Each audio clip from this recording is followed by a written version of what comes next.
Okay, we made it. We are about to watch a press conference on the Charlotte stabbing murder. We somehow managed to get on the air on time. Where is this? It's in Charlotte. I believe it's in Charlotte. Well,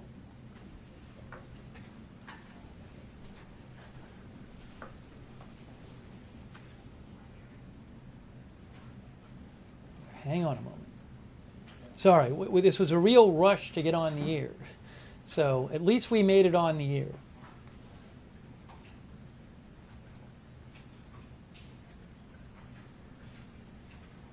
This was this stabbing on a light rail train recently that's been getting lots of political attention. And there's a the Attorney General said today she's going to federally prosecute it. Normally, this would be a state prosecution.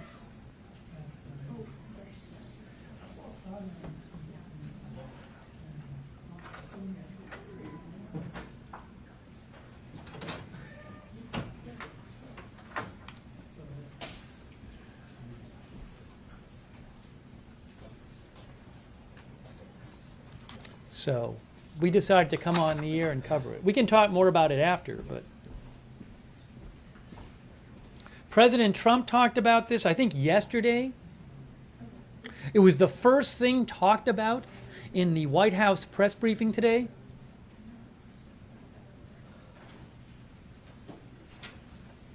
Let me give you a little background here.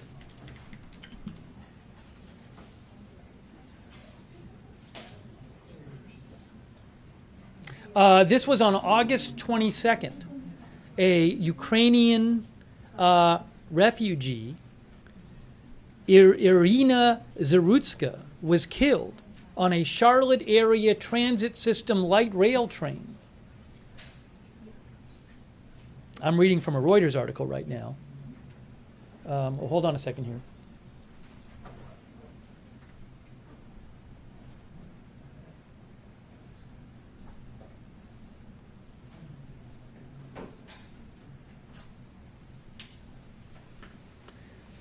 And she got on the train. There's video out there, horrible video, that shows her getting on the train, and then a man behind her just randomly just stabbing her to death.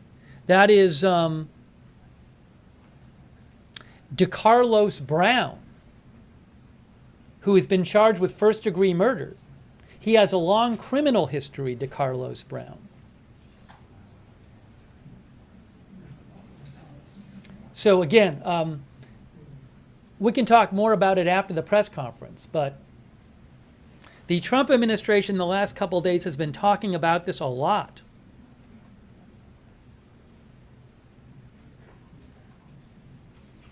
So I figured we would cover this press conference. This is live via AP.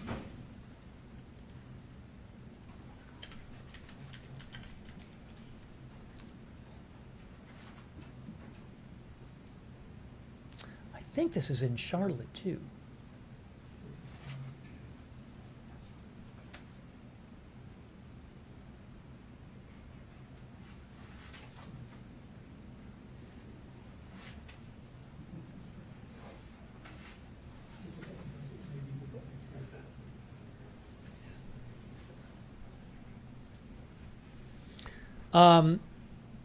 I can't show the video on the air of what happened. It's a graphic video.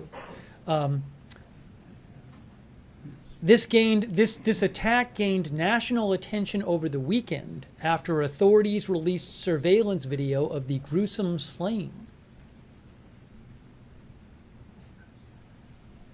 That's from Reuters.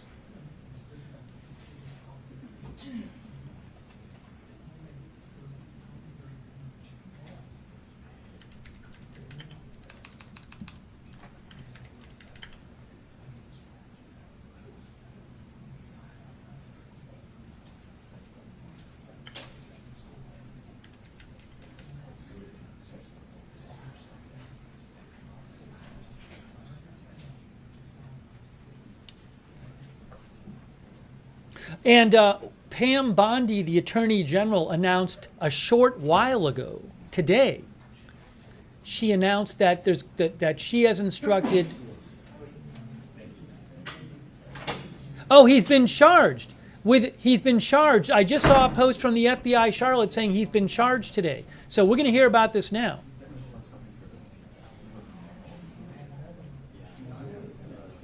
Where's the audio? Couldn't hear anything she said. Oh, hold on.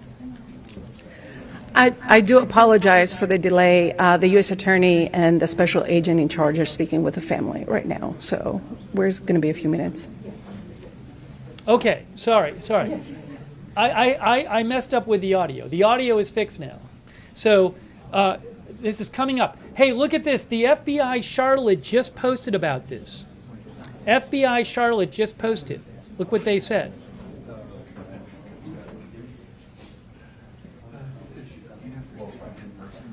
They said, today a Charlotte man was charged in the fatal attack of Iryna. Hold on, are we back video-wise? The video's back. A Charlotte man was charged in the fatal attack of Iryna Zarutska on the city's light rail system. An FBI Charlotte investigation led to Decarlos Brown Jr. being charged with one count of committing an act causing death on a mass transportation system.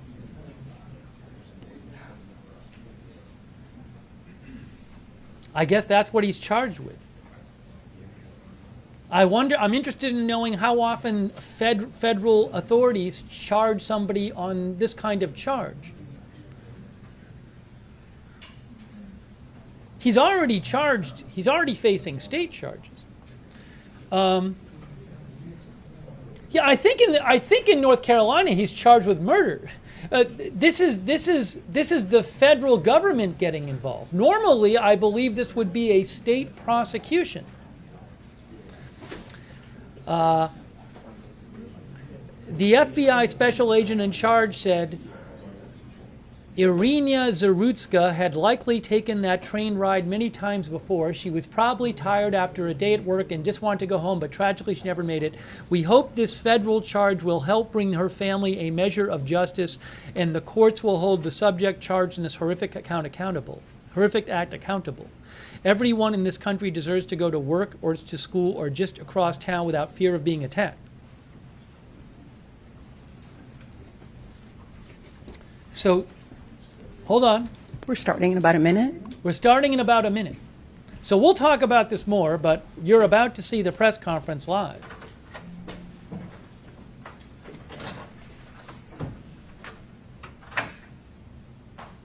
Thank you to all of our moderators and for everybody for tuning in. And again, thanks to all of our moderators as we bring you live coverage of this FBI, Department of Justice, and I think FBI press conference.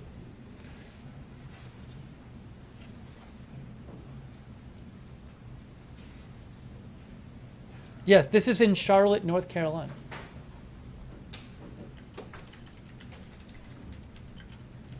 Maybe I can use my live graphic. Ooh, it's our live graphic, guys.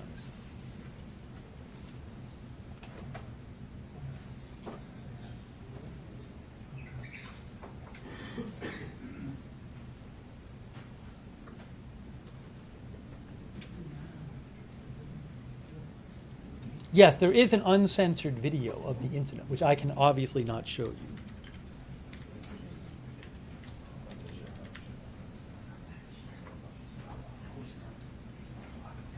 We'll take your comments after, and we'll talk more about what happened after. Although, I'm sure they'll summarize it in the press conference.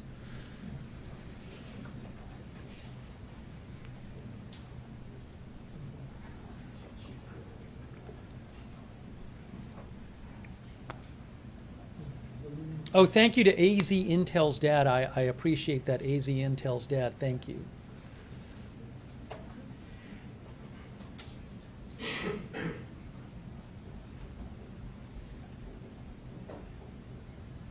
I have not even sought out the unedited. I have watched the version of the live video with the before and right before and the right after, but I just can't even bring myself to watch the full version.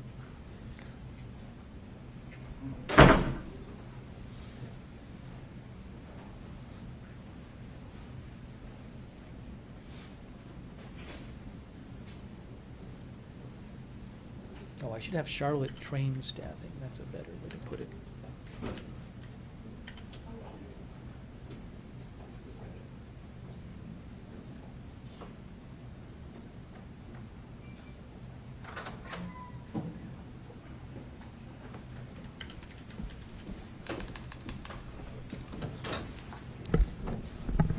Good afternoon. Thank you for being here. I'm sorry we're a little late. I'm here with Jim Barnacle, who's the special agent in charge of FBI Charlotte, which covers all of North Carolina. He and I just got off the phone with the family of Iryna Zarutska, spoke with her mother, spoke with her uncle, had a very touching call with them. Our hearts go out to Iryna's family. They are suffering like any of us would be. It was a very touching call. Our hearts go out to them. She is a refugee. She literally came to the United States from a bomb shelter in Ukraine to escape the war, and she was going about her day. She was coming home from work on a light rail train, like all of us do all the time, and she was brutally murdered. As a native of Charlotte, I'm so sad to say that our city has gotten to this place. I was born here. I grew up here. I remember when the light rail was built. I remember the development it spurred. I remember the excitement. And to think now that you can't even feel comfortable riding that train hits me deep. The light rail brought this city access to jobs, access to education. People could take the train to college. It really put Charlotte on the map. And this incident has really, really injured that. Now, Decarlos Brown Jr., who we allege stabbed Iryna Zarutska, is in state custody on first-degree murder charges. But I'm here today to announce that we're going to supplement those state charges with federal charges. These federal charges will go alongside the murder case in state court, and we hope that they will ensure justice for Iryna, for her family, and for the whole Charlotte community.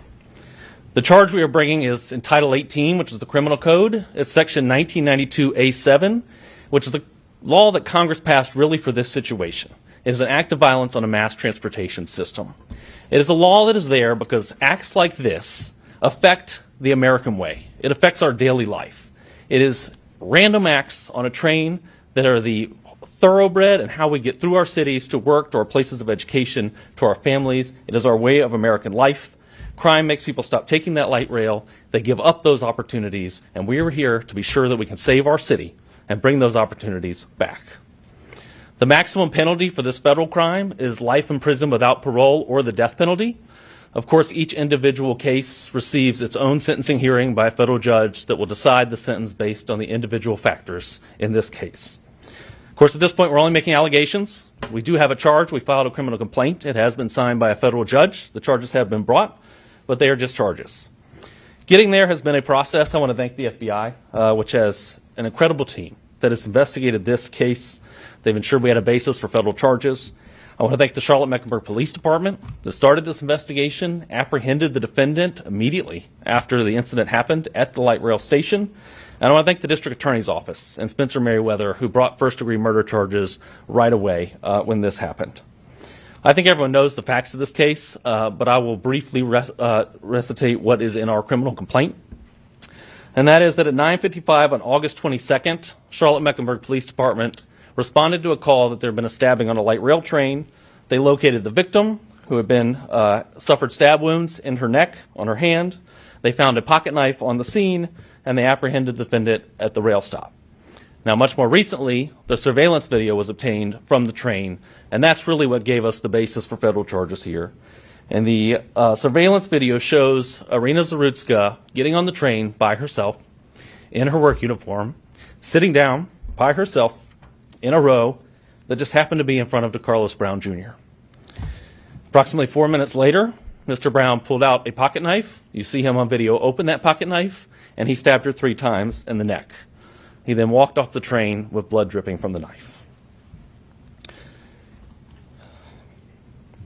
This is obviously a horrible, horrible situation. But this is why federal statutes exist. They exist to take care of situations like this because no one should sit in fear when they sit on the light rail. If you sit in fear on the light rail, you sit in fear when you walk around the streets of our center city like I do every day. You sit in fear when you go to our parks like I do with my daughter every weekend. You sit in fear at our sporting events, our entertainment venues, at concerts, at restaurants, at our museums. These are all the things that we have worked as a city so hard to build.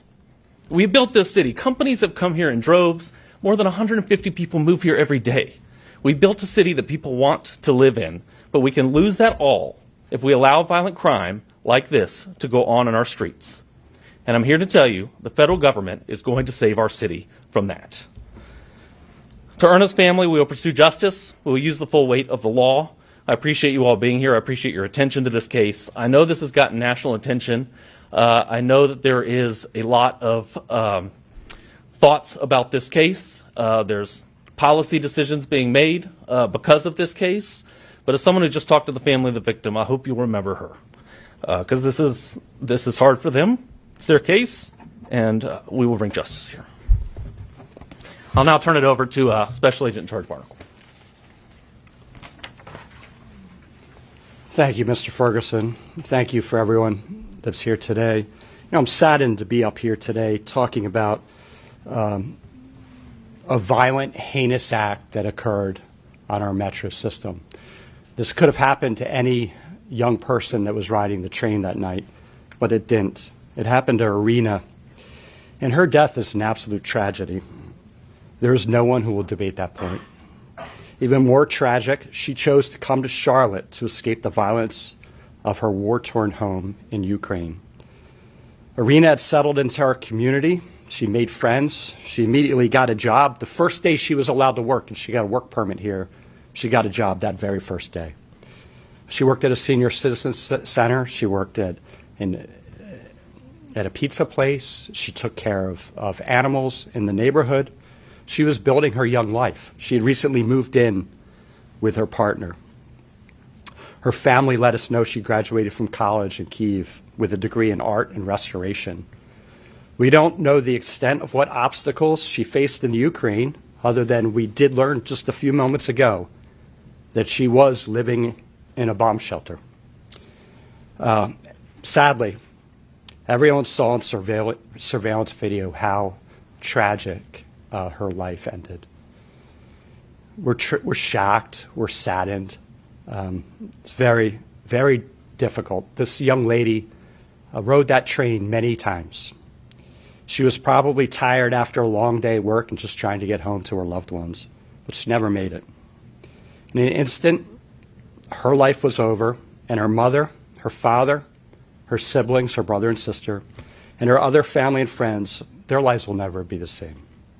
As you heard from U.S. Attorney Ferguson, we spoke with Iryna's mother, Anna, and her uncle just a few minutes ago, and we told them of the federal charges brought against Decarlos Brown Jr. We hope this additional charge will help bring them a measure of justice and accountability for this horrific act. I want to thank our partners, Chief Jennings and the CMPD. We work every day with this police department. We co-locate agents and officers and detectives from the police department on our violent crimes and safe streets task forces. This is not a policing problem. CMPD is out there every day protecting our streets. You may not know how close we are to the police departments, but throughout this state, our partnerships with local police departments and state departments are critical to the work that we do. The task force partnership is a force multiplier. CMPD and other local partners work closely with the U.S. Attorney's Office, this office, to assess whether local and state cases are appropriate to charge federally. We are pleased to supplement the Charlotte and Mecklenburg Police Department's work on this investigation and the appropriate federal charges that were brought forth today. The FBI will work tirelessly to hold violent offenders accountable. Kash Patel, the director of the FBI, has empowered every field office to shift resources to violent crime to help keep our cities' streets safe. We will continue to work with U.S. Attorney Ferguson, the Department of Justice under the direction of Attorney General Pam Bondi, and the FBI Director Patel to pursue justice for Iryna and her family and for the people of Charlotte. In closing, Mr. Ferguson mentions this. The system has failed us in this case. There is no doubt. Everyone deserves to go about their daily lives, to get to work, to get to school, just across town without the fear of being attacked. We should live in a country and in a city where accountability, if you're convicted for a violent crime, is always paramount. Well, thank you, and I think we'll take questions. Yeah, I want to add one thing.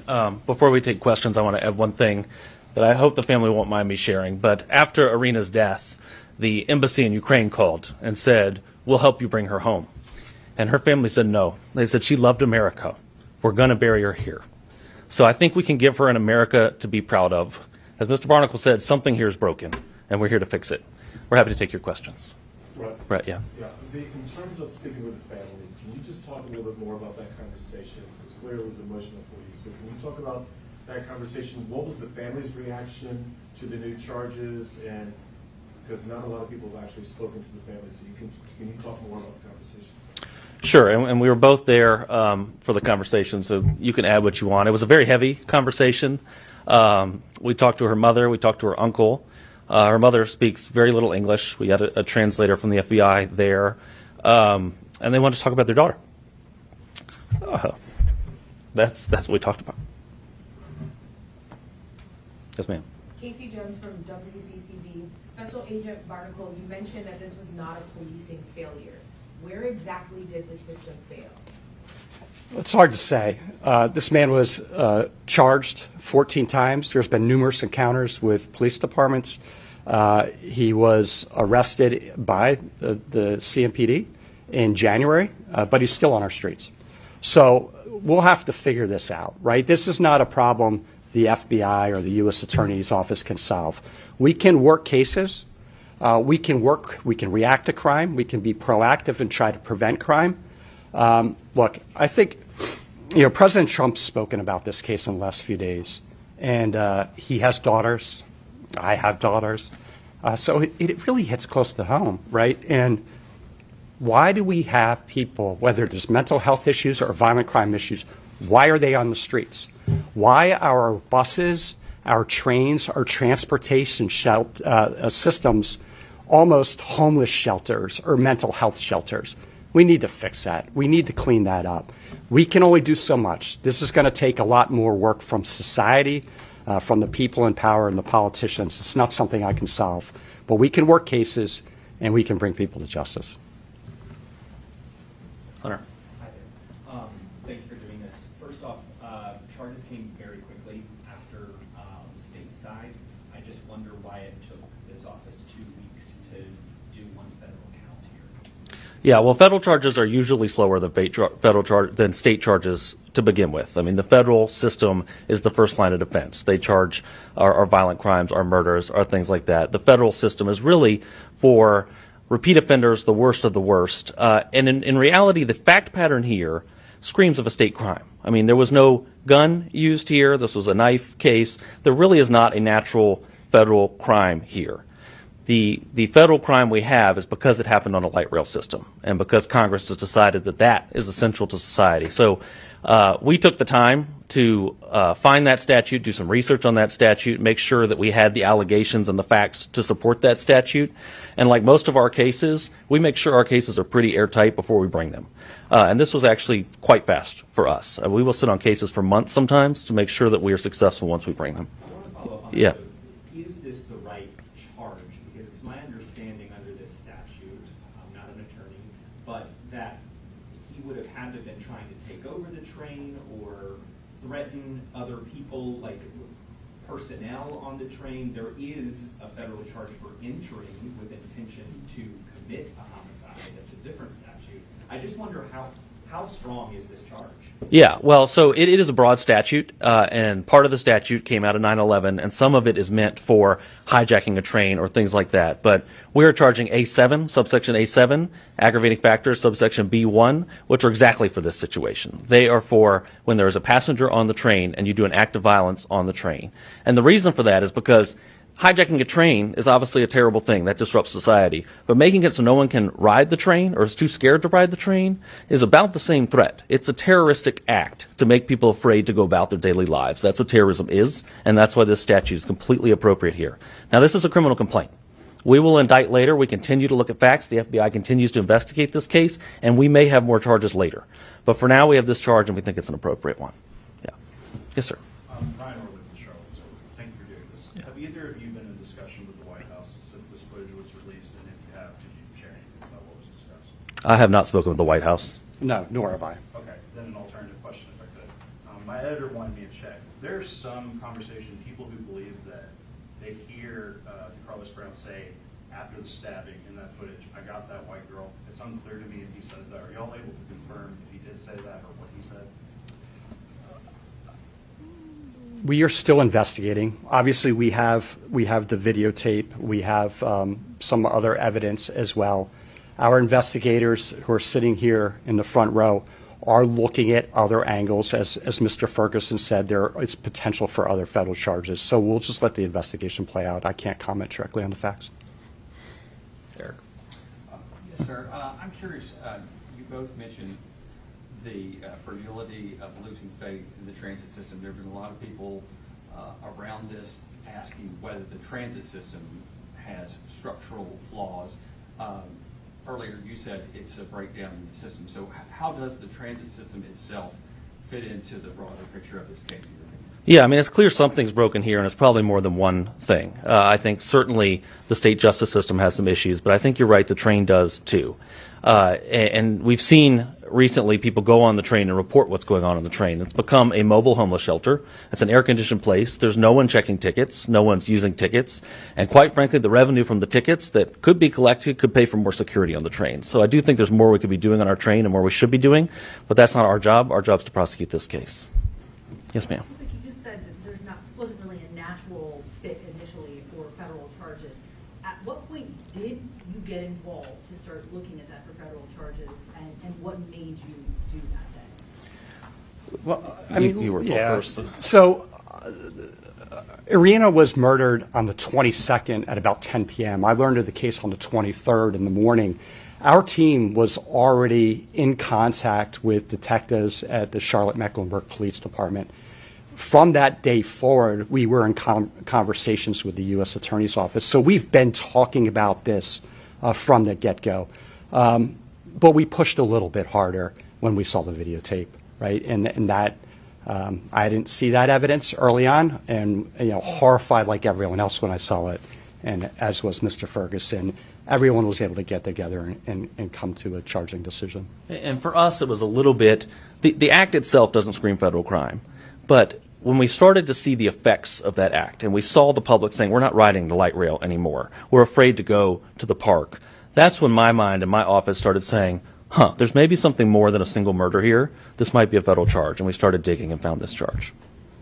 Yes, ma'am. Courtney Davis with Spectrum News. This isn't the first incident that's happened on Charlotte Transit. There have been violent offenses on buses as well in the last couple of years. What is it that brought this to that level to get this amount of resources behind this case as well? Yeah, well, we're concerned about the buses too. This is not just about rail, and we're concerned about the streetcar. We're concerned about the special transit vehicles that are used for handicapped individuals. This is a problem with transit, and it's not just transit. We're concerned about our parks and our streets and our center city where convention goers come in droves. We're concerned about all of it. It takes a very particular case to get a federal charge, and sometimes, unfortunately, it takes kind of a snowball effect to get those federal charges, and we see that in a lot of our cases. We'll see, a whole lot of robberies before we get a gang case, or a whole lot of drug users before we get a big drug distribution case. Here we saw a lot of little crimes in the transit system that led to one big crime that was on video, and we found the federal charge. So that's how we got here. Yes, ma'am. Should people feel safe on public transit in Charlotte? Right now, I don't know. I can't answer that question. I can tell you that it's my goal for people to feel safe on the light rail in Charlotte. I think it's essential to life in our city that people feel safe there. I hope that one day everyone feels safe riding light rail. Right now, I think we need to see changes before people are going to feel safe on light rail.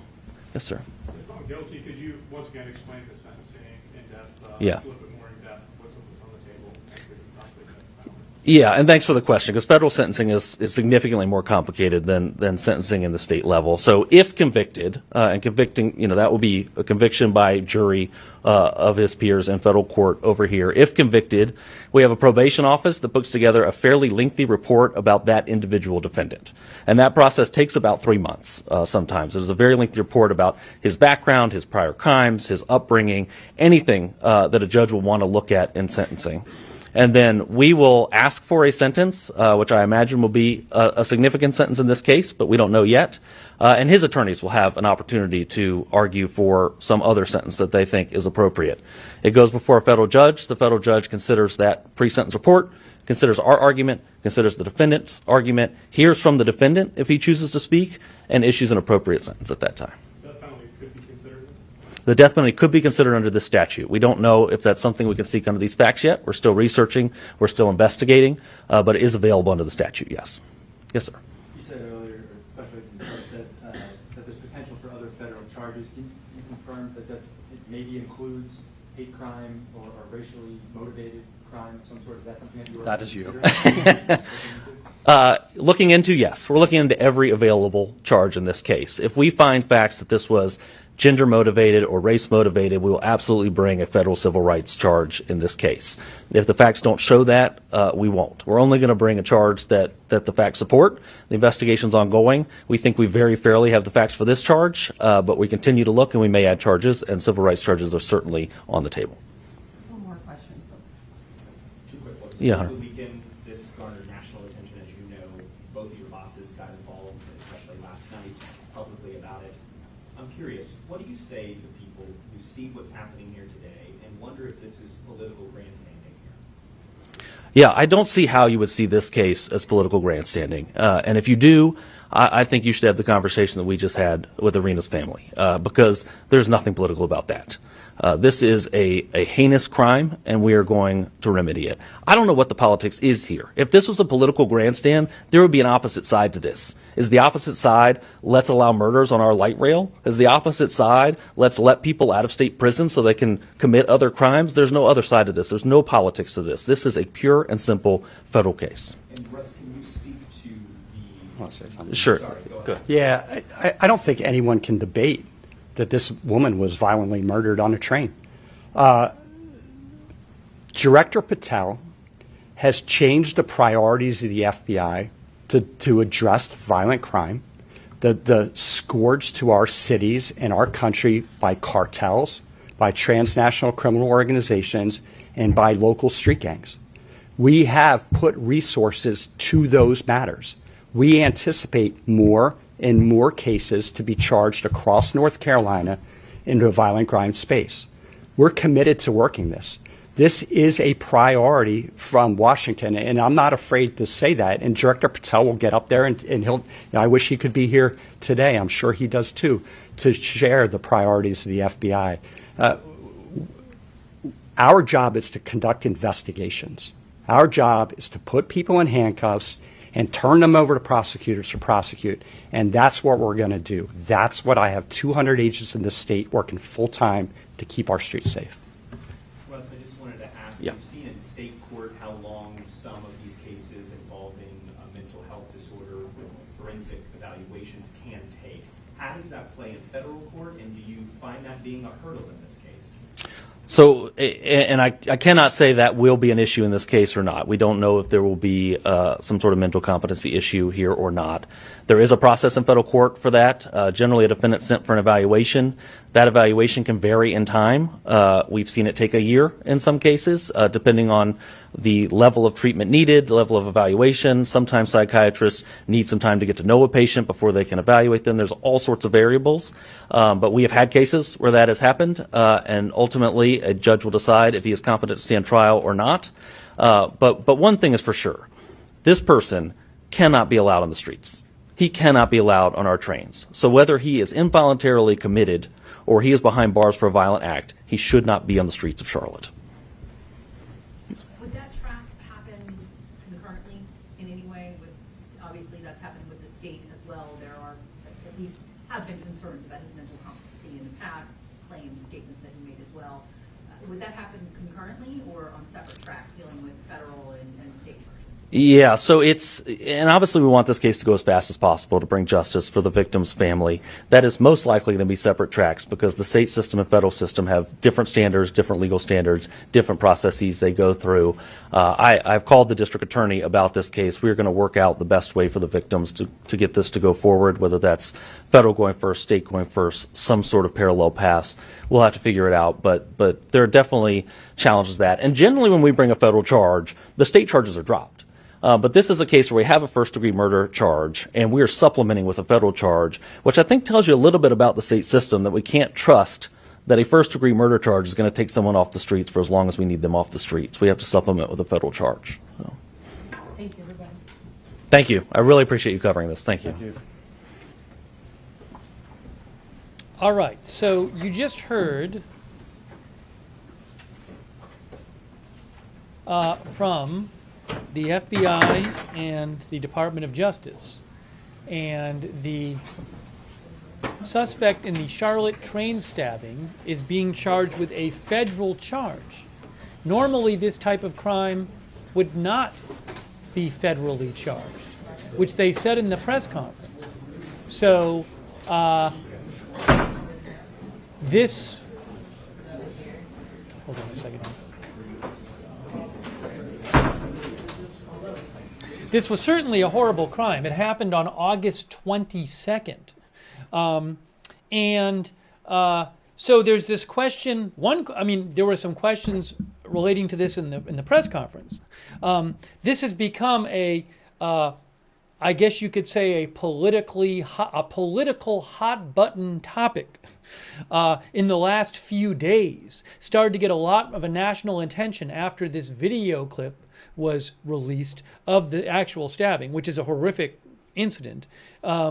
And President Trump has talked about it the last 2 days. It was the number one, I think if I remember right, it was the first thing that the press secretary talked about at the White House press conference. If it wasn't at the first, it was right towards the top. Kash Patel posted about it today. The White House released a video of President Trump talking about it today. And now we have a federal charge being brought. But you heard the U.S. attorney said, this was not, if I wrote it down what the U.S. attorney said, I don't see how you could see this case as political grandstanding. So, there was a question like why, there have been other murders on public transportation in Charlotte. Why is this getting a federal charge? Anyway, so there's that whole question as to how much of this. They said they had not talked to the White House. The FBI and the FBI special agent and the U.S. attorney said they had not talked to the White House about this. So I leave it to you to determine how much you think this is coming out of a White House effort. But I want to talk more about this and get some comments from you guys about what we just saw. Yeah, there was the Qatar, unfortunately, the Qatar press conference happened during this. I can't show two press conferences at once. Maybe at the end we'll show some of the Qatar press conference. But again, we moved on to this and we're covering this right now. I want to show you, I actually have the court document about this federal charge, though. Look at this. I have it right here. The criminal complaint. Oops, right here. Right here.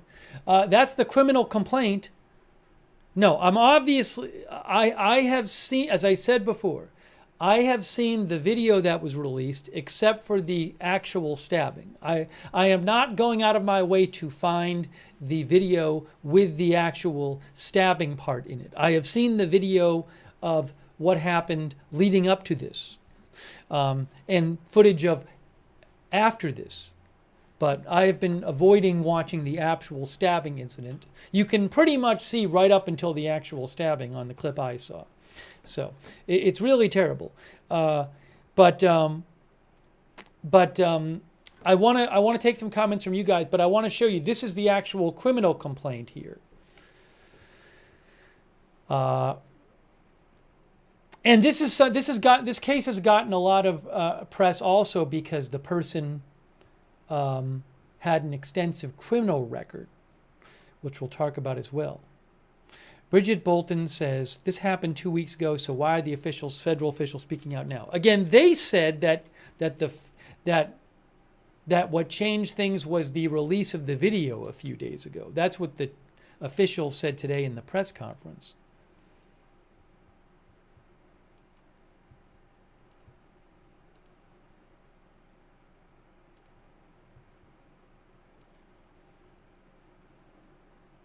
You can see here, hold on. Man faces federal charge in killing of Ukrainian woman on Charlotte train. That from AP, that's an AP screenshot. That's that's shortly before the stabbing. That is the woman who was killed, Iryna Zarutska. And that is right here, the suspect. I mean, I guess we could say the stabber because the video shows what happens. And his name is, sorry, I have to just slip, Decarlos Brown Jr. And in the video, you see him just suddenly get up and stab her repeatedly.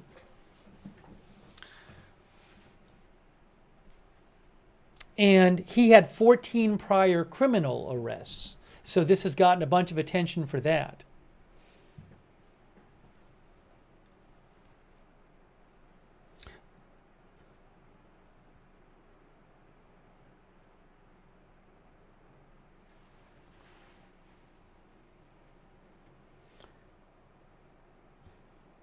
This is a light rail train.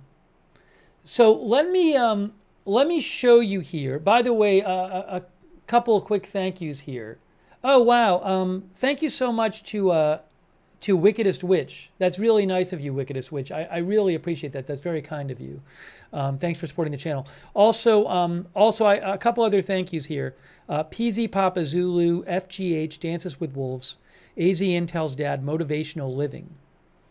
Jen's Crunchy Vax, Ship Clock 5, Mr. Ray Romantico, Paperchaser.com, Chris Canada, Quebec City. And also Devil Doc on Twitch and The Sugar Row on Twitch. And also our moderators. We started right away with the press conference. I didn't even get a chance to thank our moderators. Bastion Girl, Good Luck Duck. Am I on the right thing here? Bastion Girl, Good Luck Duck, I Got That Fire. Matthew Kohai 3 on Twitch are moderating.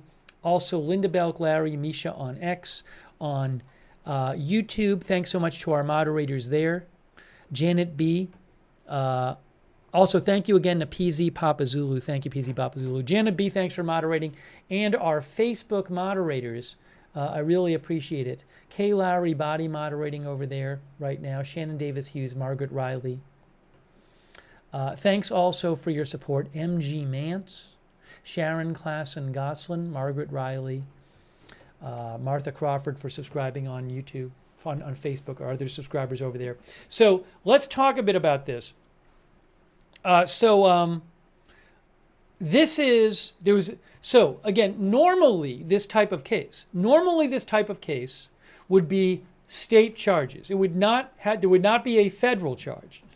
It would be handled by the state, within the state of North Carolina or whatever state it happened in. Normally, the federal government would not get involved in prosecuting this.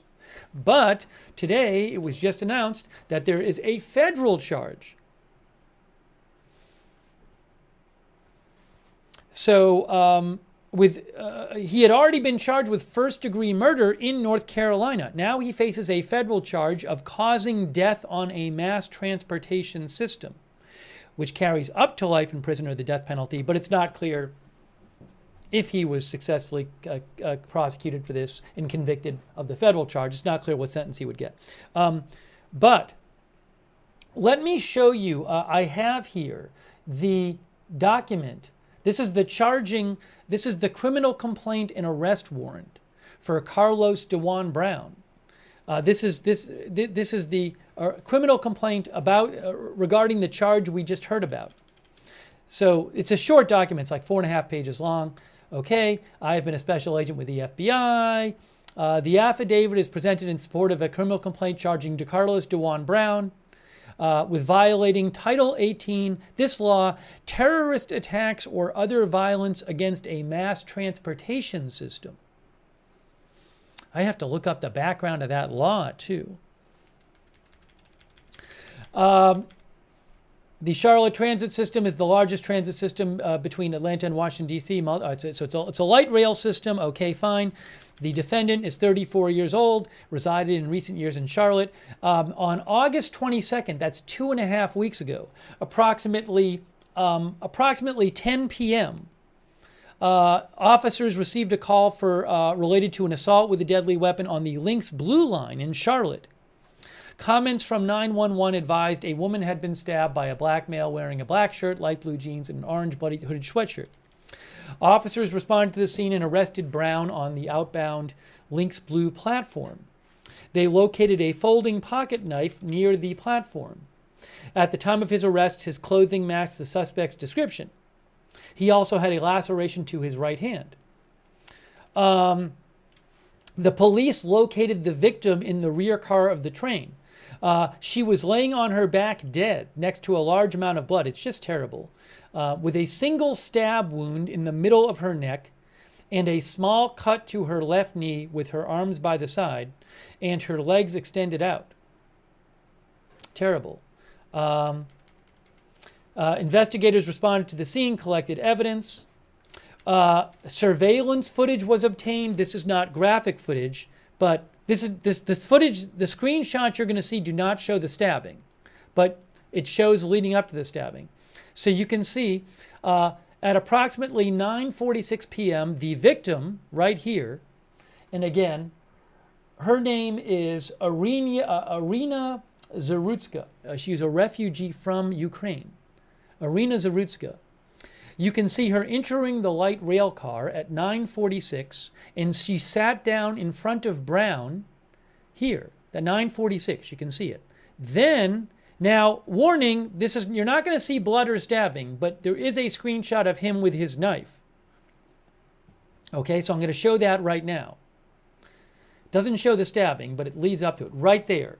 At about 4 minutes later, about 4 minutes after she got on and sat down on the train, Brown pulled a knife from his pocket and unfolded the knife, which you see on the left, before striking the victim 3 times from behind. It's just horrific. And this surveillance video, I believe, came out several days ago. So it's really terrible. Following the attack, blood can be seen dripping onto the floor as Brown walked away from the victim. And that's really that's the evidence that's presented in this document. Based on my training and blah, blah, blah, blah, blah, blah, blah. There's probable cause that Decarlos Brown Jr. did knowingly and without lawful authority and permission commit an act, including the use of a dangerous weapon, with the intent to cause death and serious bodily injury to one or more persons on a terminal structure, track, and facility used in the operation of a mass transportation vehicle, which was carrying passengers and employees at the time of this offense, and the conduct was engaged in, on, or affecting a mass transportation provider engaged in interstate commerce. Now, is this interstate commerce, by the way? Does the law say interstate commerce? Again, it's not common for this kind of incident to have a federal charge.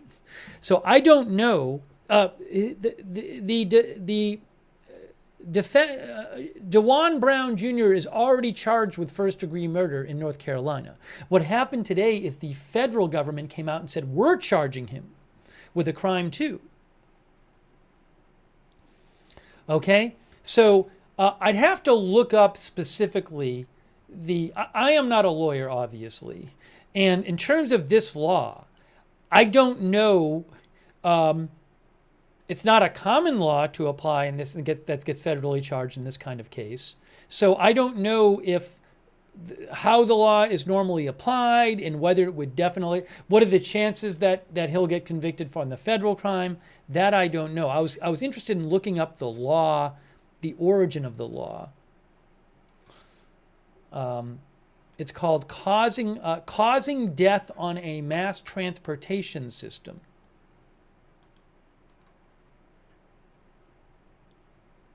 That's the law. U.S. Code. It's from 1992, I believe.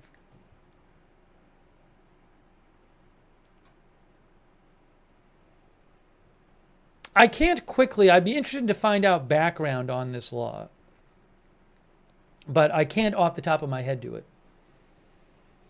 And you can see here, this is the DOJ press release. Justice Department charges light rail attacker with federal crime. The federal crime carries a maximum sentence of life in prison or death, but ultimately his sentence will be determined by the court based on the advisory sentencing guidelines and other statutory factors.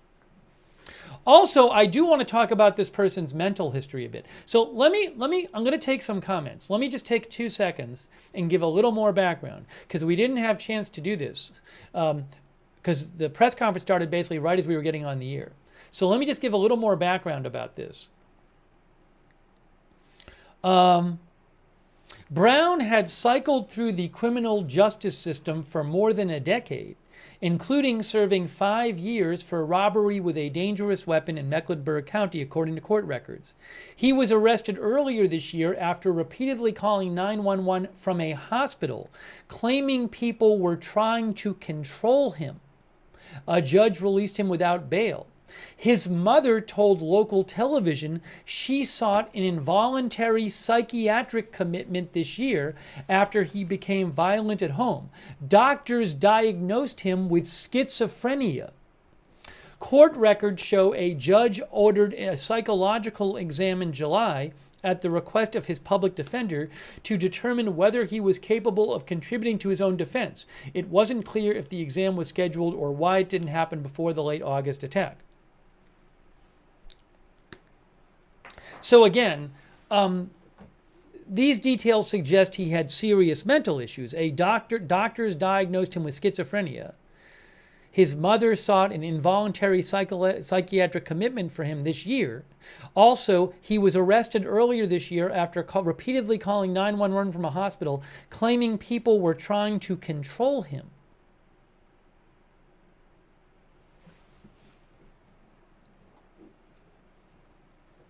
And as I mentioned before, I think it was several days ago that this video came out showing, I have not seen the unedited video, and I have no real great desire to, honestly, and I've not been going out of my way to find it. But this is the incident where this innocent person, Iryna Zarutska, 23 years old, just sat down by chance in front of him on the train, and 4 minutes later he took out a knife and stabbed her and killed her, which is terrible. So there's this question now of, should he have been, should this person have been in public, free in public? What options were there was it even legal to imprison him or against his will put him in somewhere locked up? If not, should there be that kind of option? These kind of questions have come up over this case. And the video was released on Friday, by the way. Friday was when the video was released.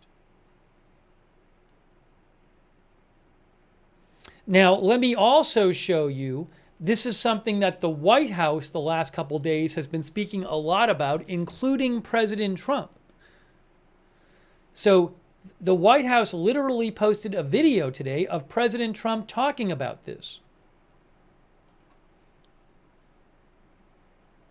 Here, this is from the White House social media account. 4 hours ago, 11:52 a.m.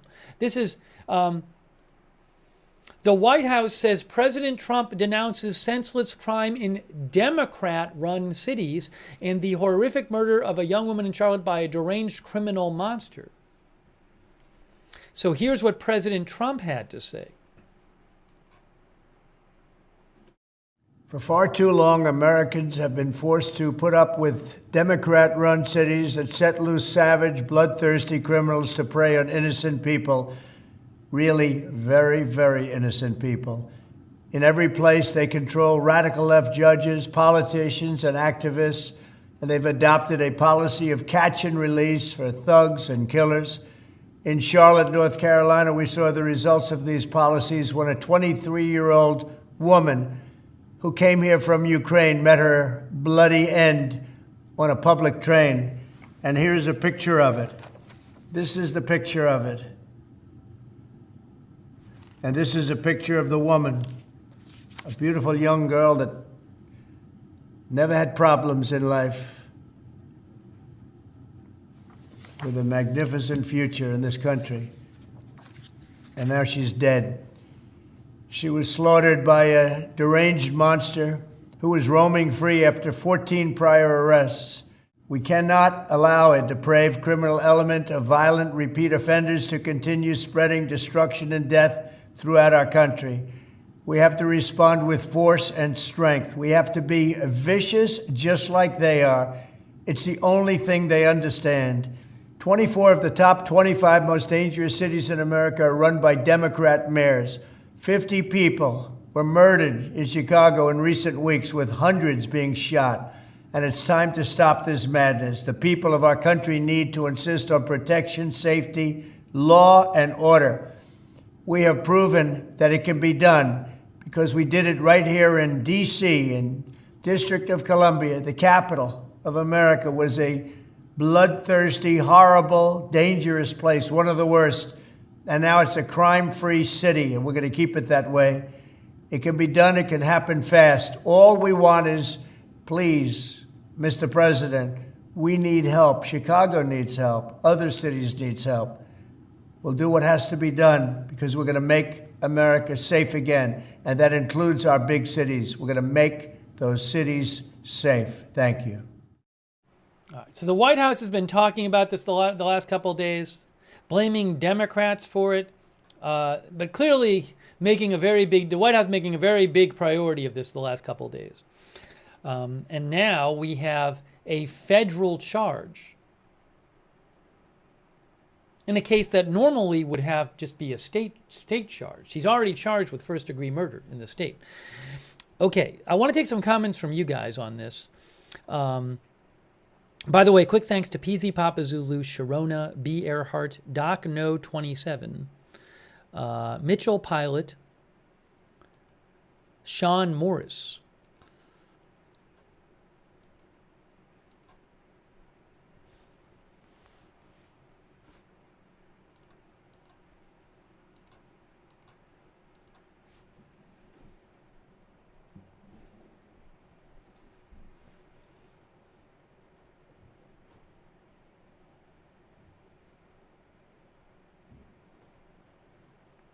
One of our viewers, Genius Level, thinks it sounds like a prelude to the National Guard in North Carolina. I don't know if that will happen.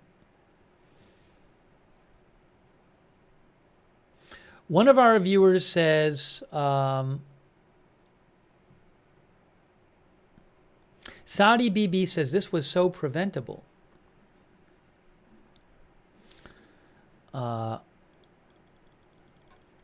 Alien Brand Planet Earth says mental health is non-existent in USA. Saudi says also, how will this ever stop if judges and prosecutors let these people out? Paradise says, I wonder if a statement like Trump's messes with the prosecutor's case. CJS Lady says, couldn't the judge see he was crazy? Now, I don't know what the law is. I don't know what the specific laws are in North Carolina where he had been charged in other cases. So I cannot I certainly am and I'm not a legal expert, so I'm in no position to say, did anyone not, did any judge not apply the law properly? That I don't know.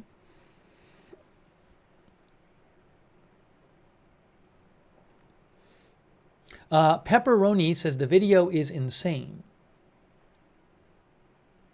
Bob Egg says the guy's mom did not even want him on the streets.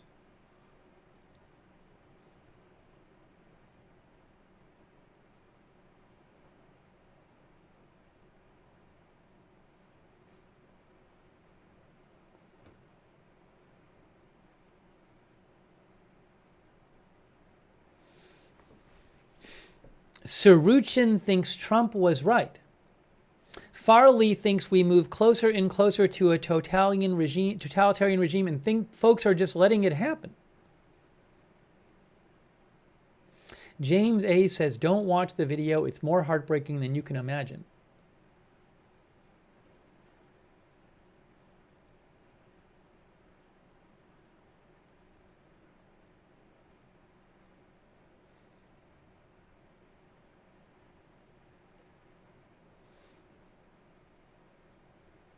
PV says this easily could have been prevented and that man shouldn't have walked 3.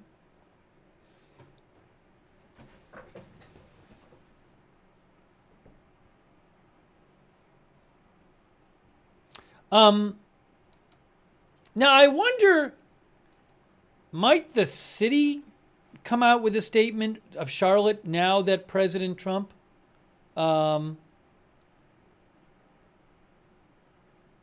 President Trump posted about Qatar. Hold on a second here. Hold on a moment. I think. President Trump made a post about Qatar. Let me show you what President Trump posted about Qatar. We were covering Qatar for a while earlier, but President Trump just posted about it. Sorry to jump around, but I want to show you this. President Trump says on Truth Social, he says, this morning the Trump administration was notified by the U.S. military that Israel was attacking Hamas. All right, background here. For those who don't know, earlier today, Israel launched an attack, airstrikes, on a Hamas residential compound in the country of Qatar. Qatar for years has been playing the role of a mediator among various countries and in various conflicts. But specifically, the last couple of years, they've been playing the role of a mediator in the Israel-Hamas war. And as part of this mediator role, they allow Hamas to have officials live in Qatar, political officials who, and including the negotiation team. And so if countries want to, other countries like the US or Israel want to meet with Hamas representatives, they can go to Qatar and have the meeting there. But there's been a long-standing, whatever you think of it, there's been a long-standing understanding for years that Israel would not strike Hamas officials while they were in Qatar. That's why the Hamas officials agreed to live there. Well, today that all changed. For the first time ever, from what I understand, Israel launched a strike on Hamas leaders in Qatar. I don't know that Israel had ever carried out a strike in Qatar before.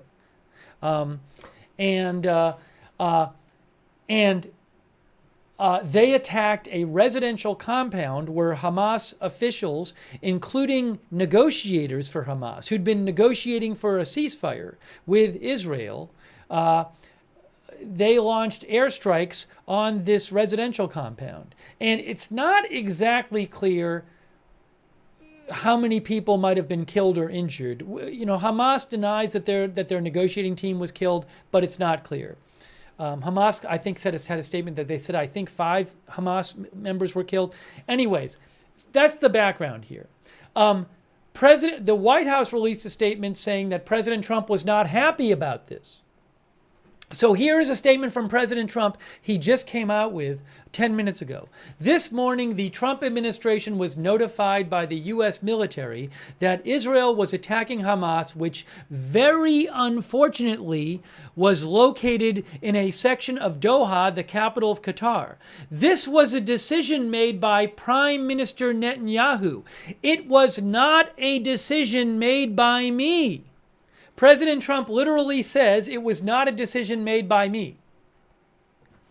Unilaterally bombing inside Qatar, a sovereign nation and close ally of the United States that is working very hard and bravely, taking risks with us to broker peace, does not advance Israel or America's goals. However, eliminating Hamas, who have profited off the misery of those living in Gaza, is a worthy goal. Some of this is from the statement earlier. I immediately directed Special Envoy Steve Witkoff to inform the Qataris of the impending attack, which he did. However, unfortunately, too late to stop the attack. I view Qatar as a strong ally and a friend of the U.S. and feel very badly about the location of the attack. I want all of the hostages and bodies of the dead released in this war to end now. I also spoke to Prime Minister Netanyahu after the attack. The Prime Minister told me he wants to make peace. I believe this unfortunate incident could serve as an opportunity for peace. I spoke to the Emir and Prime Minister of Qatar and thanked them for their support and friendship to our country. I assured them that such a thing will not happen again on their soil. I have directed Secretary of State Marco Rubio to finalize the defense cooperation agreement with Qatar. Thank you for your attention to this matter.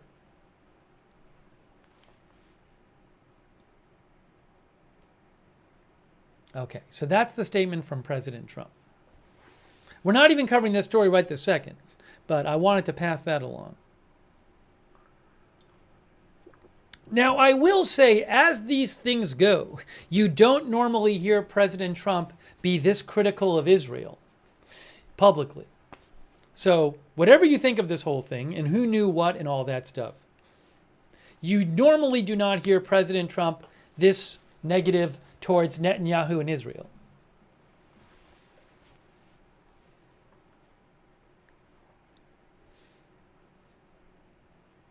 Sadi says it's a surprise to me too. Jada Maru says it's not really that critical. Well, he did say that that eliminating Hamas is a worthy goal. He said the Prime Minister told me he wants to make peace.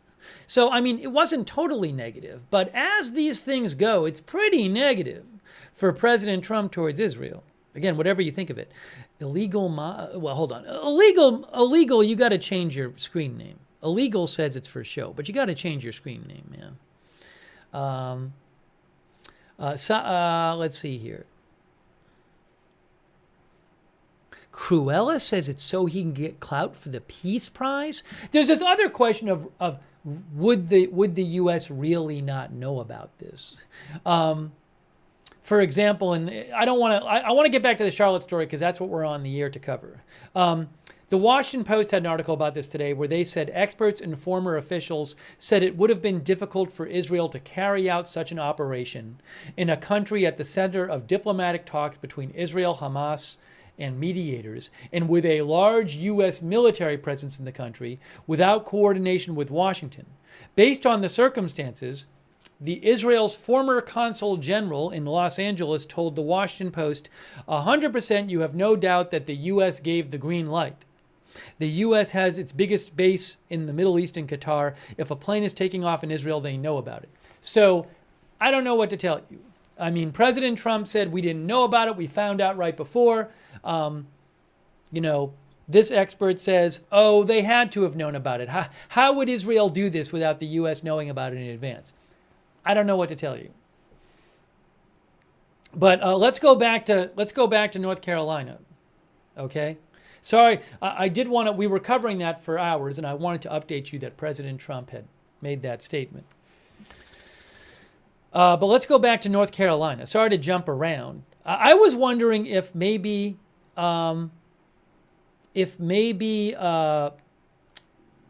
the city of North Carolina would come out with a statement. The city of Charlotte would come out with a statement. Now that this development has happened today, where the federal government, the federal law enforcement has charged, has made a federal charge for this crime.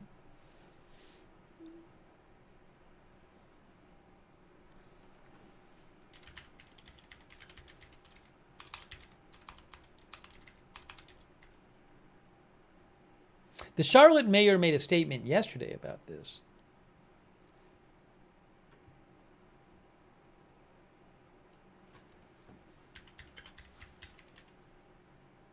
Mayor V. Lyles. I hope I'm pronouncing her name right.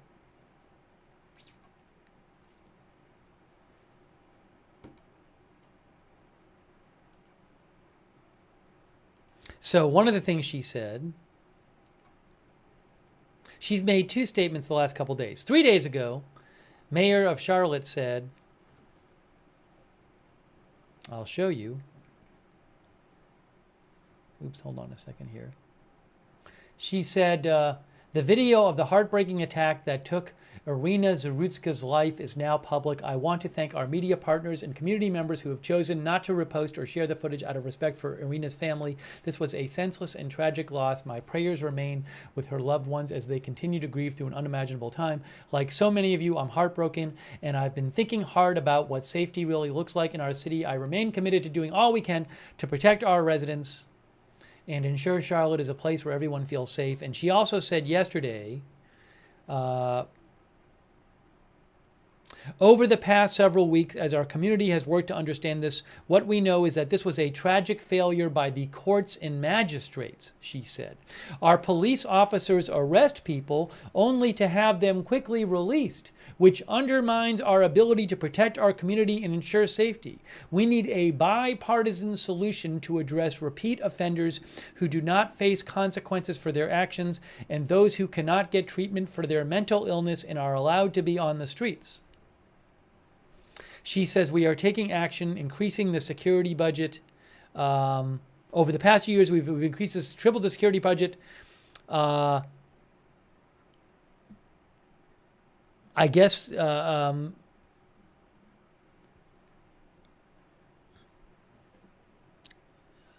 I believe this is security budget to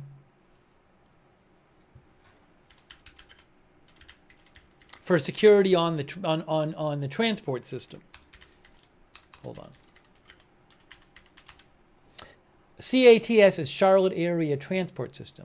So she also said there will be a stronger security presence on Blue Line platforms, increase of fare enforcement.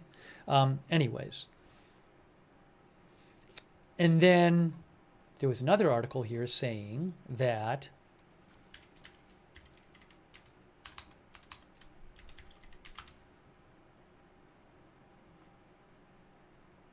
Charlotte mayor under scrutiny.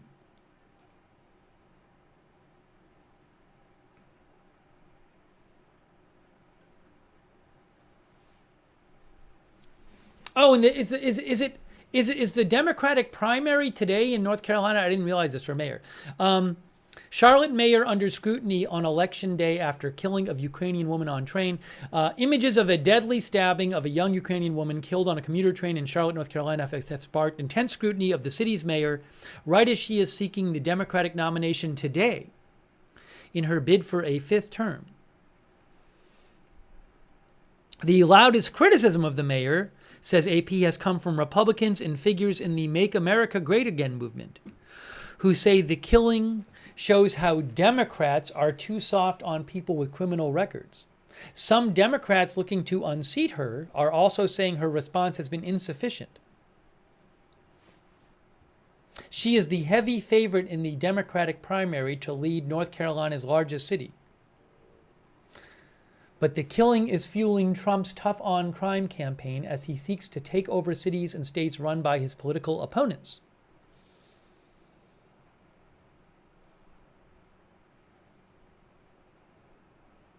Again, background, the suspect Decarlos Brown Jr. had cycled through the criminal justice system for more than a decade. He had 14 prior cases in Mecklenburg County, where Charlotte is located, including serving 5 years for a robbery with a dangerous weapon. He'd been briefly committed for schizophrenia and was arrested earlier this year after repeatedly calling 911 from a hospital.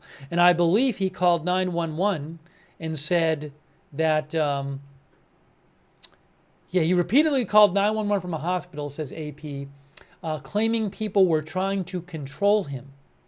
A judge released him without bail. His mother told local television she sought an involuntary psychiatric commitment this year after he became violent at home. Doctors have diagnosed him with schizophrenia.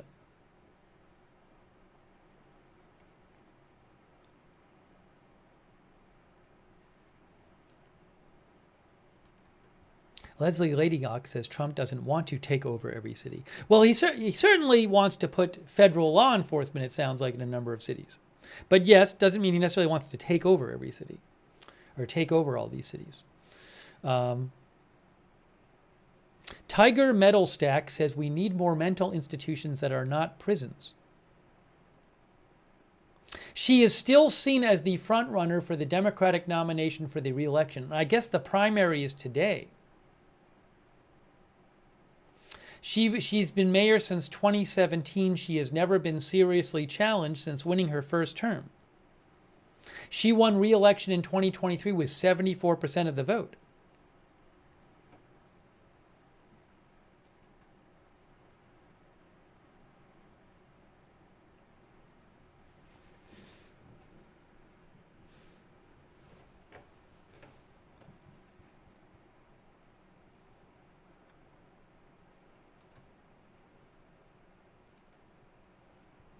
Hang on one moment here. One moment.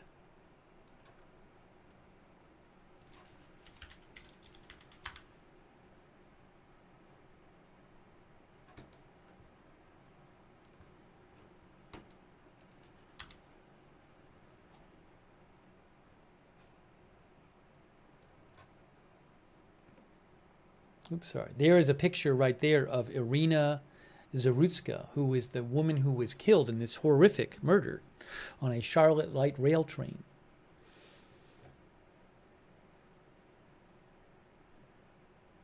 Sleuthy TV thinks the Democrats are too soft on crime. Oh, Rose Abundance says Trump is going to proclaim something. Yeah, there's some announcement from President Trump coming up. I don't even know what it is. President Trump was supposed to speak around 4:30, I think. Hold on a moment here.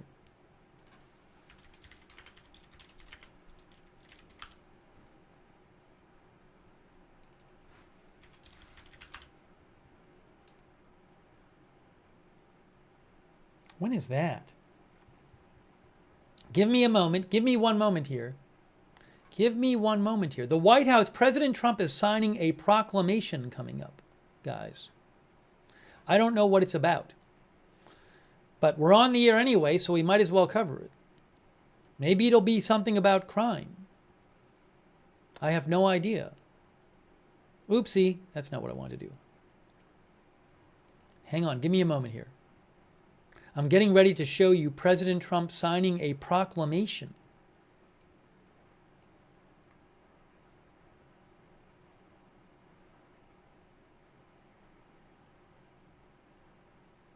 It's been delayed, by the way. I think it was supposed to start at 4:30. It's been delayed. Not too surprised about that.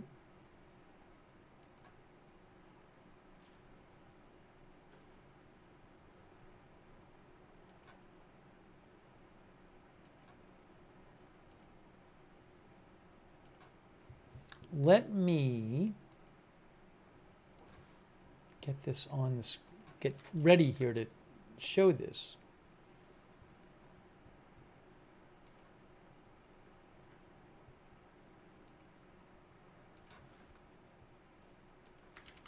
I'm getting ready here. I'm getting ready to show this to you. President Trump signs a proclamation. Maybe some of you have heard what it's about. Thanks for reminding me.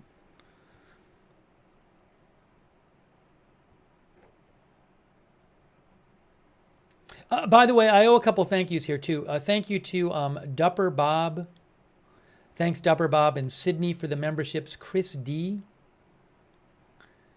Joe. Thank you, Joe. Jackball TV. Woj Seek Gaming, who says, I saw the full video. Who says, the only thing I'd like to say to those who won't watch it, I don't blame you, is that she passed out very quickly. May she rest in peace and let justice be done.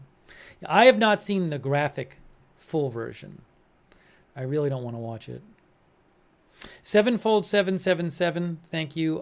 Kerry Poteet, who thinks if someone is a danger to the public, they should be kept away from the public, period.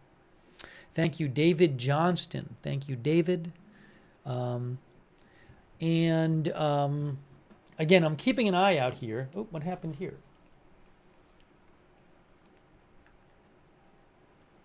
I am keeping an eye out for President Trump's proclamation.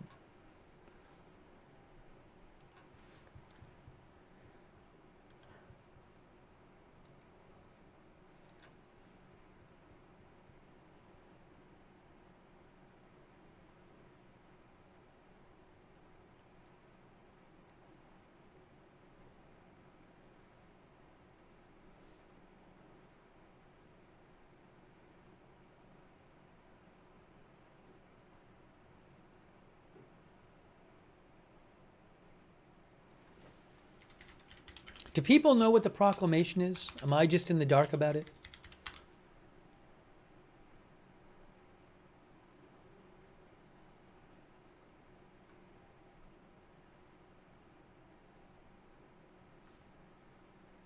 I don't know.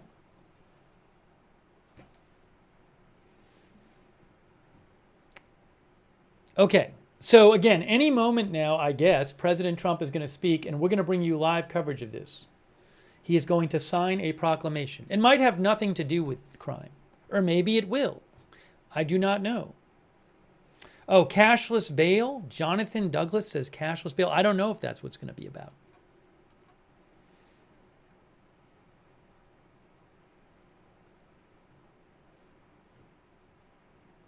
By the way, regardless of whether it's about this, he might answer questions, take questions, and talk about this story. I'm guessing if he talks about other things, he'll talk about this.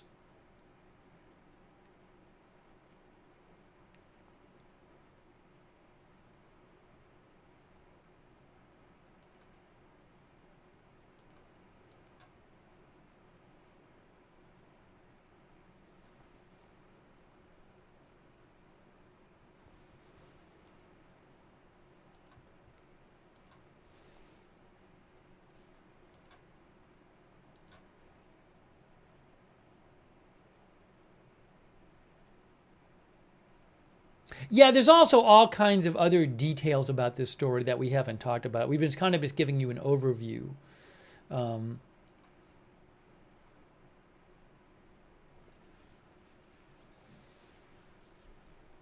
As we wait for President Trump to speak, I want to mention a little summary here from Reuters. They say the suspect has been charged with first-degree murder in the state, but now the federal government has charged him as well today. We saw the press. If you missed it, we showed the press conference, the federal government press conference.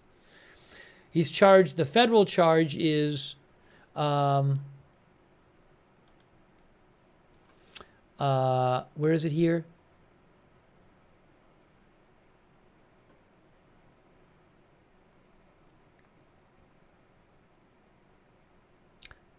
Causing death on a mass transportation system.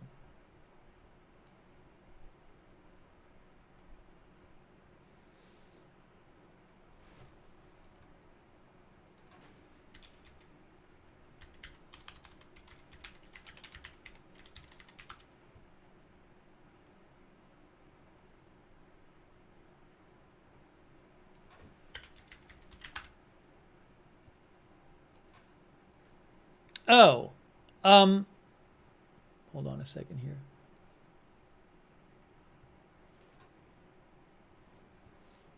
One of our viewers said, I didn't know that was a thing. CRT. In the press conference, they said normally this kind of case would not have a federal charge. would not be federally prosecuted. They suggested that the video coming out and the attention was a big spur to that happening. Oh, by the way, another quick, the Supreme Court announced it will quickly weigh the legality of most of President Trump's tariffs. The case has been set for argument in the first week of November, says the Washington Post. So I wanted to mention that as well. President Trump will be speaking shortly.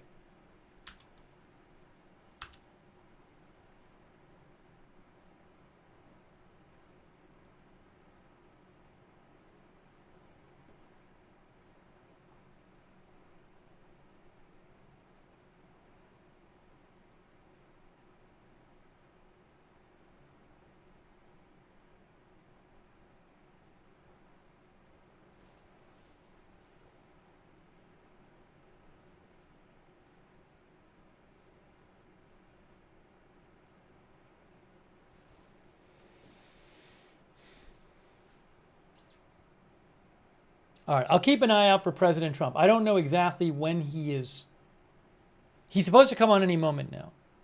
But in the meantime, we'll take some more comments on this. And we will take some more comments from you. Where did that go? And again, that is right there, for those who haven't seen it. This is a woman who got on the train the evening of August 22nd. She randomly sat down in front of that man, Decarlos Brown, and then he, about 4 minutes after she got on the train and sat down, stabbed her to death.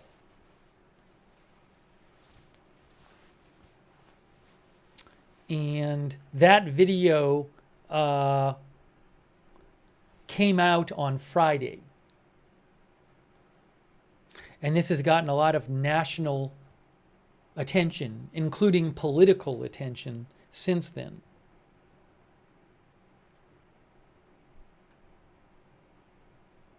Oh, let me show you what Pam Bondi said about it.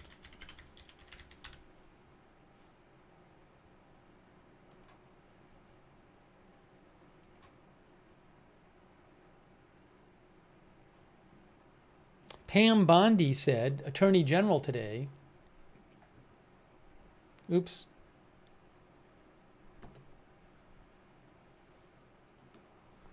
Iryna Zarutska was a young woman living the American dream. Her horrific murder is the direct result of failed soft-on-crime policies that put criminals before innocent people. I have directed my attorneys to federally prosecute Decarlos Brown Jr., a repeat violent offender with a history of violent crime for murder.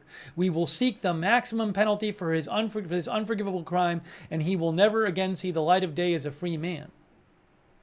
Now, the people speaking in the U.S. attorney and the FBI special agent who spoke in the press conference today about the federal charge, they said they hadn't previously had communications with the White House. I mean, maybe they didn't. I mean, Pam Bondi says she directed her attorneys to federally prosecute. So that is the Attorney General who's in the cabinet. You know. So now maybe she wasn't in the White House when she talked to them, but she says, I'm literally just reading you what she said. I have directed my attorneys to federally prosecute. And then shortly after this, the press conference happened, maybe like a half hour or something. They did say that Kash Patel was emphasizing prosecuting these kind of things, who's the director of the FBI. Hey, thanks, by the way, to Crazy Yoda.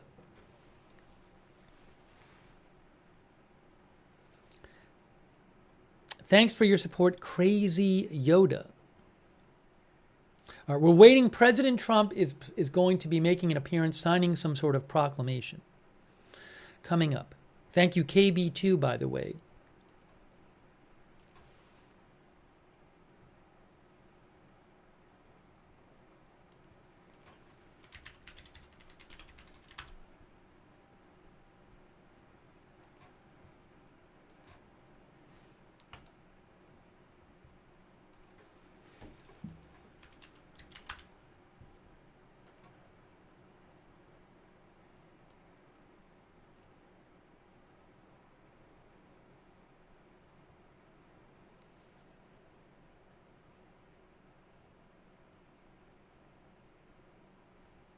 Oh, also, I just saw this reported from WSOC. The state auditor in North Carolina has launched an investigation into Charlotte's transit system.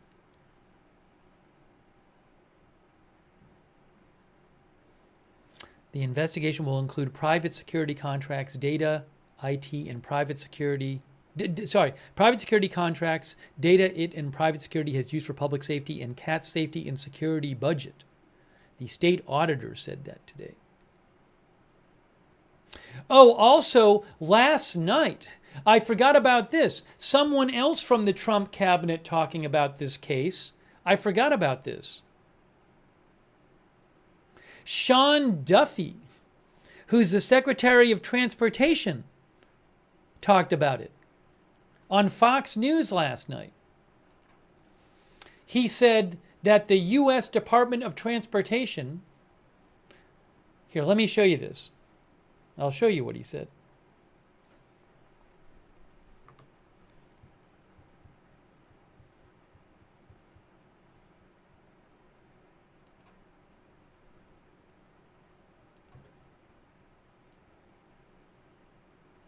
Transportation Secretary Sean Duffy said last night, U.S. Department of Transportation will investigate to make sure zero tax dollars go to soft-on-crime transit systems that allow horrific tragedies like what happened in Charlotte, North Carolina. Murders on public transit like those of Iryna Zarutska should never be allowed to happen again.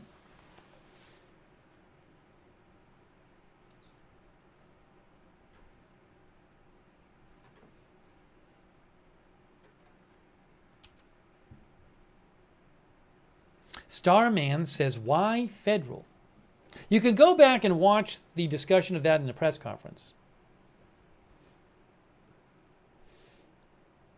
It was asked about. They said that a big thing was that the video had come out.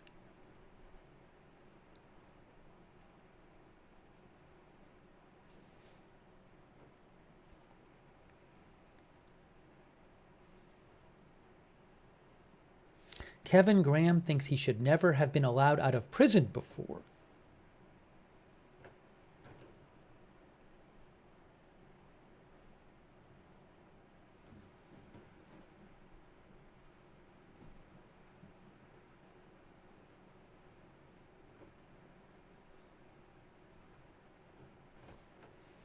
While we have a second, I can go back and replay their answer to that question as we're waiting for President Trump to speak.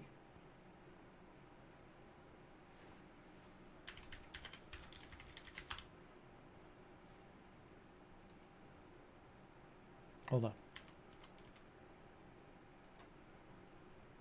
If I can pull it up here, I will show you the part of the press conference where they answered the question about why federal charges for this case.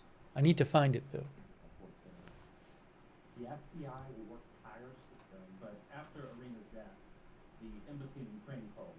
It's part of heavy conversation, but there's encounters with police departments in work and for help to seek.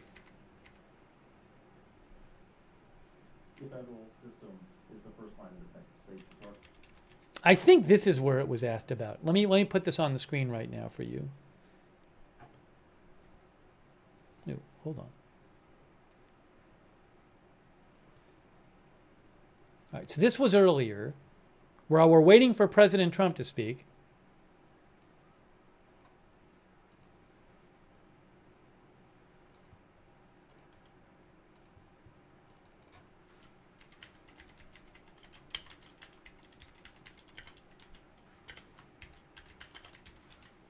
While we're waiting for President Trump to speak, I think this is where the question was asked about the why federal. There was a couple of those type of questions. Let me play this one. See if this works.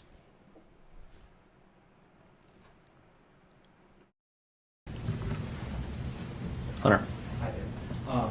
Thank you for doing this. First off, charges came very quickly after stateside. I just wonder why it took this office 2 weeks to do one federal count here. Yeah, well, federal charges are usually slow.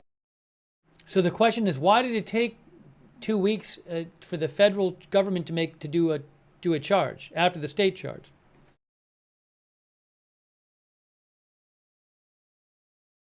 Slower than Yeah, well, federal charges are usually slower than state charges to begin with. I mean, the federal system is the first line of defense. They charge our violent crimes, our murders, our things like that. The federal system is really for, and in reality, the fact pattern here screams of a state crime. I mean, there was no gun used here. This was a knife case. There really is not a natural federal crime here. The federal crime we have is because it happened on a light rail system and because Congress has decided that that is essential to society. So we took the time to find that statute, do some research on that statute, make sure that we had the allegations and the facts to support that statute. And like most of our cases, we make sure our cases are pretty airtight before we bring them. And this was actually quite fast for us. We will sit on cases for months sometimes to make sure that we are successful once we bring them. Yeah. Is this the right charge? Because it's my understanding under this statute, I'm not an attorney, but that he would have had to have been trying to take over the train or threaten other people, like personnel on the train. There is a federal charge for entering with intention to commit a homicide. That's a different statute. I just wonder how strong is this charge? Yeah, well, so it is a broad statute, and part of the statute came out of 9/11, and some of it is meant for hijacking a train or things like that. But we're charging A7, subsection A7, aggravating factors, subsection B1, which are exactly for this situation. They are for when there is a passenger on the train and you do an act of violence on the train. And the reason for that is because hijacking a train is obviously a terrible thing that disrupts society, but making it so no one can ride the train or is too scared to ride the train is about the same threat. It's a terroristic act to make people afraid to go about their daily lives. That's what terrorism is, and that's why this statute is completely appropriate here. Now, this is a criminal complaint. We will indict later. We continue to look at facts. The FBI continues to investigate this case, and we may have more charges later. But for now, we have this charge, and we think it's an appropriate one. Yeah. Yes, sir. Ryan Orlin from Charlotte, so thank you for doing this. Yeah. Have either of you been in discussion with the White House since this footage was released? And if you have, could you share anything about what was discussed? I have not spoken with the White House. No, nor have I. Okay, then an alternative question if I could. My editor wanted me to check. There's some conversation, people who believe that they hear Decarlos Brown say after the stabbing in that footage, I got that white girl. It's unclear to me if he says that. Are y'all able to confirm if he did say that or what he said? We are still investigating. Obviously, we have the videotape. We have some other evidence as well. Our investigators who are sitting here in the front row are looking at other angles. As Mr. Ferguson said, there is potential for other federal charges. So we'll just let the investigation play out. I can't comment directly on the facts. Eric. Yes, sir. I'm curious. You both mentioned the fragility of losing faith in the transit system. There have been a lot of people around this asking whether the transit system has structural flaws. Earlier you said it's a breakdown in the system. So how does the transit system itself fit into the broader picture of this case?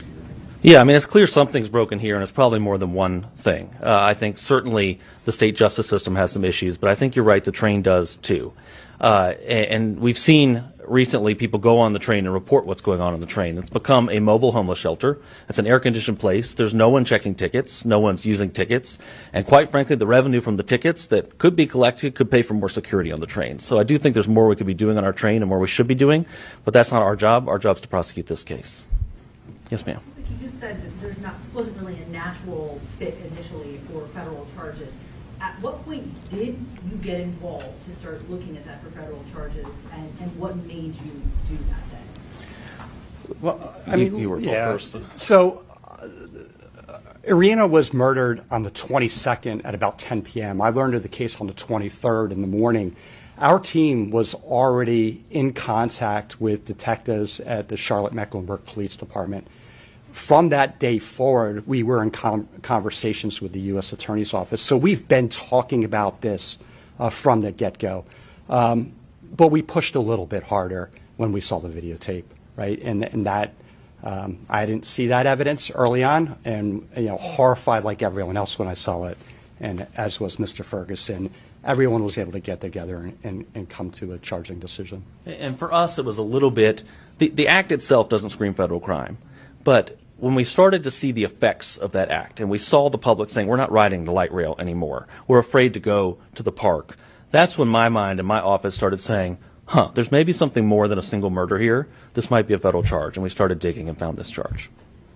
Yes, ma'am. Courtney Davis with Spectrum News. This isn't the first incident that's happened on Charlotte Transit. There have been violent offenses on buses as well in the last couple of years. What is it that brought this to that level to get this amount of resources behind this case as well? Yeah, well, we're concerned about the buses too. This is not just about rail, and we're concerned about the streetcar. We're concerned about the special transit vehicles that are used for handicapped individuals.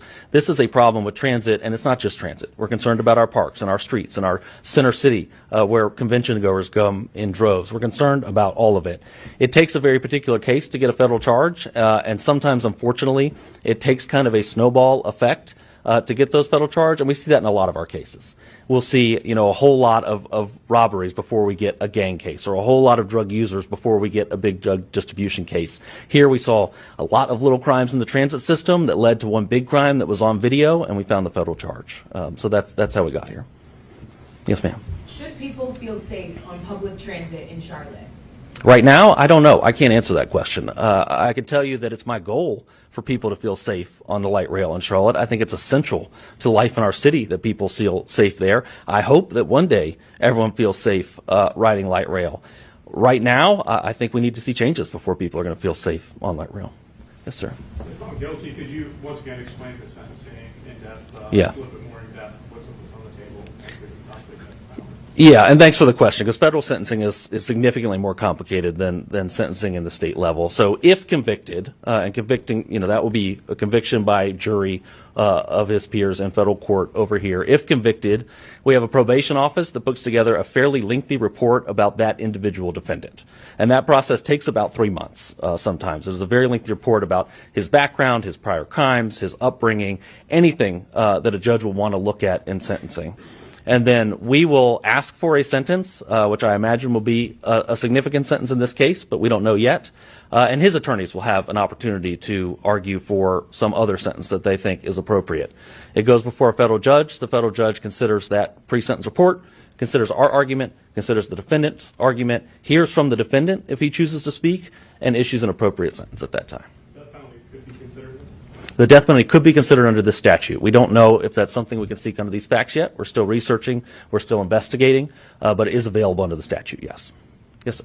You said earlier, especially when you said that there's potential for other federal charges. Can you confirm that it maybe includes hate crime or racially motivated crime of some sort? Is that something that you are That is you. Looking into, yes. We're looking into every available charge in this case. If we find facts that this was gender motivated or race motivated, we will absolutely bring a federal civil rights charge in this case. If the facts don't show that, we won't. We're only going to bring a charge that the facts support. The investigation's ongoing. We think we very fairly have the facts for this charge, but we continue to look and we may add charges, and civil rights charges are certainly on the table. One more question. Two quick ones. Yeah, Over Hunter. the weekend, this garnered national attention, as you know. Both of your bosses got involved, especially last night, publicly about it. I'm curious, what do you say to people who see what's happening here today and wonder if this is political grandstanding here? Yeah, I don't see how you would see this case as political grandstanding. And if you do, I think you should have the conversation that we just had with Iryna's family, because there's nothing political about that. This is a heinous crime, and we are going to remedy it. I don't know what the politics is here. If this was a political grandstand, there would be an opposite side to this. Is the opposite side, let's allow murders on our light rail? Is the opposite side, let's let people out of state prison so they can commit other crimes? There's no other side to this. There's no politics to this. This is a pure and simple federal case. And Russ, can you speak to the... I want to say something. Sure. Sorry, go ahead. Good. Yeah, I don't think anyone can debate that this woman was violently murdered on a train. Director Patel has changed the priorities of the FBI to address violent crime, the scourge to our cities and our country by cartels, by transnational criminal organizations, and by local street gangs. We have put resources to those matters. We anticipate more and more cases to be charged across North Carolina into a violent crime space. We're committed to working this. This is a priority from Washington, and I'm not afraid to say that. And Director Patel will get up there, and he'll, I wish he could be here today, I'm sure he does too, to share the priorities of the FBI. Our job is to conduct investigations. Our job is to put people in handcuffs and turn them over to prosecutors to prosecute. And that's what we're going to do. That's what I have 200 agents in the state working full-time to keep our streets safe. Russ, I just wanted to ask, Yeah. you've seen in state court how long some of these cases involving a mental health disorder with forensic evaluations can take. How does that play in federal court, and do you find that being a hurdle in this case? So, and I cannot say that will be an issue in this case or not. We don't know if there will be some sort of mental competency issue here or not. There is a process in federal court for that. Generally, a defendant sent for an evaluation. That evaluation can vary in time. We've seen it take a year in some cases, depending on the level of treatment needed, the level of evaluation. Sometimes psychiatrists need some time to get to know a patient before they can evaluate them. There's all sorts of variables. But we have had cases where that has happened, and ultimately a judge will decide if he is competent to stand trial or not. But one thing is for sure. This person cannot be allowed on the streets.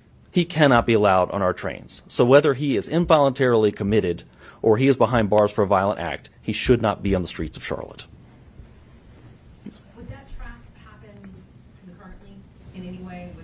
Obviously, that's happened with the state as well. There are, at least, have been concerns about his mental competency in the past, claims, statements that he made as well. Would that happen concurrently or on separate tracks dealing with federal and state charges? Yeah, so and obviously we want this case to go as fast as possible to bring justice for the victim's family. That is most likely going to be separate tracks because the state system and federal system have different standards, different legal standards, different processes they go through. I've called the district attorney about this case. We're going to work out the best way for the victims to get this to go forward, whether that's federal going first, state going first, some sort of parallel paths. We'll have to figure it out, but there are definitely challenges to that. And generally when we bring a federal charge, the state charges are dropped. But this is a case where we have a first-degree murder charge, and we are supplementing with a federal charge, which I think tells you a little bit about the state system, that we can't trust that a first-degree murder charge is going to take someone off the streets for as long as we need them off the streets. We have to supplement with a federal charge. So. Thank you, everybody. Thank you. I really appreciate you covering this. Thank you. Thank you. All right, so I started playing some of the Q&A. I wanted to just let it run through. So we are waiting, by the way, right now. President Trump is supposed to speak at any moment now. He's supposed to be signing a proclamation.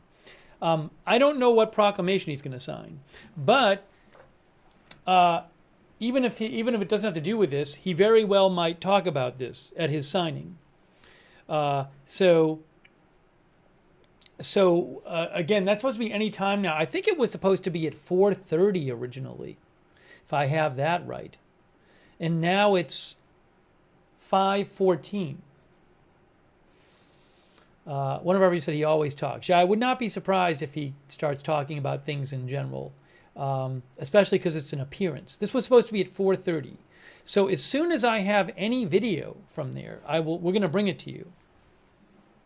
He might talk about both things that we've covered today. He might talk about both the Israeli attack in Qatar, and the federal charges against the Charlotte's train stabbing suspect.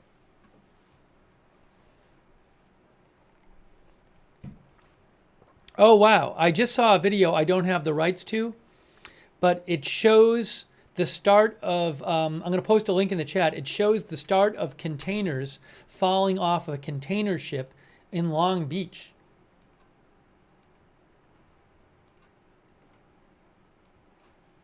So I just posted the link in the chat. That's a whole other story. That's this story, just to quickly mention it for you. More than 60 containers fall off ship in Long Beach port. More than 60, 67. It's one of the busiest seaports in the country.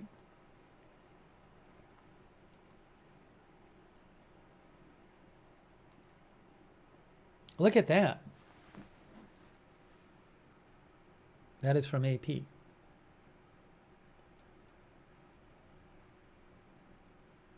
Look at how big they are, too. There's a little boat right there.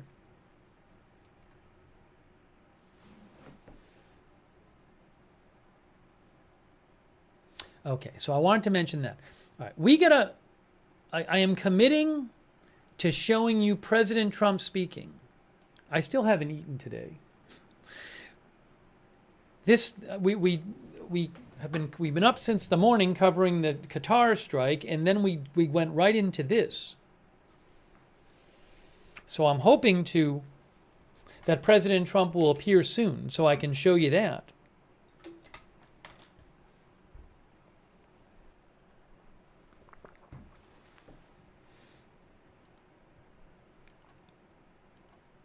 A quick thanks, by the way, to Kiwi for the memberships. Thank you, Kiwi. Also, thank you to all of our Twitch subscribers like Artful Nothing, Devil Doc, Wall Street and Shaggy, Grant 74P, Golden Tarkus, Jetson.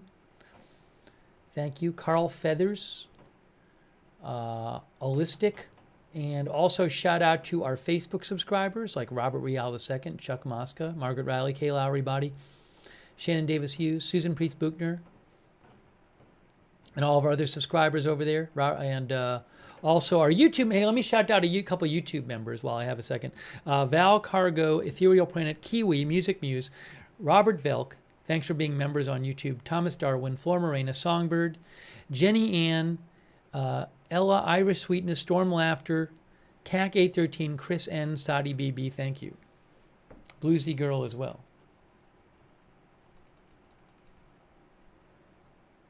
Yeah, I'm kind of running on extra here. That's not even, I don't even think that's a real phrase, but because I have not gotten to eat. But again, President Trump is supposed to speak shortly.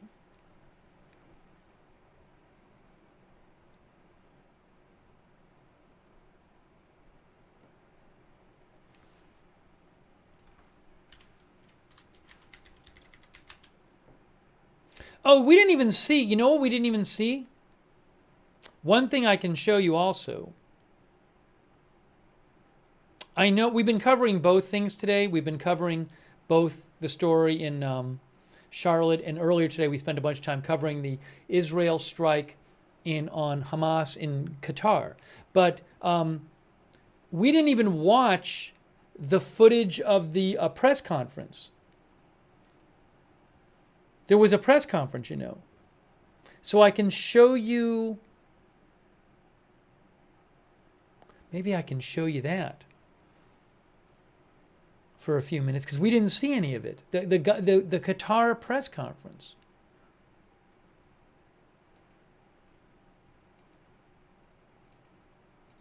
I think I got it right here. I got it. Okay, hold on.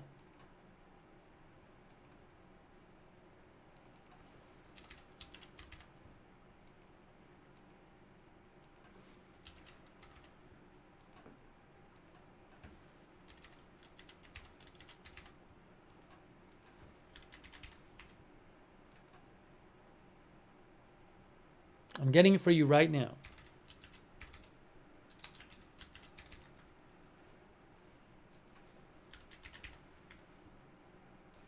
While we wait for President Trump. President Trump expected to speak at any moment.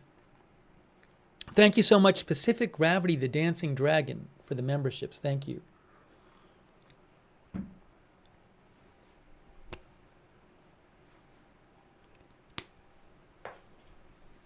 To repeat, I have not yet watched this, the graphic video. I'm going to try not to watch the graphic video of this murder. It's terrible. Certainly condolences to the family of Iryna Zarutska.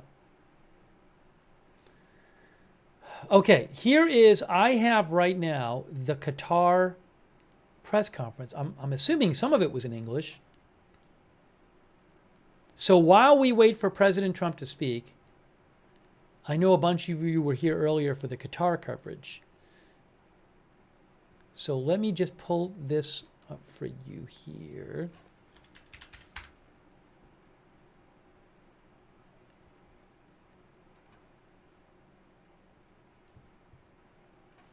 This is from Reuters. All right, wait one moment. Okay, so there is, oops, you can't see it yet. There is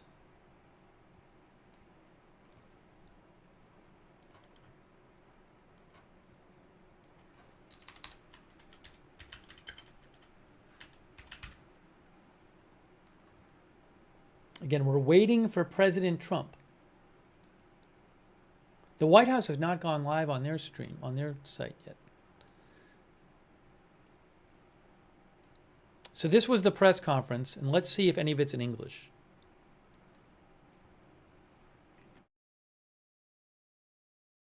بسم الله الرحمن الرحيم. طبعا تعرضت اليوم دولة قطر إلى هجوم غادر من قوات الاحتلال الإسرائيلية ولا يمكن تفسيره إلا في سياق إرهاب دولة. I'm just going to skip ahead. Let me skip ahead and see. I'm guessing some of it is English, but let me skip ahead here a little bit. Hold on. هذا الاعتداء باشرة الهجوم أثناء تأدية على أرض قطر بأكمل على مثل هذه التصرفات الهمجية التي لا تعكس شيء أخلاقية. يدعي المجتمع الدولي نحن عملنا على موجة الصواريخ كان تم تداول the truce deal or talking specifically about the talks on Gaza, Qatar has spared no effort. It seems like most of it is not in English. Did I miss any of it in English at the beginning? تعازي لأسرة وذلة فيما يتم اللازمة للرد عليه والسياسات وإجراءات القانونية أن هناك قضية بأن يكون ولا يمكن بل المعايير أرسلت تصرف ممنهج وكانت انتهاك سياسي ويجب أن الجانب الأمريكي عاملت مع موجة الصواريخ التي سؤال ثاني بعد كان بوجود مثل هذا الهجوم وهل نجا لأن تم اختاره من أكاذيب. السؤال الثاني Associated Press. Good evening, Mr. Prime Minister. My name is Najib Abu Jubair from Associated Press. My question is, after this attack and these circumstances and situation that we're living in Doha, like everybody is shocked for what's happened today, but again, what is the role that Qatar will do after the Israeli escalation in this region, and what is the effect on the truce deal or the hostage deal and the talks with Hamas and other, especially Qatar is not playing one role in the region, it's playing many different roles in this area. I'm sorry, if you are talking specifically about the talks on Gaza, Qatar has spared no effort in order to stop this war and will do whatever it can to stop this war, to stop this hostility on Gaza. Hold on, a couple more minutes in the press conference. Maybe there's some more English in there. Hold on, I'm getting it on the screen for you right now. So most of it was not in English. Now, when it comes to the current talks, I don't think there is something valid right now while after we're seeing such an attack happening like this. السؤال الثالث الجزيرة الإنجليزية. Rasul Sadar from Al Jazeera English. Sir, has there been any communication between Qatar and the U.S. prior to the attacks, or has there been any warning from the United States conveyed to Qatari officials, or based on your information, has there been any involvement of the United States, whether with the approval or with the knowledge? We had a very, first of all, the first part of your question, I have just answered it. The attack happened at 3:46. The first call we had from an American official was at 3:56, which is 10 minutes after the attack. And after that, President Trump has spoken with His Highness the Emir. He condemned the attack, and the U.S. government positioned that they have no knowledge about the attack nor any coordination about it until it started to happen. Now, when they got the alert, when the alert has reached us, that's an information that I don't know right now. What I know that the official channels that we have with the U.S. Got notified by the U.S. after the attack with 10 minutes. السؤال الرابع والأخير صحيفة الشرق قطرية. بداية حفظ الله قطر قيادة That's not in English, this question. ومقيمين وبعد عنها كل شر. الدبلوماسية القطرية بنيت على أساس من هذه الهوية وصولا. Well, there you go. You got to hear the part in English. So you heard he said that the U.S. told Qatar about this attack 10 minutes after the attack started. I know it's a different topic, but we've been covering both today, and a bunch of people who were watching this stream watched the previous stream, and we were waiting for this press conference, and it happened during this stream, during the other press conference about Charlotte. So I wanted to show you that. All right, so now we saw that. We got to see that. And yes, now we're waiting for Trump to do a proclamation. Any moment now, Trump is supposed to sign a proclamation. It was supposed to be at 4:30. It's now an hour late. It seems like he does a bunch of events an hour or more late now. And he very well might talk about this Charlotte stabbing topic during his proclamation signing, whatever it's about. I still don't know what it's about. Sorry, I'm not really functioning that great because I haven't eaten, as crazy as that sounds.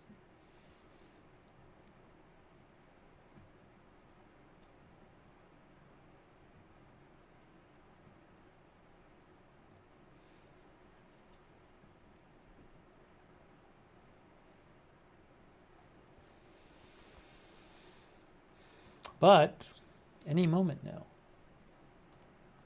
Pool reporter for today is Maggie Haberman with the White House Pool. She said about 45 minutes ago, she said we're being told the late afternoon event is delayed. Now I wonder if it got delayed because of the Qatar stuff. Chris thinks the U.S. hit another drug boat? I haven't heard anything about that.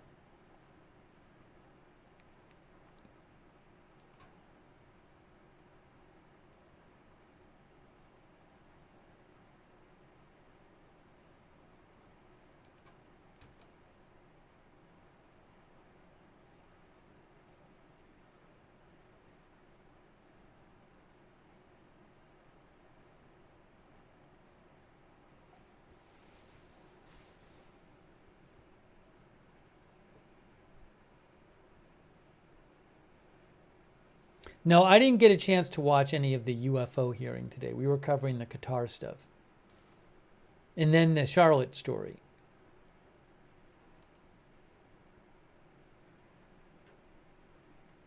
We'll wait, though. He's supposed to speak at any time now.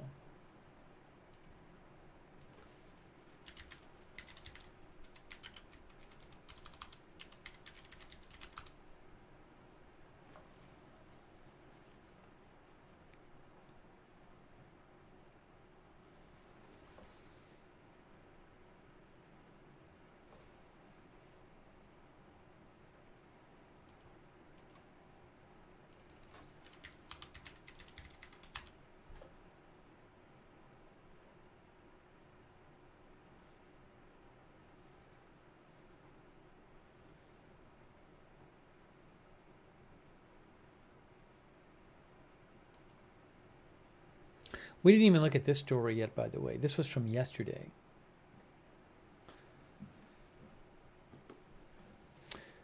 Charlotte leaders criticized over killing of Ukrainian woman as Trump and MAGA target another Democratic city. Officials in Charlotte are facing sharp criticism over the fatal stabbing of a young Ukrainian refugee on a commuter train last month, a killing that quickly drew the attention of President Trump and MAGA allies, who blame Democrats for what they say is out-of-control crime in blue cities.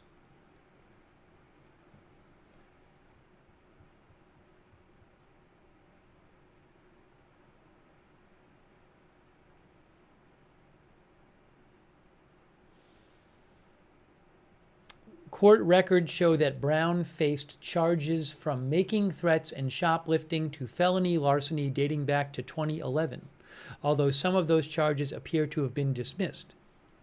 In January, Brown was arrested after repeatedly calling 911 from a hospital claiming people were trying to control him.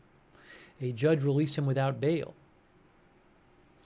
He had cycled through the criminal justice system for more than a decade, 14 prior cases in Mecklenburg County, serving 5 years for robbery with a dangerous weapon. His mother told local television she sought him in involuntary psychiatric commitment earlier this year after he became violent at home. Doctors diagnosed him with schizophrenia.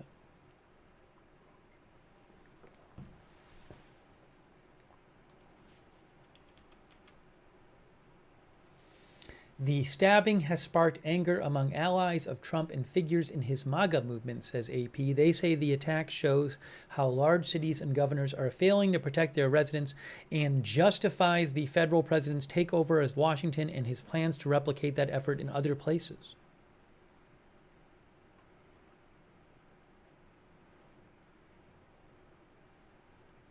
Elon Musk posted about the stabbing several times on social media, as did popular conservative activist Charlie Kirk and White House Deputy Chief of Staff Stephen Miller.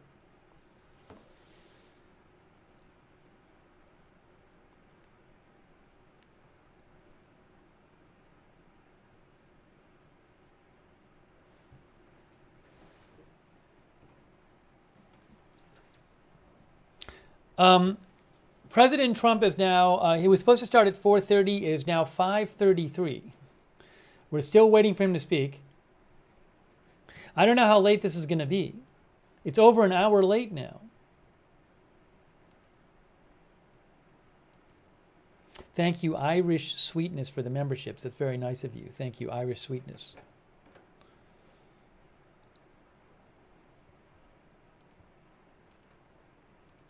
I'll give it a few more minutes, and then if in a few more minutes he doesn't speak, I'll leave the stream up and take a break to eat something, because I'm going to have to eat something.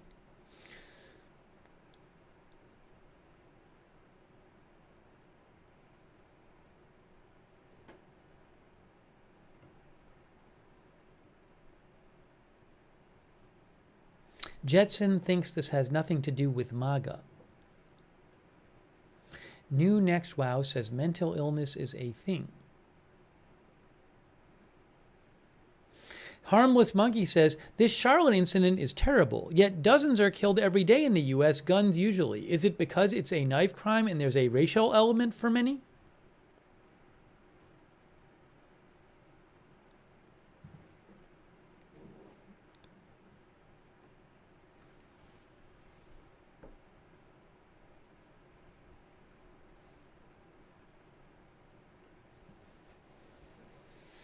Paul S. says, we wonder what the declaration could be.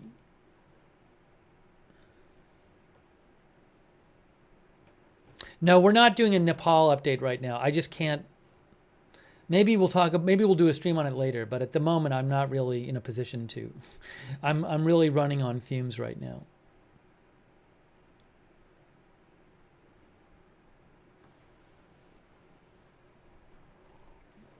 Eric Abrigan thinks it's because he was released 14 times.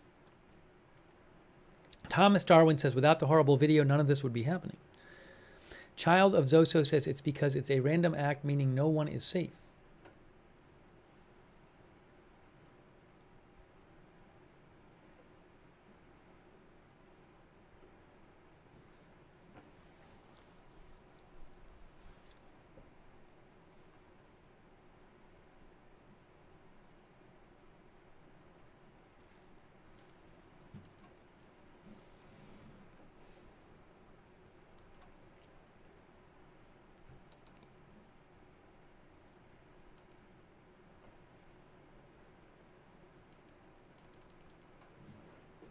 Thank you to Spin City DJs, who thinks there is no racial element to the stabbing that happened in North Carolina. It's a failure in the justice system.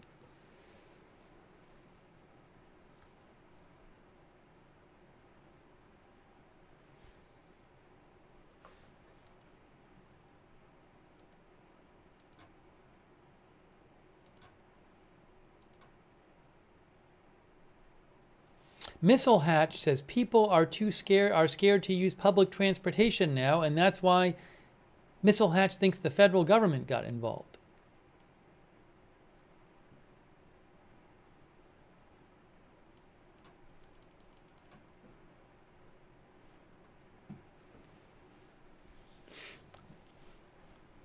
Ethereal Planet says it's a failure in humanity.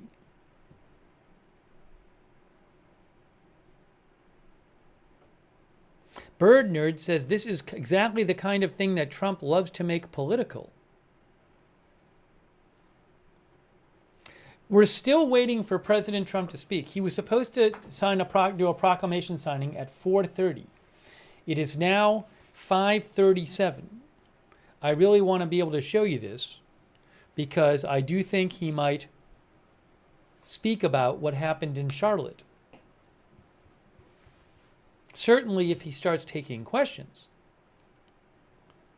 So as part of our coverage of this, I definitely want to show it to you. Also,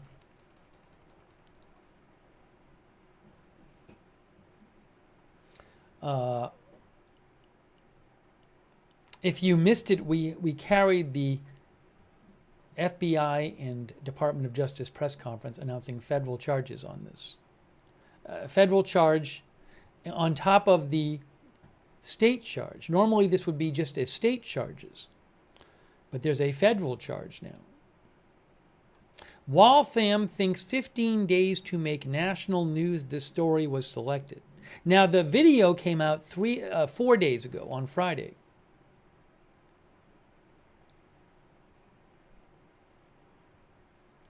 Chad Scott thinks it was delayed because of the hostage release. You're talking about Elizabeth Surkov.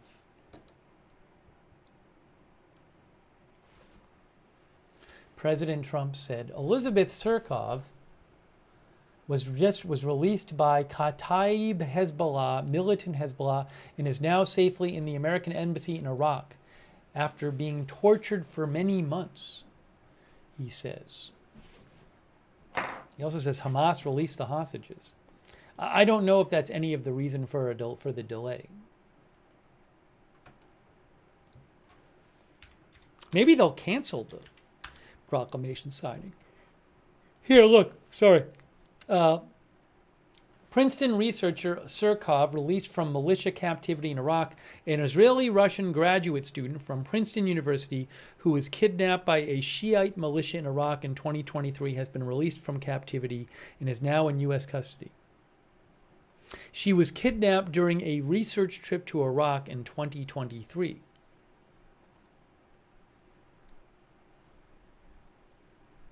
Emma Surkov, one of Elizabeth's sisters, said in the statement her family was thankful to the Trump administration for helping secure her release.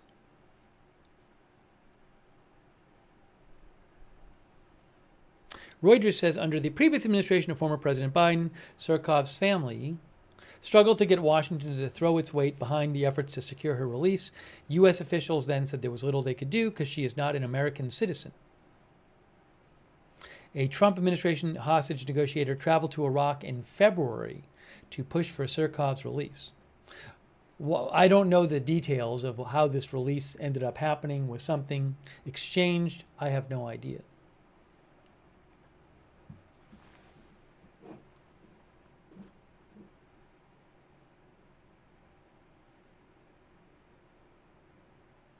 We are still waiting for the live from the White House. Maybe I should take a couple-minute break at this point. Oops, sorry. We're waiting for President Trump to speak. Maybe I'll go away for a couple minutes and come back.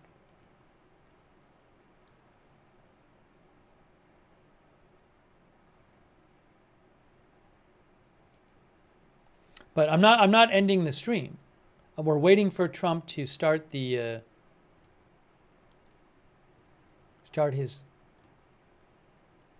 his appearance.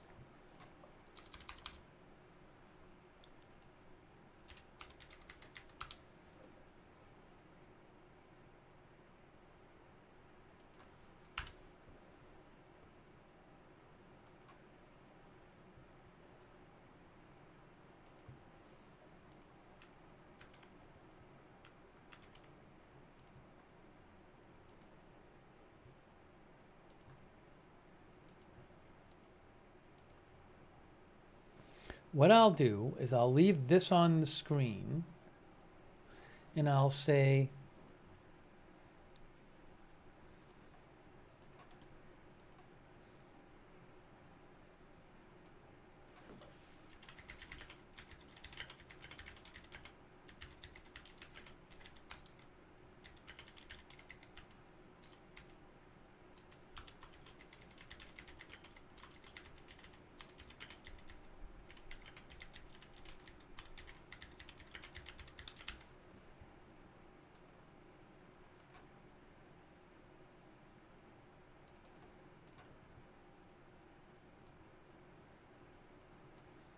Steve will be back shortly to cover President Trump live proclamation signing. How about that?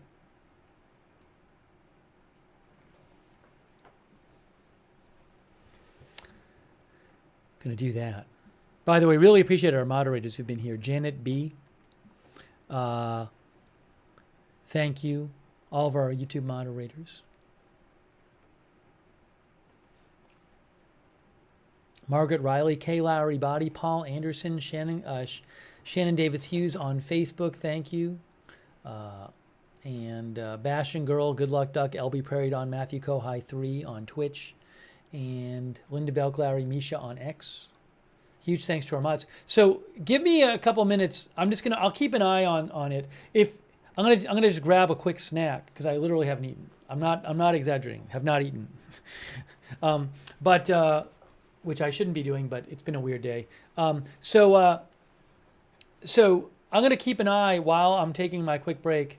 This is just a quick snack break, but I'm going to keep an eye on things. And if President Trump, if it's about to start, I'll come back in here. I'll drop my whatever I'm snacking on and just run right back in here. Otherwise, I'll come back when I'm done, but I want to show you the President Trump appearance that's coming up live.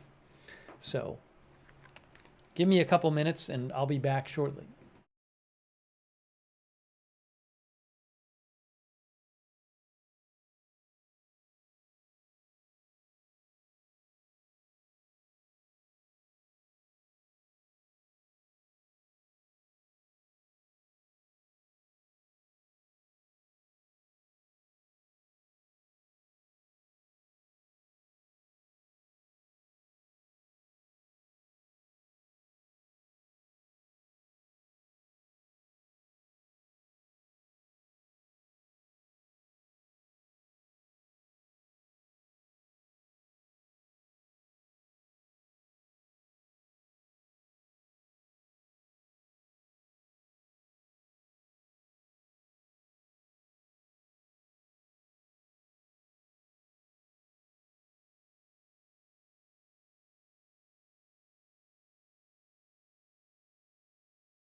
All right, we're back. President Trump is still delayed. He is still delayed. His proclamation signing was supposed to be at 4:30. It's now 6 p.m. Maybe he's been dealing with Qatar stuff. Maybe he's been dealing with other things.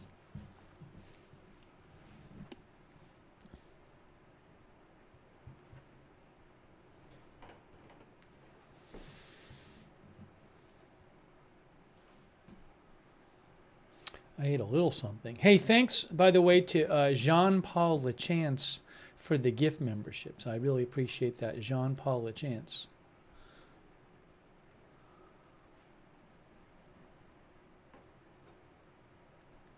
Testing 1, 2, 3. I can hear myself.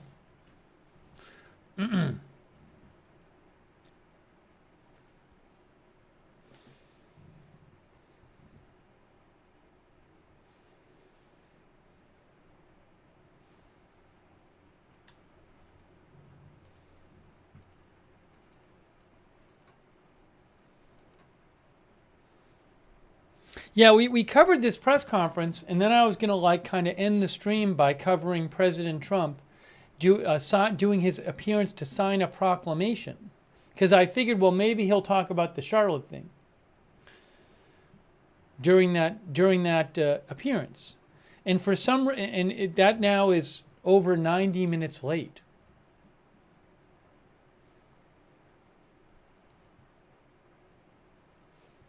I don't even have an update from the White House pool report when they're going to do it. Could there be something else going on? Is there possibly something else happening? We haven't talked about, maybe, because we've been assuming that it was something relating to one of the stories that we know about. But could it be something else? I mean, it's pretty late.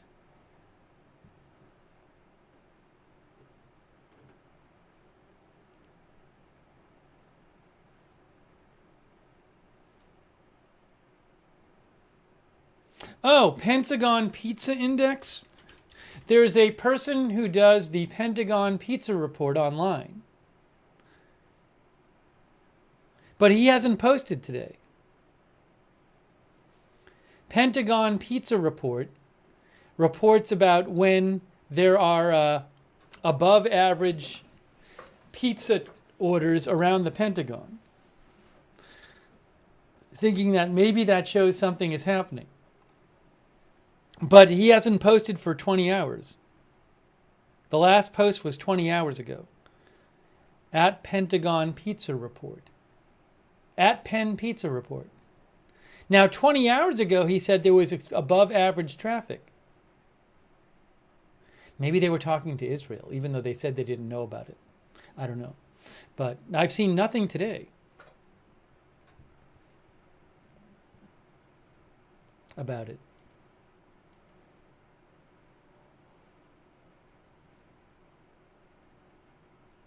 Oh, he did just post something. Wait, was this new?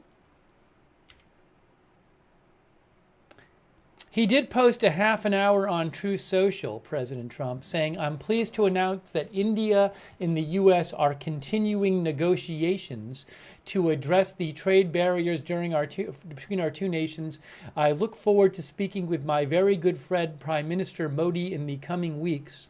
I feel certain there will be no difficulty in coming to a successful conclusion for both of our great countries."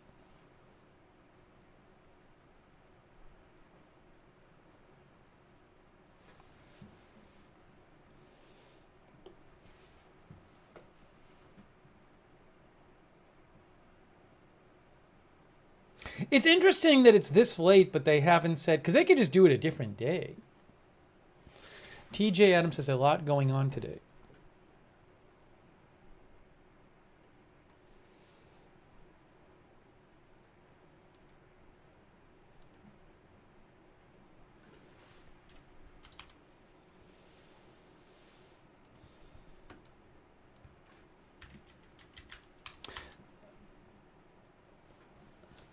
Sorry, normally we stick with the topic of the stream, but the reason we're basically we're basically on, the stream is running a bit longer than it normally would because we're waiting for President Trump to speak. And I think he might speak on Charlotte, at least some. But in the meantime, maybe I'll talk for a second about Nepal. Nepal has had protests the last few days. So Nepal has had, I think, 12 governments since 2008. Nepal got rid of their monarchy in 2008, I think it was. Was it 2008? And they've had a bunch of political instability since then. It's a Himalayan country of around 30 million people. Yes, since the monarchy was gotten rid of in 2008, they have had more than a dozen governments.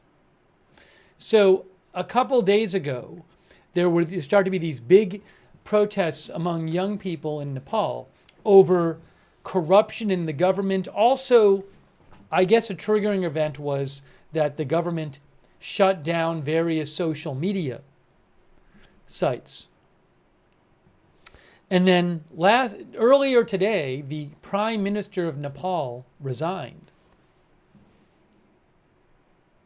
And they were like, I guess some of the protesters were setting buildings on fire of certain government officials.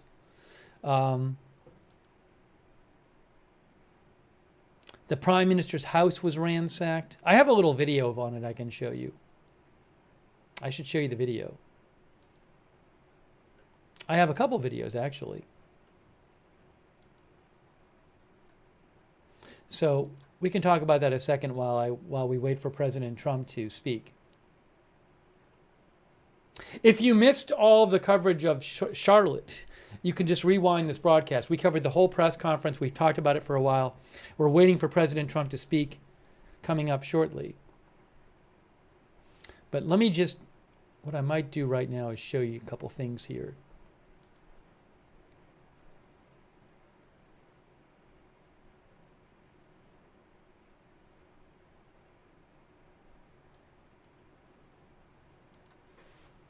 So as Reuters says, young anti-corruption protesters oust the Nepalese prime minister. And I believe the Nepal military has now said they're taking responsibility for security. The Prime Minister of Nepal, Sharma Ali, was forced to resign today by angry young anti-corruption protesters who defied a curfew and clashed with police a day after 19 people. Yeah, that was really bad. The first day of protests, 19 people died. The outrage was sparked by a social media ban, which the government lifted after police fired tear gas and rubber bullets at protesters trying to storm parliament, and 100 people were injured alongside the 19 dead. There was no let-up in the protests for a second day today, which plunged Nepal into fresh political uncertainty.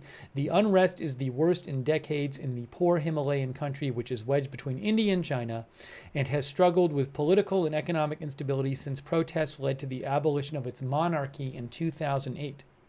Young Nepalese have for years been frustrated at the lack of jobs, and millions have gone to work in the Middle East, South Korea, and Malaysia, mostly on construction sites from where they send money home.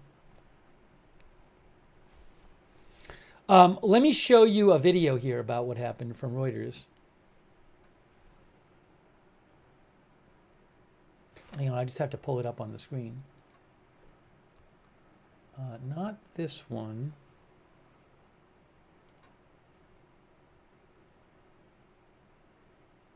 There's two of them here. Where's the second one? Here. Here is the... Oh, I'm going to try something this. Is this mono? I'm going to try to fix the audio if I can.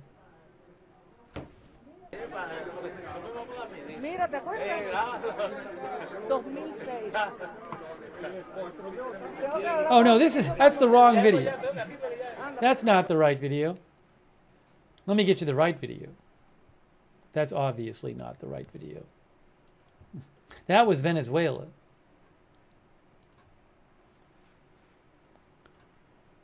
I found it. I found the correct one. Here it is. Here's the video. There's two videos.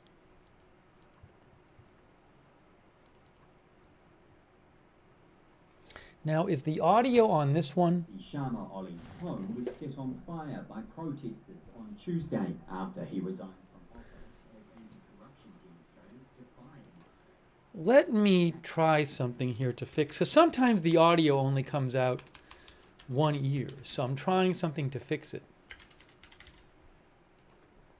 One moment. One moment here. Can I do this? Okay. Is that going to work? Let's see. And clashed with police. It comes a day after 19 people died. I fixed it. 100 were injured trying Okay, to storm hold on. Here we go. protest of a social media ban. Hang on. Here we go. Here is the video from Reuters about Nepal. And the audio should play in both sides. You ready? This is from Reuters.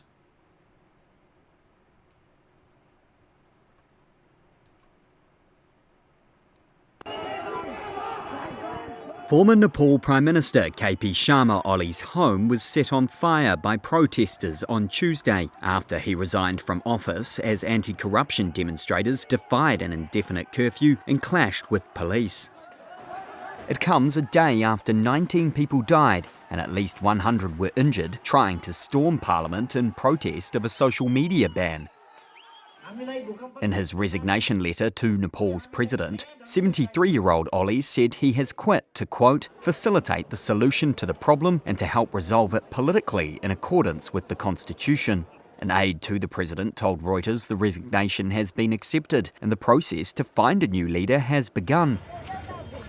The unrest is the worst in decades in the poor Himalayan country, as protesters also set fire to other politicians' homes. Nepal has struggled with political instability and economic uncertainty since protests triggered the abolition of its monarchy in 2008. The army appealed on social media for people to exercise restraint. Organisers of the protests have called them demonstrations by Gen Z, driven by young people's widespread frustration over a perceived lack of action to tackle corruption and boost economic opportunities. Earlier on Tuesday, Oli met all political parties to try curb the violence and find a solution, but anger continued as protesters gathered around the capital, Kathmandu, despite the curfew. Kathmandu Airport, Nepal's main international gateway, was closed because of poor visibility due to the smoke from fires set by protesters. Former Nepal Prime... I actually have one more video here. Hold on.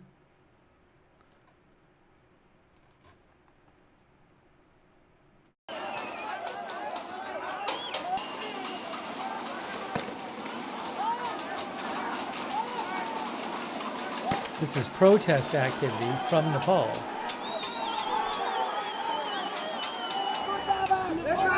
This is not right now. This was earlier today, I think. Earlier today or yesterday. It's not a live video. It's nighttime there now.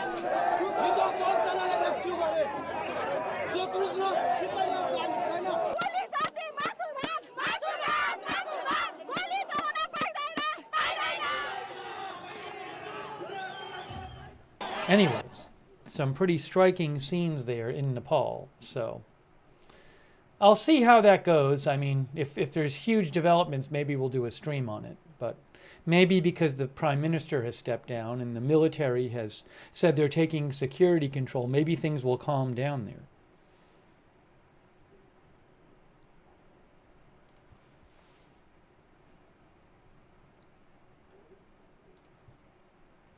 Hold on.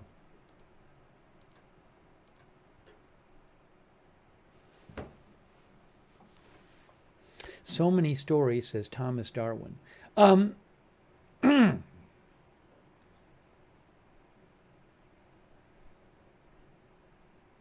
So we're still waiting for President Trump.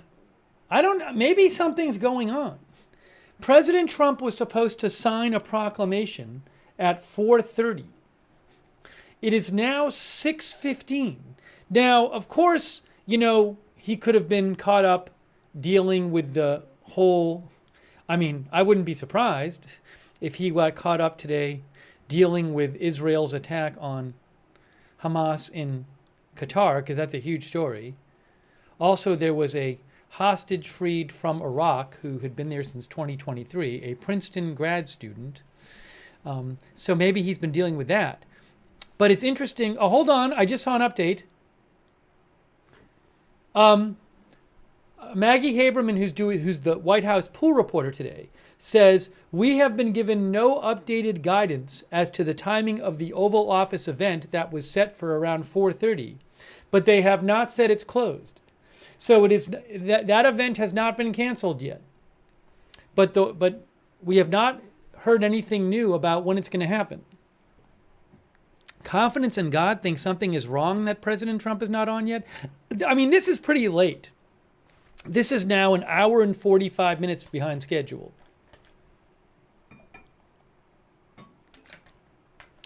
Irene thinks something must be cooking.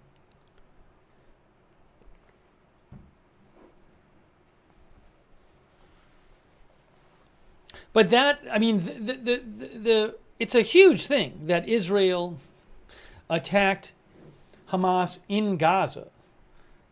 They had never struck not in Gaza, in Qatar. In Qatar. Qatar is a country that acts as a mediator between Israel and Hamas. And for years, they have allowed Hamas political officials and negotiators to live in Qatar. So, like, for example, Israel or the U.S. or other countries could go meet with them there. And that's just the way it's been. And it was widely understood, or was thought to be widely understood, that Hamas officials could be in Qatar and they would not be attacked by Israel there. That all changed today. And after that happened today, President Trump came out with a statement that he was about how upset he was at Israel for doing it. I mean, it's a really big deal. So maybe he's been dealing with that. It's a little strange, though, that they haven't just canceled. I mean, but I don't know what the proclamation is. This proclamation, then they could just do it tomorrow. Or do it whenever.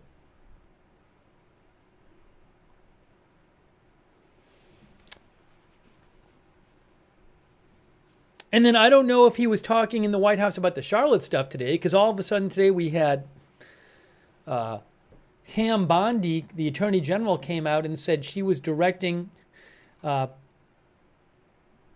federal attorneys to prosecute the stabber in Charlotte, on the Charlotte train stabbing. And then shortly after that, there was a press conference, and it was announced that the Charlotte train stabbing suspect was being charged with a federal crime in addition to the usual state crime, state murder charge. So I don't know what's going on.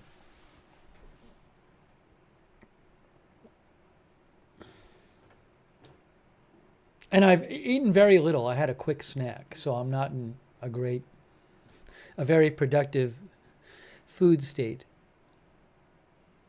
So I'm sorry, normally we would stick on the same topic, but I've been jumping around to a couple different topics on this stream because we're basically waiting for President Trump to do we're sticking around to see this event. Irish Sweetness says it's all over the place today.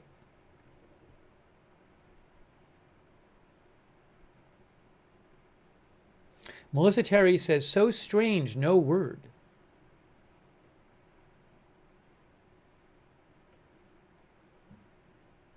Maybe there's something else going on.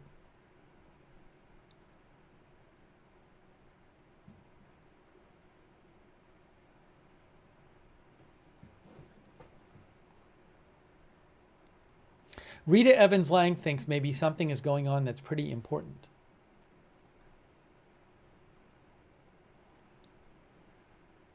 Adam Bertucci said C-SPAN took it off their schedule. It's still posted on AFP TV. On AFP. It's still posted on Reuters. And as I mentioned, about 15, 20 minutes ago, White House press pool 15 minutes ago said it hasn't been taken off the schedule.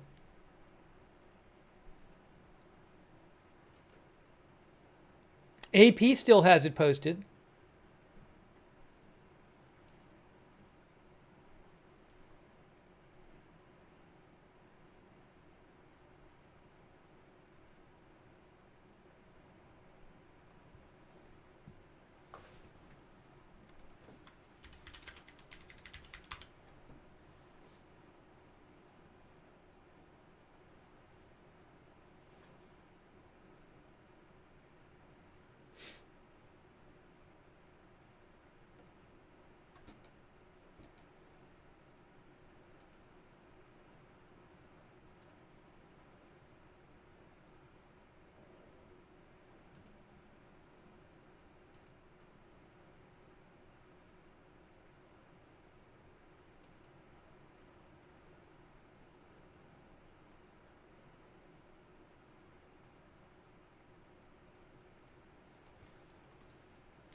So I'm checking some of the things people have sent me as well.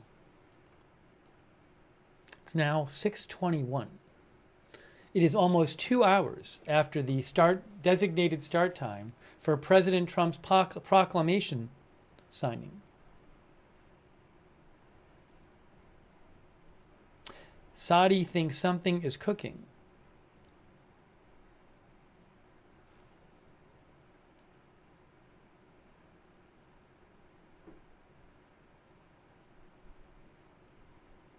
Hey, thanks so much to Dodger Blue. Thank you, Dodger Blue. That's really nice of you. Also, Irish Sweetness for the membership. So nice of you, Irish Sweetness. Thank you. Really appreciate the memberships and the gift subscriptions. Thanks also, Exotic PV, for subscribing on Twitch, and Who Shot JR for your support.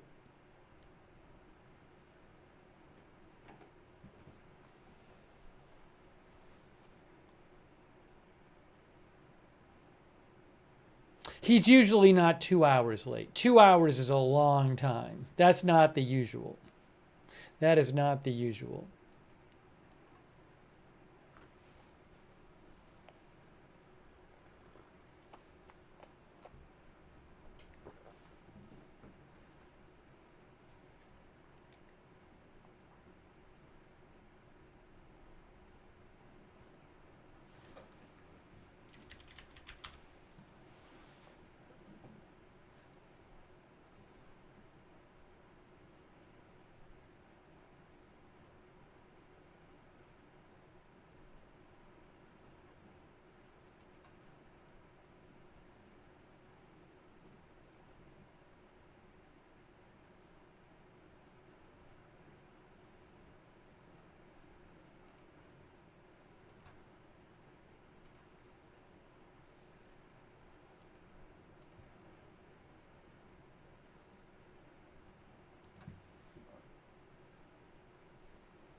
By the way, the New York Times said a few hours ago that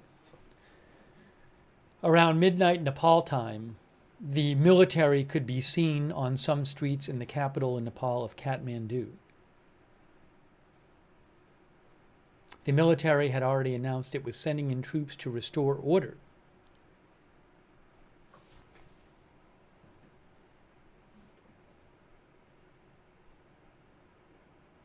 We are waiting for President Trump to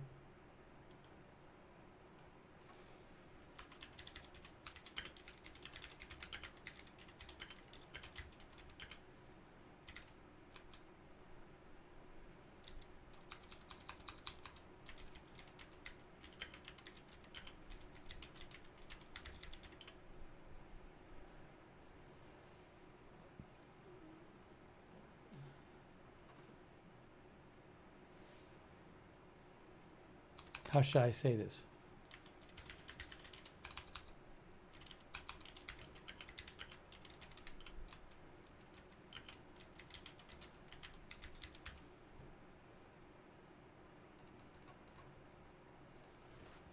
Supposedly soon.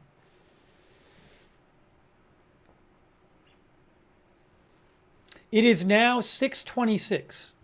It is an hour and 56 minutes after the proclamation signing event was originally supposed to happen.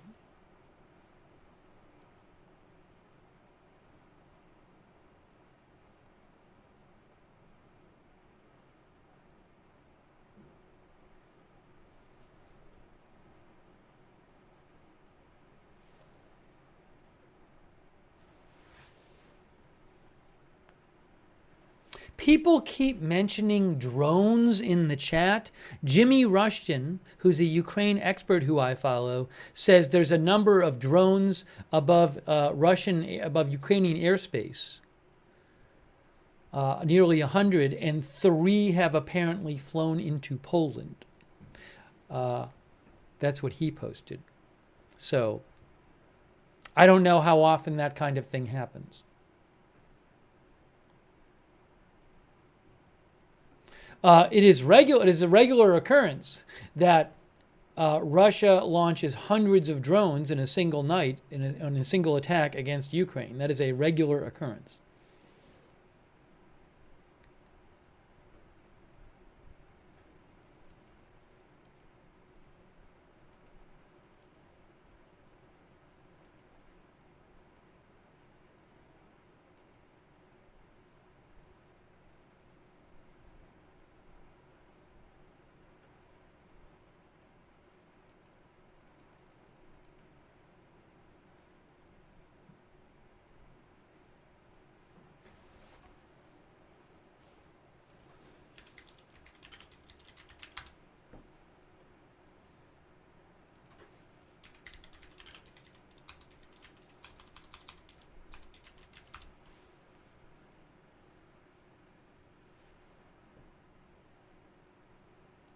For example, 5 days ago, Reuters reported that Poland said that 2 drones entered their airspace. That was 5 days ago. So that's one example of it supposedly happening.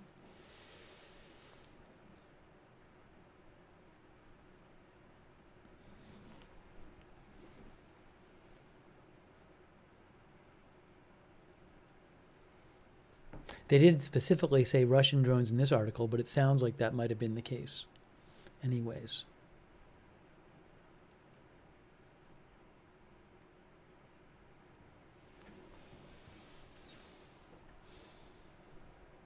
All right, guys, we're just about at 2 hours. What is going on? 2 hours after the scheduled start time for President Trump signing a proclamation. It has not started yet. It has not been canceled.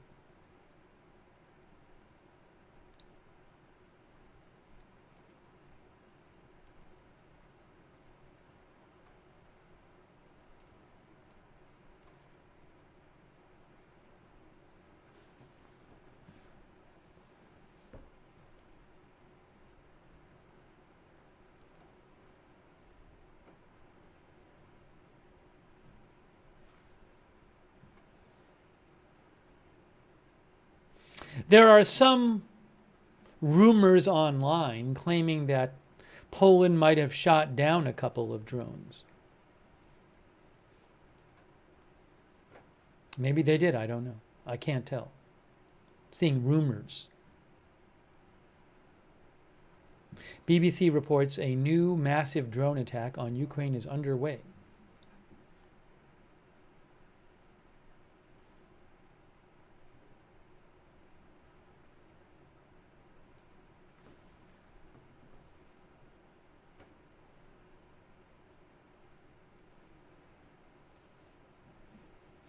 Trukha Ukraine, which is a Ukrainian news outlet, says there is information online that I haven't seen this, I'm not sure. They say that there's information suggesting that Poland shot down 2 drones, 2 Russian drones.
Again, I've basically just been waiting for, normally we would end the stream earlier, but I'm basically just been waiting for President Trump to do his proclamation signing, which is now over 2 hours late.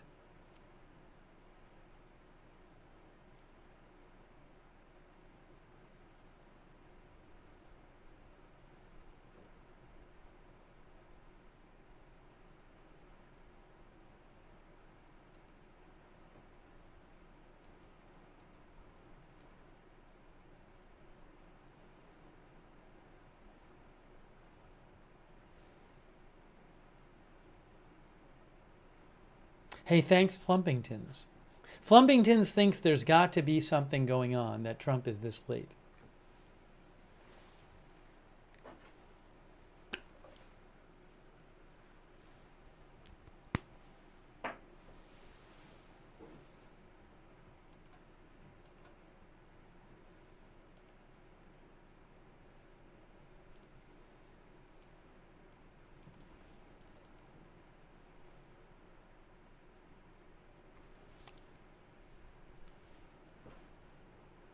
I don't even see anybody posting about the fact that, I mean, the White House press pool has posted about it. It's interesting that I barely see any reporting about it being so late.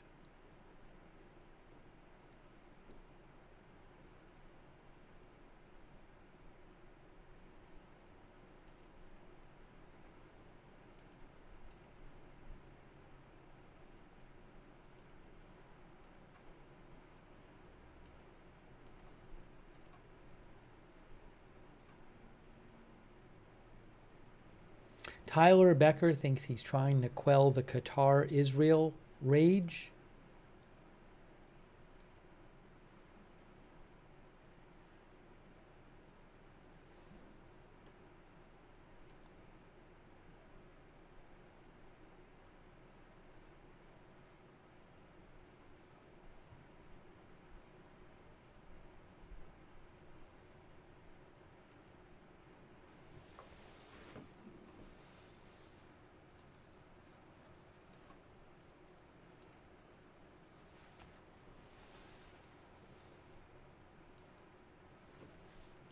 No, guys, people now in the chat, people have started saying Russia attacking Poland. There is no evidence. You gotta be more responsible in the chat, guys. Come on. This is what happens. You know, if you're gonna post this stuff in the chat and other people see it, be more responsible. I have seen no reliable reporting whatsoever that Russia is attacking Poland. Now, come on.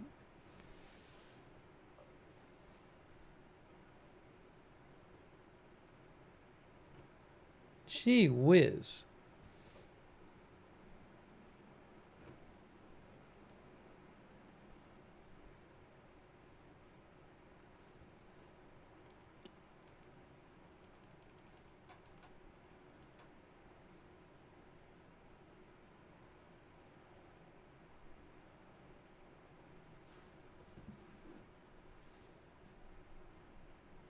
As I mentioned, even 5 days ago, There was a story in Reuters about how a couple of drones had flown into Polish airspace.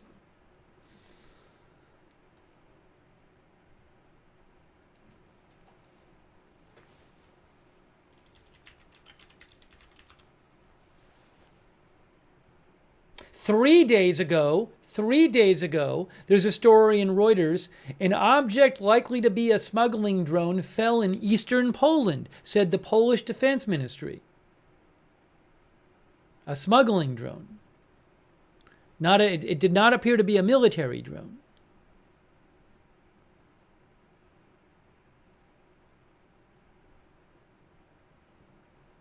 In August, a drone crashed into a cornfield in eastern Poland, Reuters says. A prosecutor investigating the incident said at the time it appeared to have entered Poland from the direction of Belarus, an ally of Russia.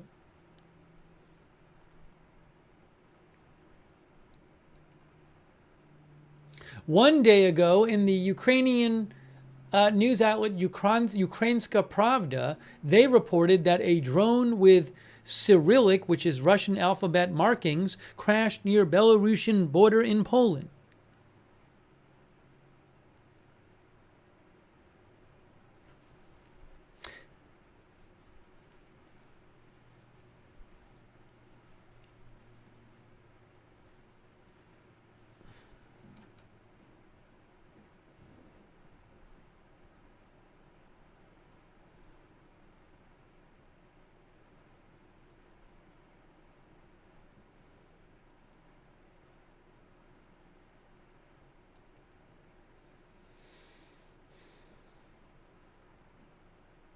Yeah, Reuters posted this like 2 days ago.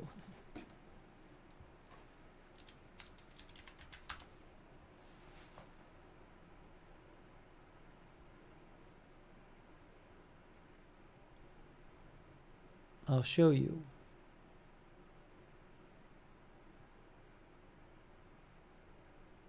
I'll mention it. 2 days ago, actually yesterday, Reuters reported that Polish border guards found drone debris in a village near the border with Belarus, the latest in a series of similar incidents in the NATO member country that neighbors Ukraine. On Saturday, an object likely to be a smuggling drone rather than a weapon fell in eastern Poland. In August, a drone crashed into a cornfield in eastern Poland.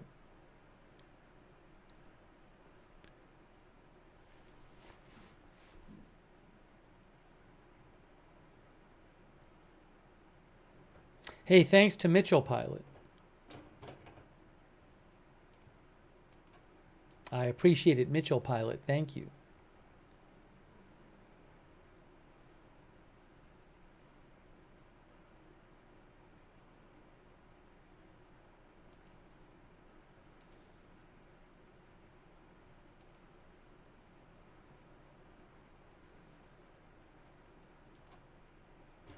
The Ukrainian Air Force said that,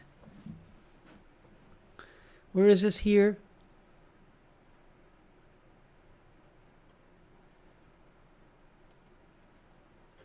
I'm looking at the Ukrainian Air Force.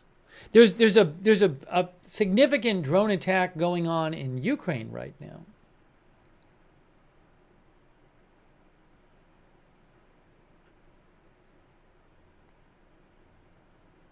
Guys, so I just want to mention this.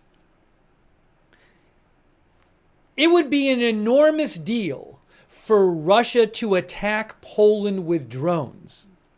So I strongly suspect, in spite of everybody posting everything in the chat and on social media, it's highly likely that Russia is not attacking Poland with drones. So let's take it all down a little bit.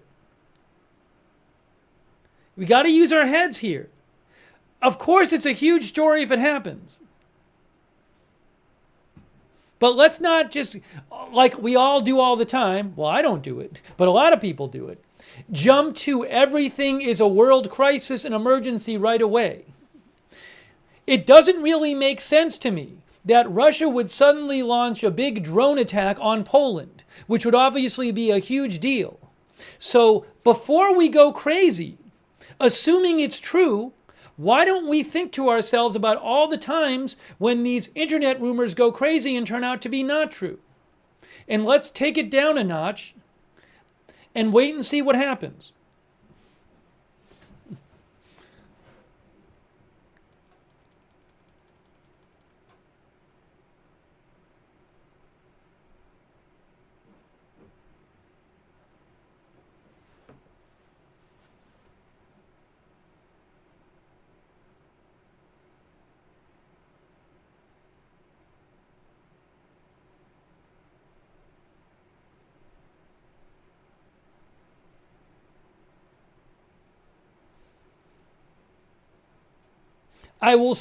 If Russia attacks Poland with drones, I will certainly report that to you.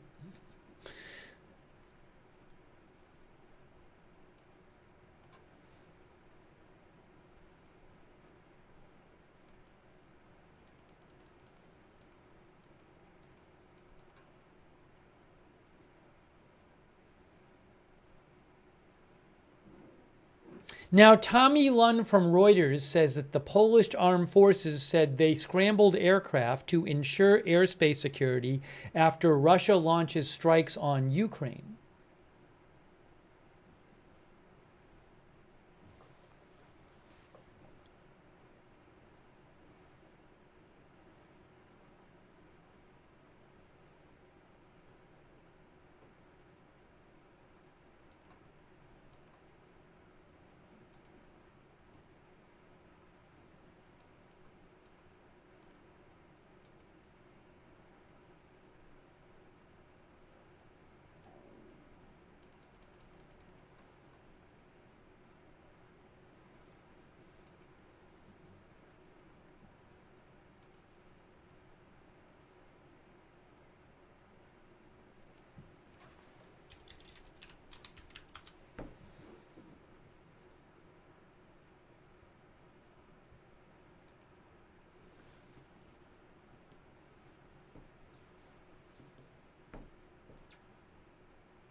Now, maybe rather than Russia attacking Poland with drones, which I find incredibly unlikely, maybe Russia is doing something where they fly a few, I mean, there have been some drone incidents in recent weeks in Poland. Maybe they're flying a few drones farther into Poland than they have before, and in greater number. That could be happening. It's certainly provocative. That does not mean they're attacking Poland.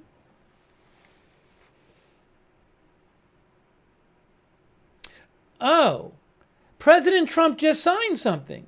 Look, we've been waiting for this proclamation. Is this today? Look at this. Guys, did this just happen? Margot Martin with the White House said she just posted, President Trump signs the most significant action in a generation to rein in misleading pharmaceutical ads. But there was supposed to be a... Oh, wait, it's already been signed. Here it is from the White House press pool. The White House just said that the signing that was supposed to happen 2 hours ago has happened, but they have not called a lid. The White House has not officially said this, that the signing won't be open. It's very confusing. So the White House had not said, yeah, it's really confusing. There was supposed to be, the press was supposed to go in, it was supposed to be an event where President Trump does an event, an appearance to sign this thing. And the White House has just sent this out, and the White House press pool is reporting this as well. They just got word that a memo had been signed.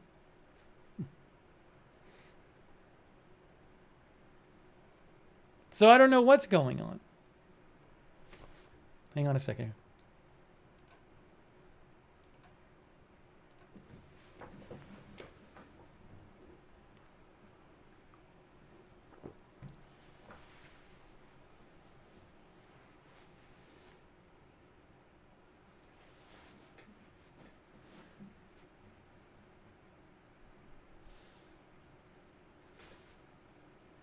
So are they going to do an appearance or not? I have no idea.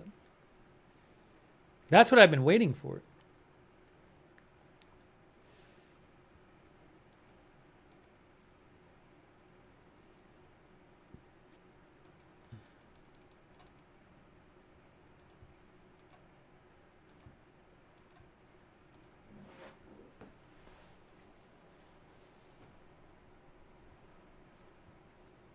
Well, I think it's looking like he's not going to do an event. That's what I think.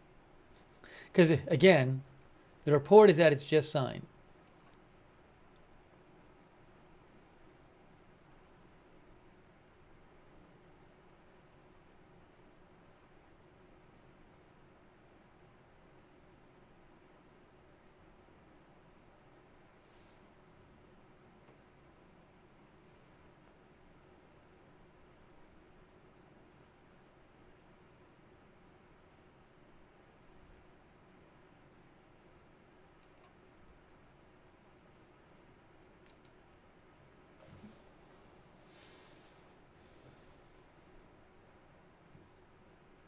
He said there's, I don't know the details of it. It's the White House said it's some sort of memo to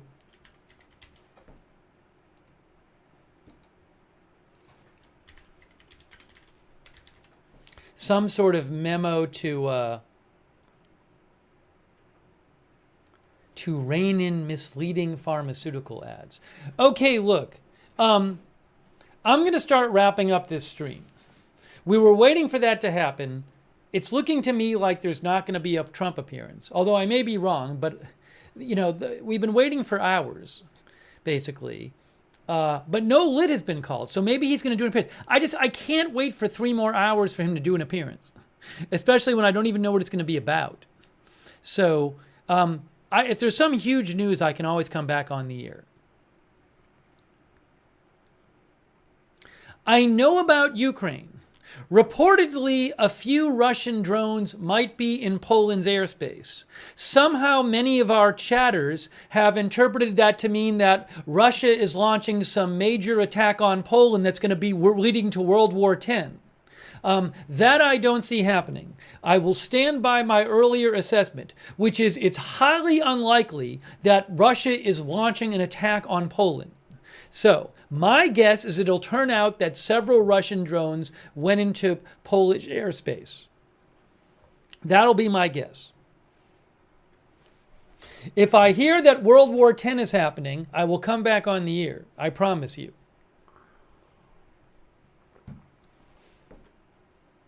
Sorry, I stayed on to show you this this appearance. It's not usual that. Usually, if they're not going to do the appearance, they would usually would not run this late. We're now 2 hours and 20 minutes after the start time. But normally they would just, I think if it's this late, they might just say it's not happening or something. So, but as of right now, it's confusing, but it looks like he did sign the memo instead of do the appearance.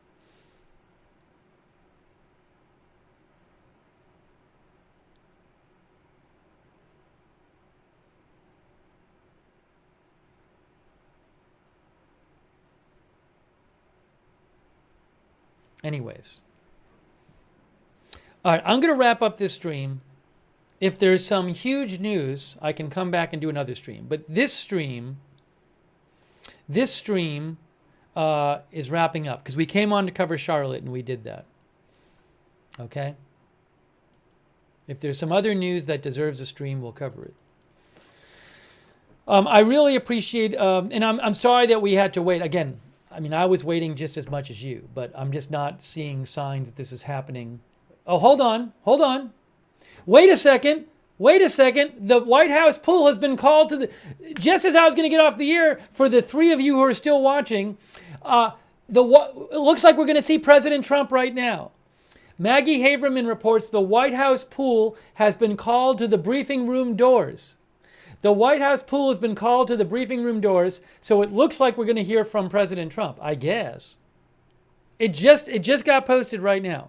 She just posted it. So hold on a second. If you're still watching, It looks like we're going to hear something from the White House. She just said it. Pool called to briefing room doors.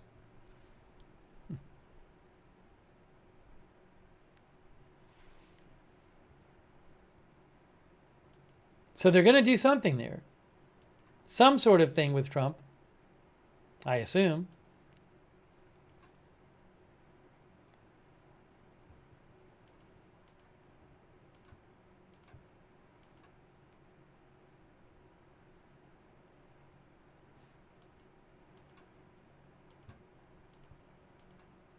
Thanks to all of our moderators. I really appreciate it.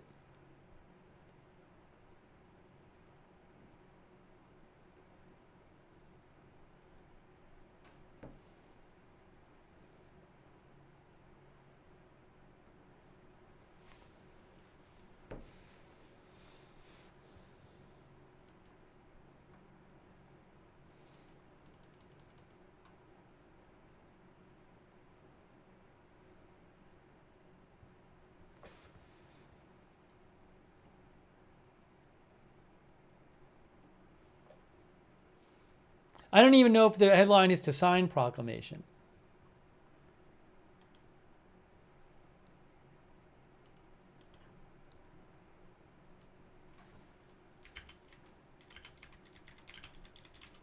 So we're still on waiting for President Trump's appearance at the White House. It's supposed to be any moment now.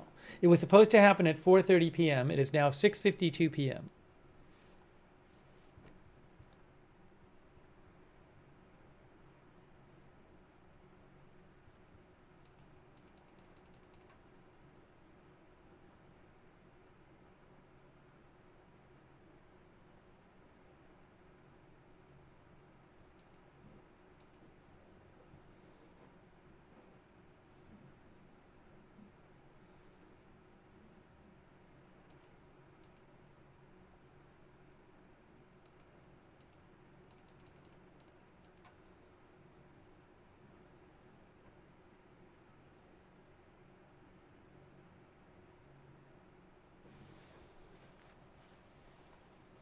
Still, the shot has not gone live from the White House yet.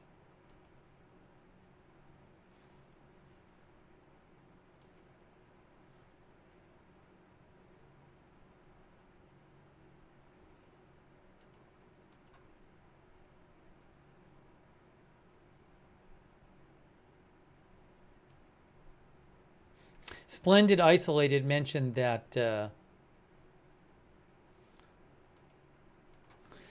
Flight Radar 24 posted and said, unconfirmed reports of a Russian drone incursion in Polish airspace as commercial traffic is being moved further to the west with Polish Air Force aircraft active in eastern Poland.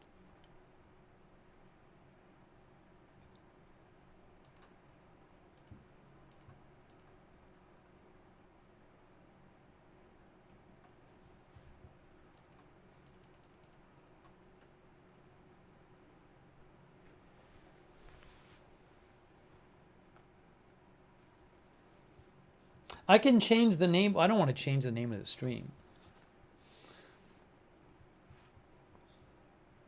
Should I change the name of the stream at this point? Because we're not even covering Charlotte anymore.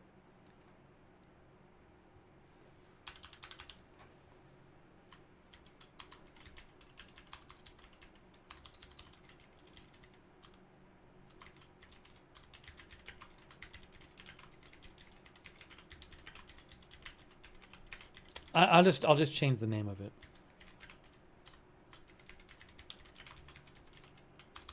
So I can always change it back later.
Uh,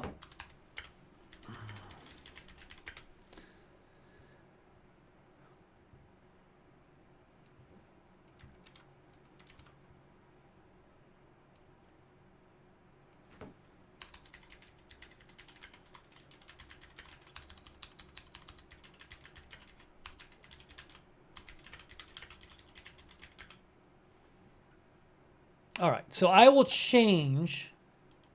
I'm going to change the title of the broadcast just to do it.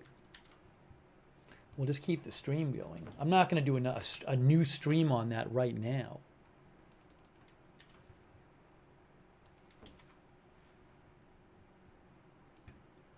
I do need to change the thumbnail, though. All right, hold on a second. Give me 1 second. I need a second.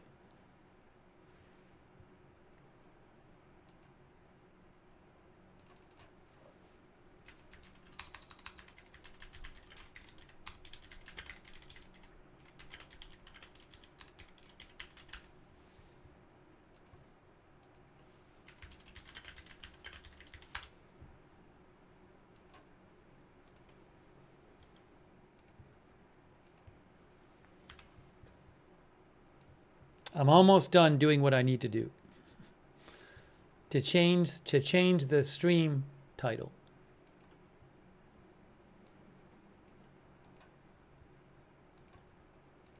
I'm really almost there. Trust me.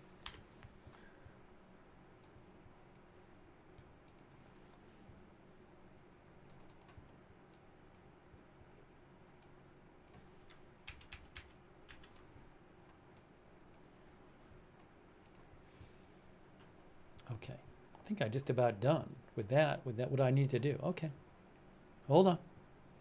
Hold on, folks. Hold on, folks.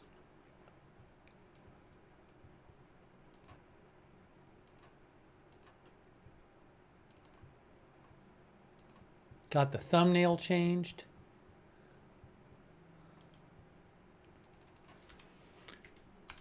Reports. Several Russian drones in Poland's airspace.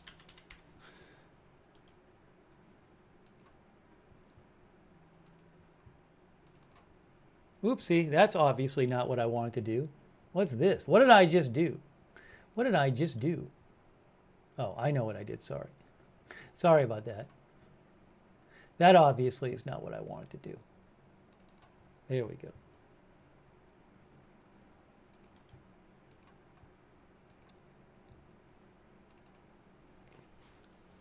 There we go. Okay, hold on. Just gotta change, gotta finish changing things. Let me post on our social media too.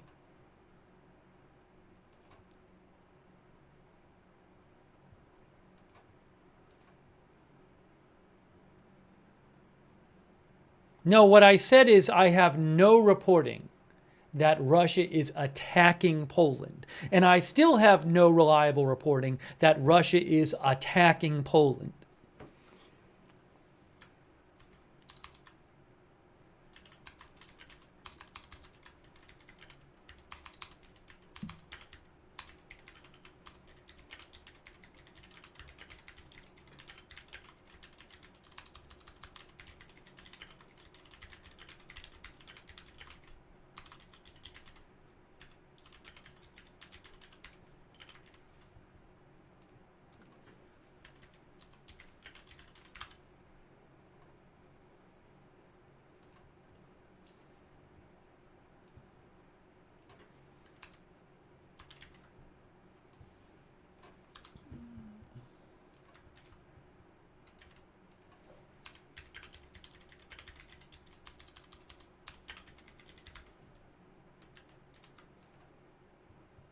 Okay.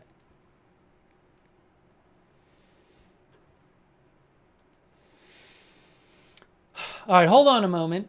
I got the name change. Oh, I have to change one more thing. I got to change the name over here too.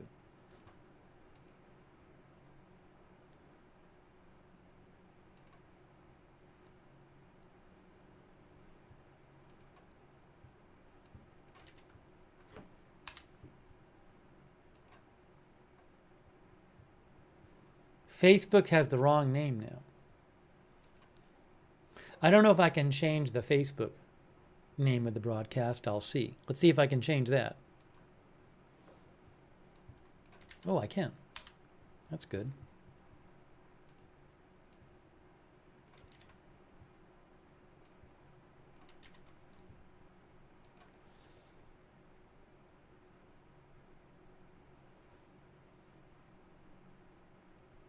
Okay, now I can start, as we wait for President Trump to do an appearance, which he was supposed to do like over 2.5 hours ago, where we switched over to talking about, there are a number of reports claiming that several Russian drones are in Polish airspace. Jimmy Rushton says the Ukrainian Air Force has confirmed that multiple Russian strike drones have flown into Polish airspace, according to Ukrainian government media outlet United 24.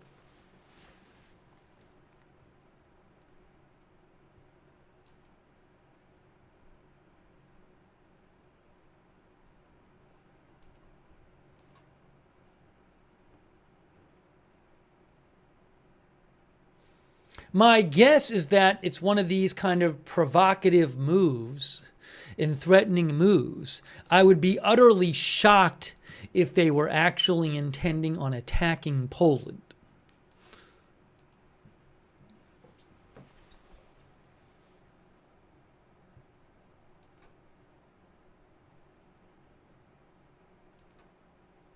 You can see Flight Radar 24 said, unconfirmed reports of Russian drone incursion in Polish airspace as commercial traffic is being moved further to the west with Polish Air Force aircraft active in eastern Poland.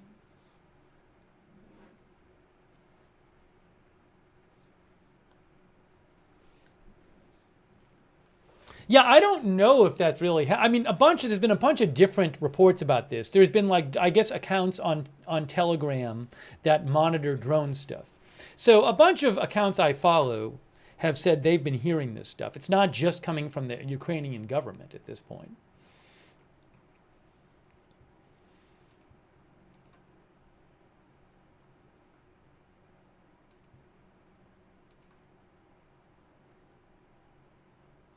We'll take a look at Flight Radar 24. Why am I not logged into Flight Radar 24? Log in. Here we go. I mean, the drones themselves I don't think are going to show up on Flight Radar 24. You never know, though.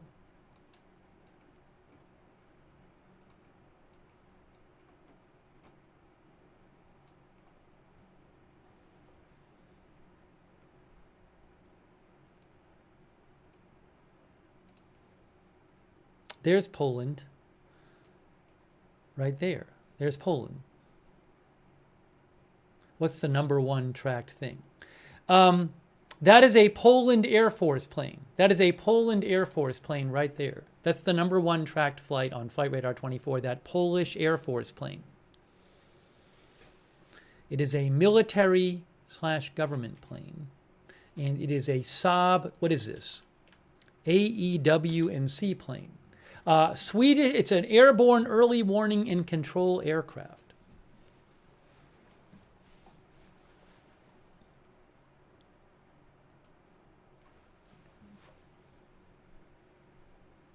Hater Rock says that is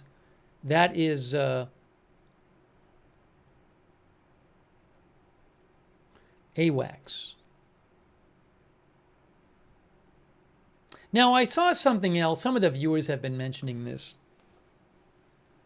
Oh, what's the airport here? This airport right here. I'm not pronouncing this right. It's not Rzeszów. Oopsie.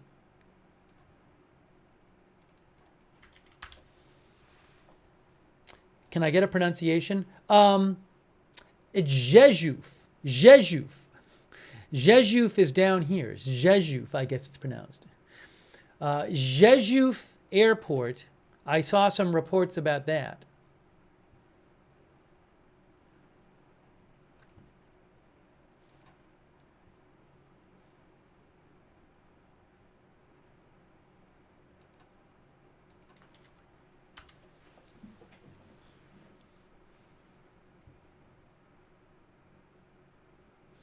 OSINT Technical says Rzeszów Airport in Poland, gateway for Western aid to Ukraine, has abruptly closed.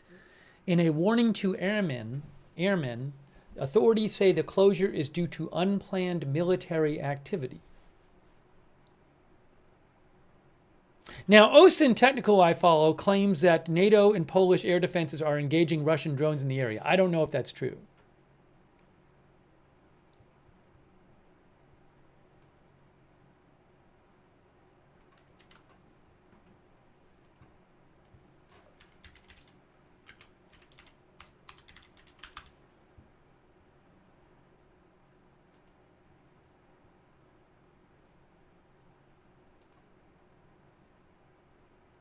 Where is...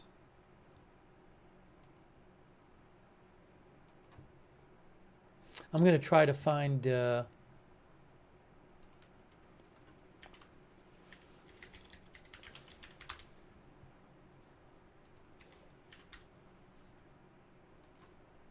actual notice to airmen here.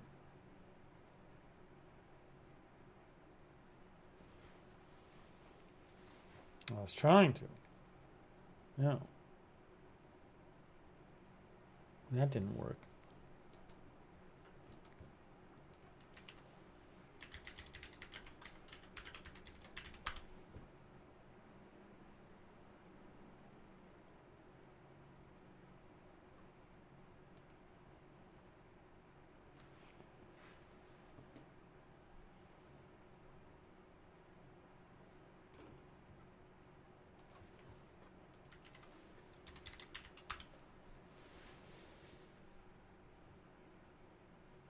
Where is this coming from?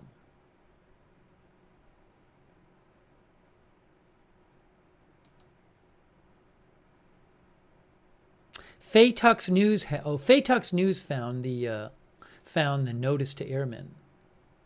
What is it? Notamify. You can check out the site Notamify. But anyways, the NOTAM says airport not available due to unplanned military activity related to ensuring state security.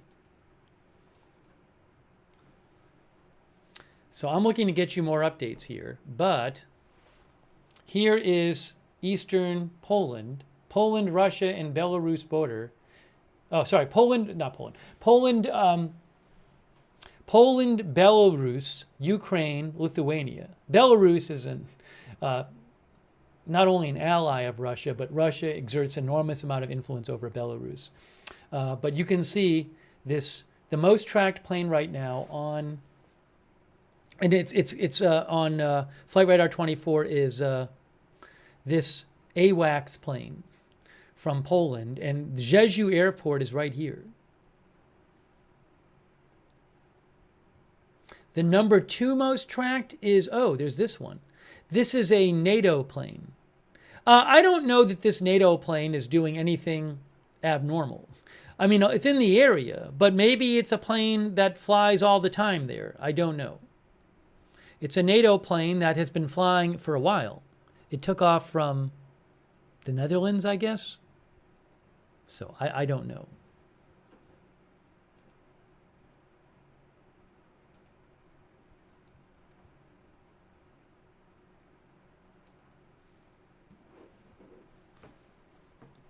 Let me check some of the other sources I'm seeing here. Let's see.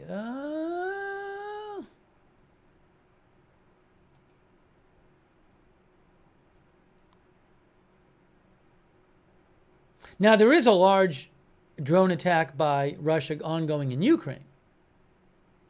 That's happening.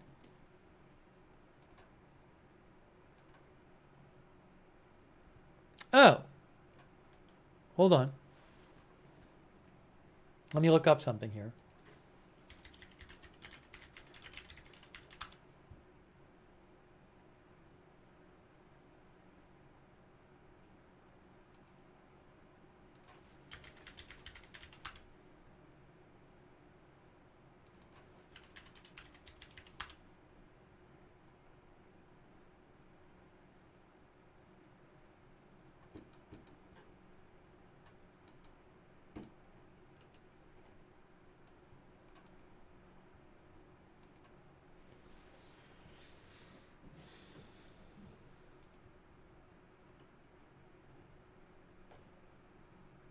Okay, here we go.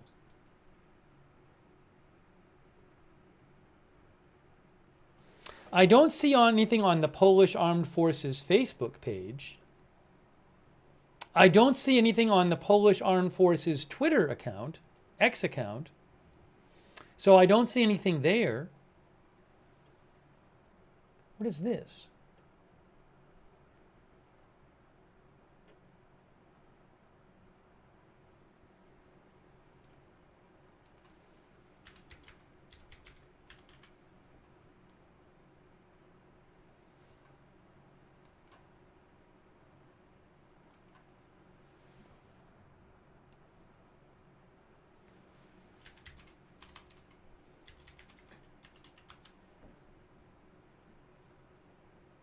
Oh, here it is. I found it. Oh, I guess this is it. Is this a real site? Here, look. Here it is. So supposedly this is the Poland Armed Forces X account. Now, I can't confirm this. It does say that it is the official profile of the operational command of the Polish Armed Forces. And it says, if this is a legit account, it says, on the night of September 9th to 10th, the Russian Federation is carrying out another massive attack on facilities located in the territory of, I guess, Ukraine? To ensure the safety of Polish airspace, the operational commander of the Polish Armed Forces has activated all necessary procedures. Polish and Allied aircraft are operating in our airspace, and ground-based air defense and radar recon systems have reached the high state of readiness. These actions are preventive in nature and are aimed at securing the airspace and protecting citizens, especially in areas adjacent to the threatened region. I mean, this doesn't even say that there's been any incursions, but something to keep an eye on. The operational command of the Polish Armed Forces is monitoring the current situation, and the forces and resources under its command remain fully ready for immediate response.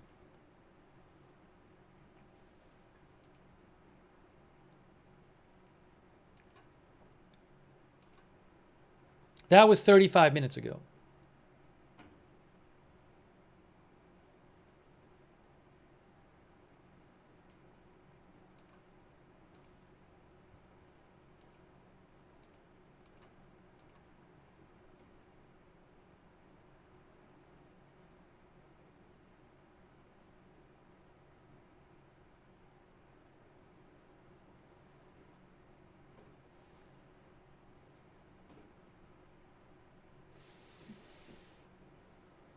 Reuters also reported that Ukraine's Air Force warned that Russian drones have entered the airspace of Poland, threatening the city of Zamosk. Again, I've seen no reporting that Russian drones have attacked in Poland. There are Russian drone attacks going on in Ukraine right now.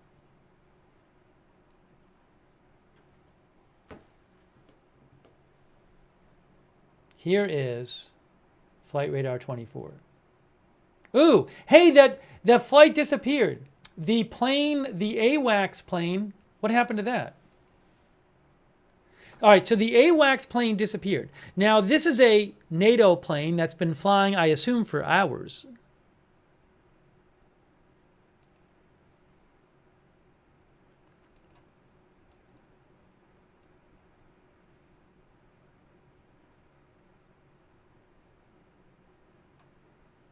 This plane right here. Hang on. But the one people were tracking the most before this one was a Polish military AWACS plane that was flying in eastern Poland. That's not on the radar anymore.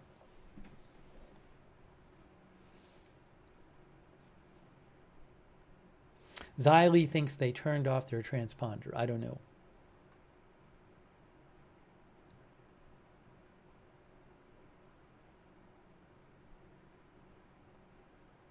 But, I mean, again, this plane is coming in from the Netherlands. And I'm sure it might just be a plane that normally flies back and forth. I don't know.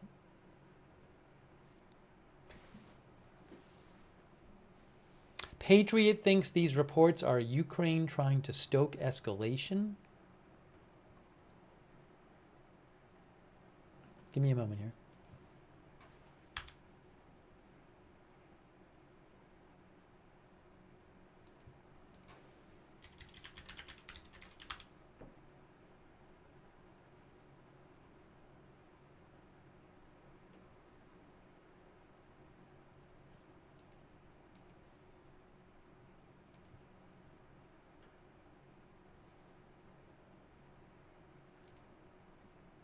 You know, Trump never, he still hasn't done the event.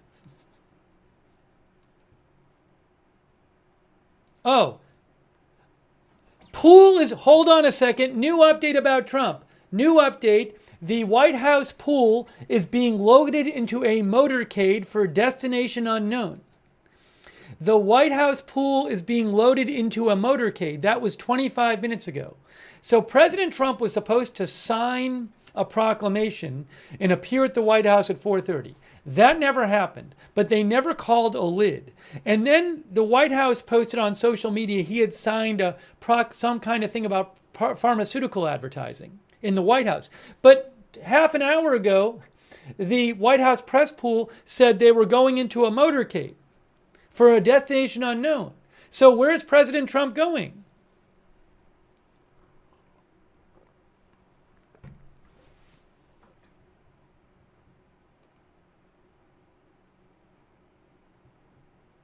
This flight, by the way, right here. Here is the...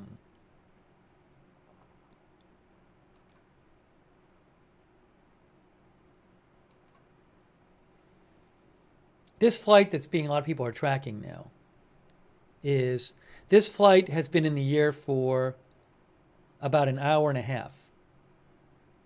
9:43 to 11:19.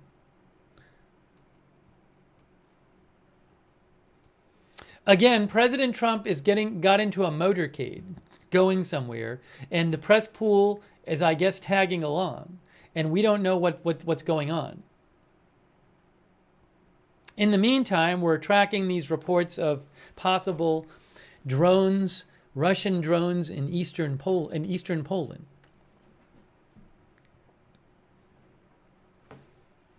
So we'll keep an eye on both things.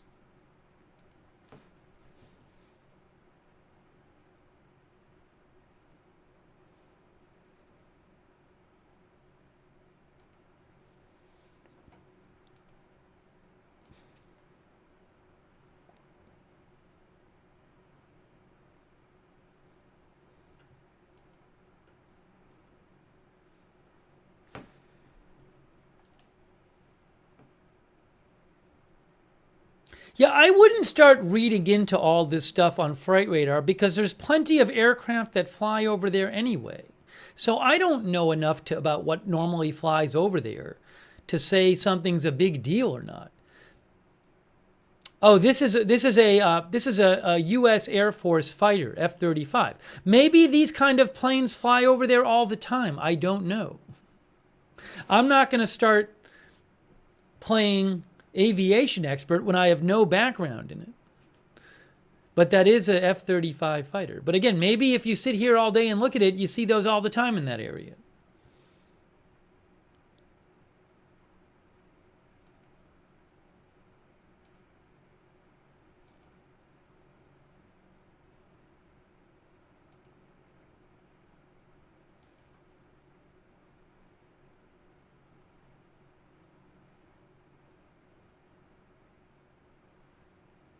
Max, who I follow, says, who specializes, Max 25, who specializes in Ukraine coverage, says monitoring channels says up to 5 more drones heading to Poland.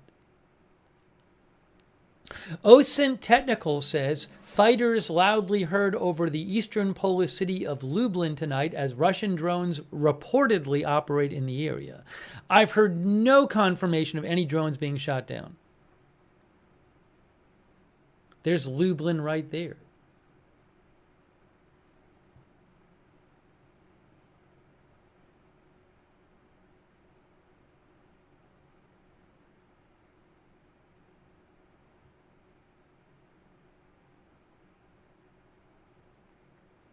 Jacob Krupa of The Guardian said that the the statement we read from the Polish military seemed like a pretty routine statement. The Polish military statement on X did not mention specifically any Russian drones.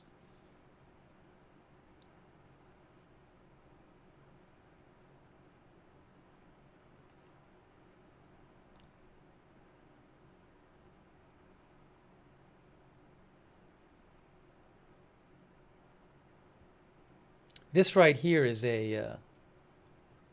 for whatever reason, a U.S. Air Force F-35, which took off from Poland. You can see here.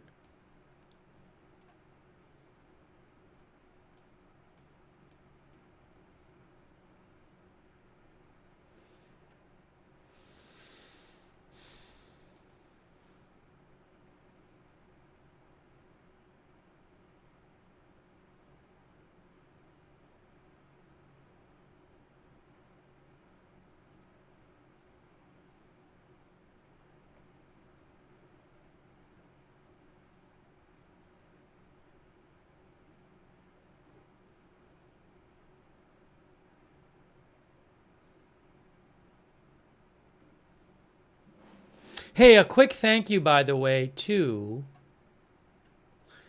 Mitchell Pilot. I haven't seen that Mitchell Pilot. I'll have to look that up.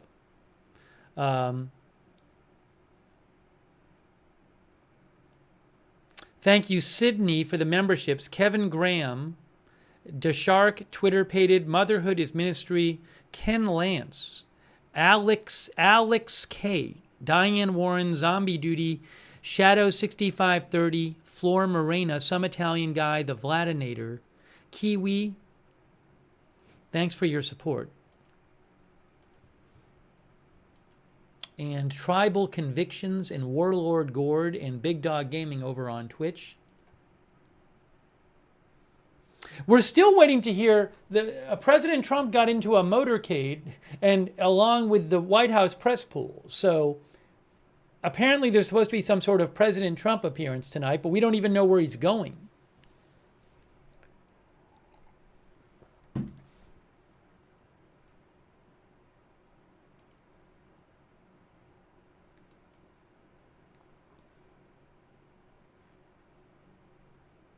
Oh, it says Squawk 7600 down here. Isn't that lost communication or something? At the bottom, you can't see it. At the bottom of the screen, it says Squawk 7600. OSINT Technical says that means aircraft has lost communication. But oh, Squawking 7600 means lost radio communication failure. I don't know why it's doing that. OSINT Technical said, hey, look. So there are two aircraft. OSINT Technical said they think it's refueling because there are two NATO aircraft here. Well, there's a NATO aircraft, this Airbus, and then there's the fighter jet. See that right there? So can I do multi-select? View, multi-select. There we go. No. There we go. They're both selected. The fighter jet and the Airbus. So shout out to OSINT Technical for catching that.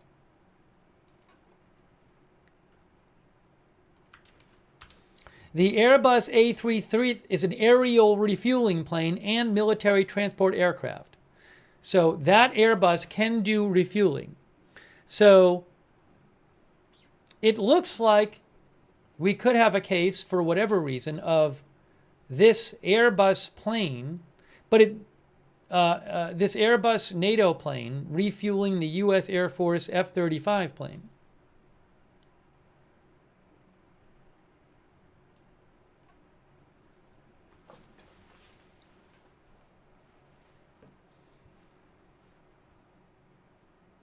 Russian Vodka is wondering if it's just a refueling exercise. For all I know it is. I have no idea. Maybe it has nothing to do with the reports of some drones over Poland.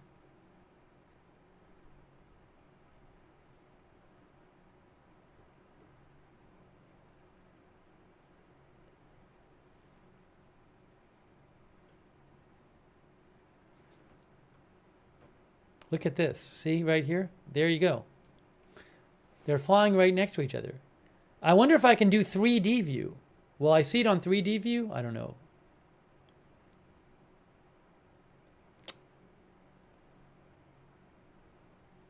Let's get rid of multi. Let's go to 3D view.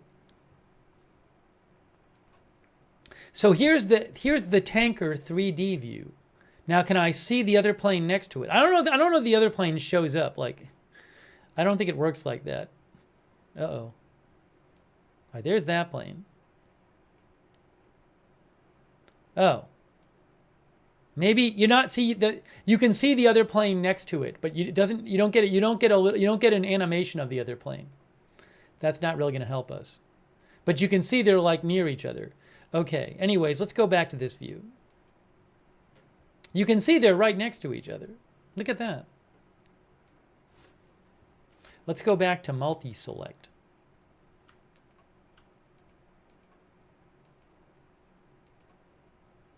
There we go. That's in eastern Poland.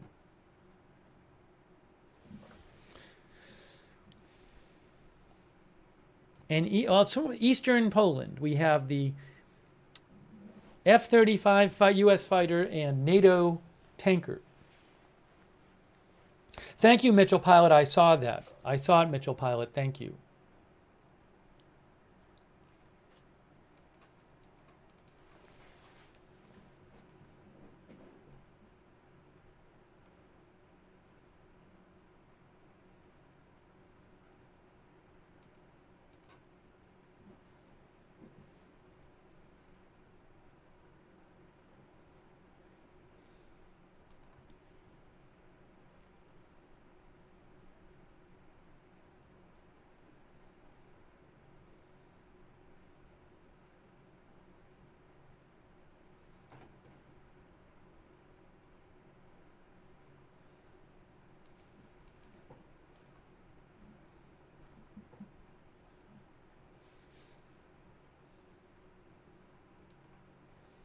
PW360 says, could Russia be spying on the delivery route where weapons enter Ukraine?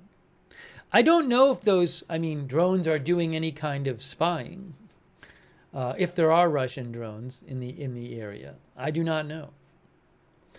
Maybe it's if they are there, maybe it's just some sort of this kind of threat thing they do where they don't attack, but they fly a few over there and,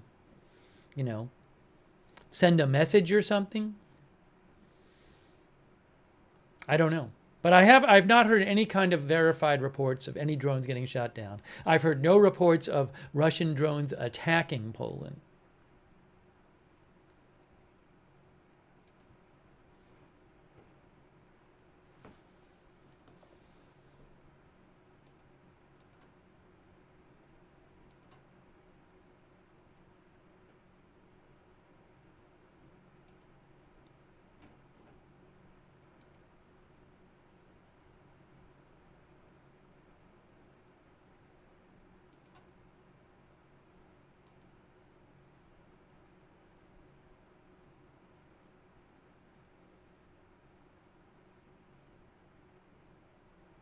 There's also reports about an Italian Air Force plane.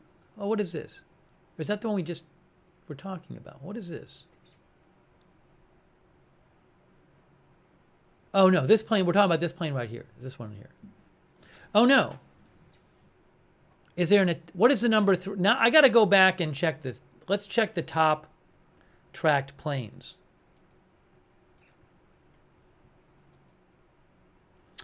Yes, Italian Air Force plane. Look at this one.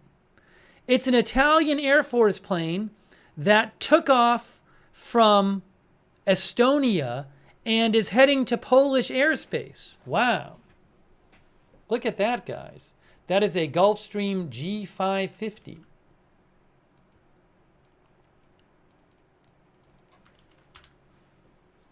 It's an ultra long-range business jet. That's a business jet.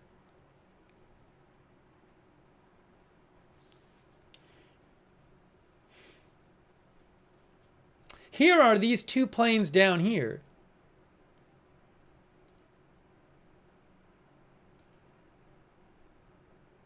I got to do multi-select again. We got the F-35 fighter and the NATO tanker flying right next to each other.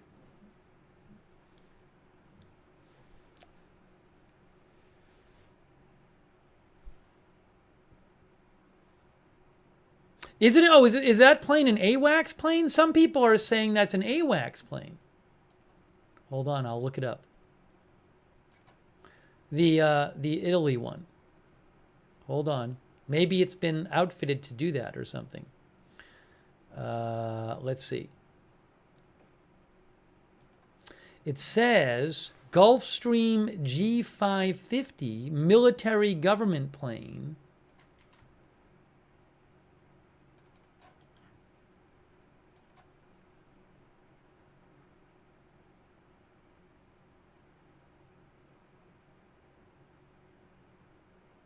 Oh, I guess I'm seeing some sources online saying it could be like an early warning aircraft. That's interesting.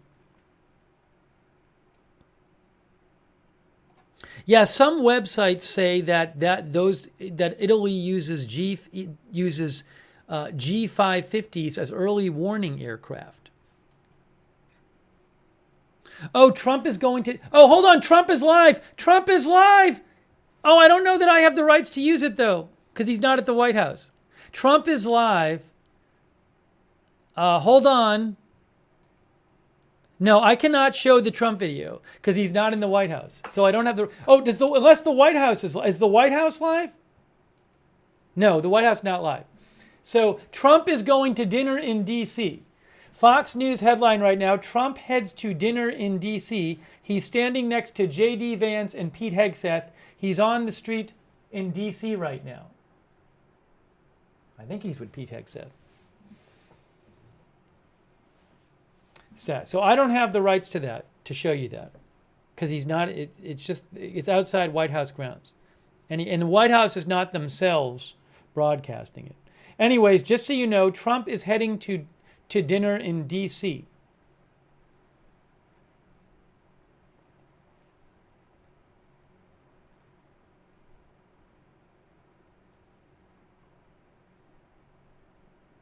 All right, so this might be an early warning aircraft here.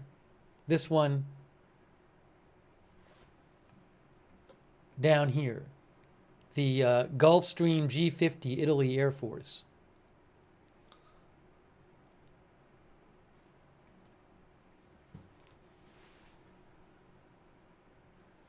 No, the point is he's going to dinner in D.C. because he's saying, look how safe I've made it.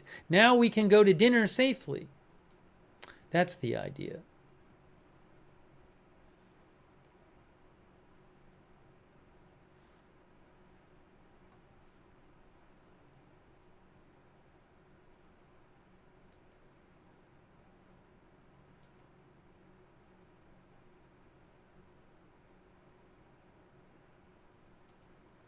Now let's get back to this, to what's going on in Poland.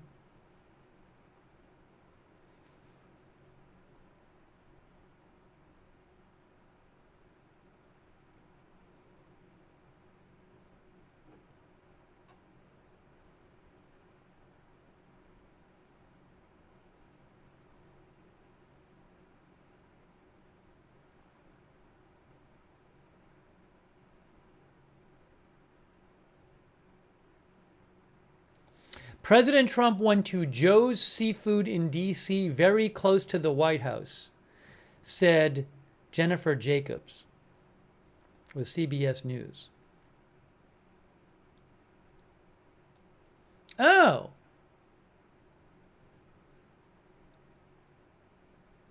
Hey guys, interesting point by OSINT Technical. OSINT Technical said that this plane here, which says U.S. Air Force, he said this appears to be a default F-35 transponder hex code, and likely it is not 135067 plane. He says it's likely this is the wrong plane. He says Ukrainian channels report this is a Dutch plane.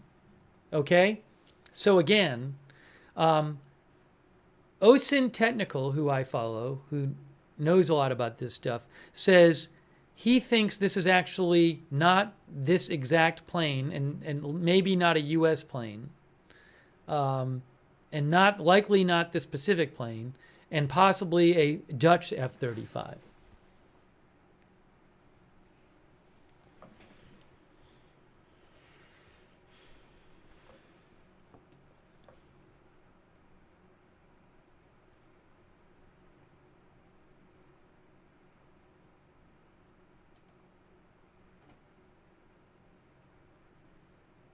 There is an ongoing air attack in Ukraine by Russia. But we're trying to figure out, is it really true that several drones have gone into Polish airspace?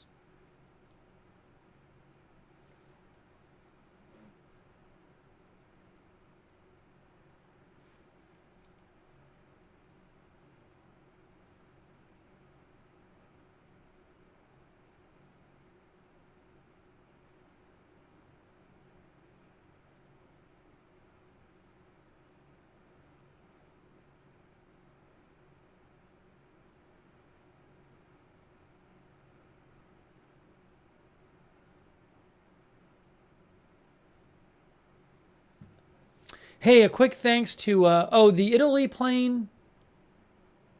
No, we're still seeing the Italian plane. It's right up there. I'm still seeing it. Hey, thank you, Eamon O'Leary. Thank you, Eamon. I really appreciate that. Eamon O'Leary, thank you. Very nice of you. Eamon thinks the Italian plane has a full espresso bar. Thank you, TK, for your support. Also, Mitchell Pilot and Miss Curvy and Super Dagome from Poland. Super Dagome is watching from Poland. Special shout out. Thanks, Actually Dan. Thank you, Actually Dan. And Corey Falcon from Poland. And Naomi Nocturnal. And Mitchell Pilot. And DeShark.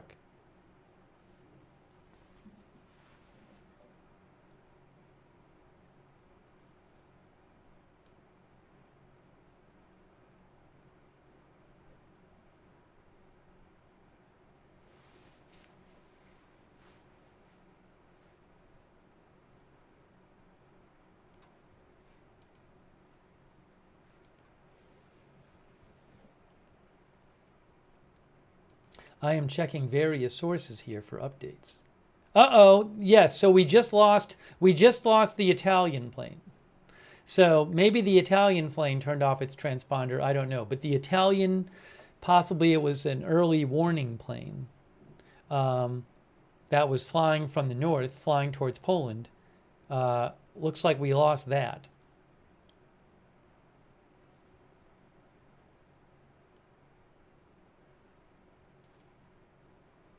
Chris says, or there's jamming. I don't know what happened, but we're not seeing it anymore.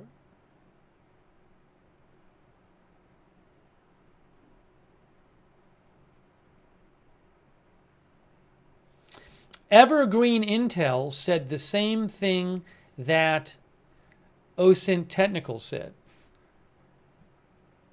which is Evergreen Intel believes that this plane, the code for the plane is generic and it could be any nationality. We don't know that this is U.S. and it might not be U.S. from what people like Evergreen Intel and OSINT Technical are saying.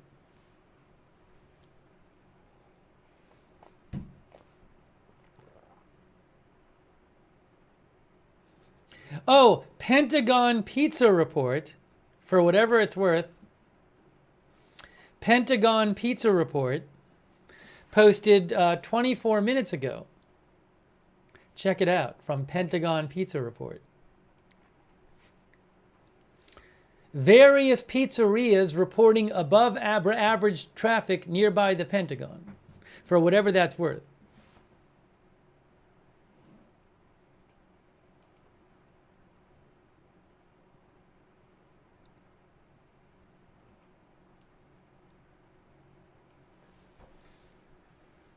That's at Penn Pizza Report. I don't know if how big a deal that is, but figured I'd pass it along.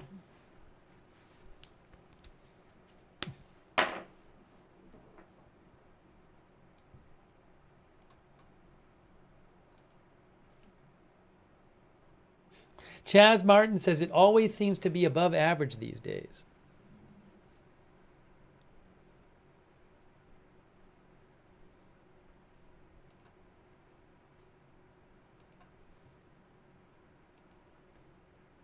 The third current tracked plane is Nesma Airlines. Well, I'm not going to worry about that for now. I'm going to stick with the top 2 tracked planes on Flight Radar 24.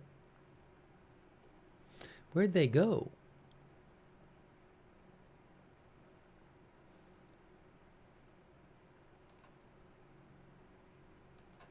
Now I lost track of them.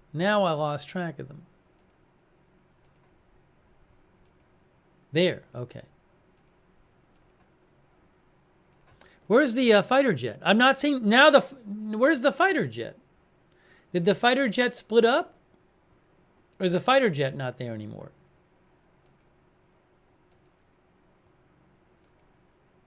Oh, it's there.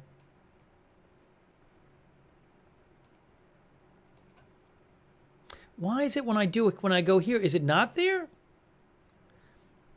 It looks like the fighter jet's no longer on radar anymore. Some of our viewers said it turned right, but I'm not seeing it. Well, it's weird because it's there. It's right there. I don't know why it's not showing up when I don't have it clicked.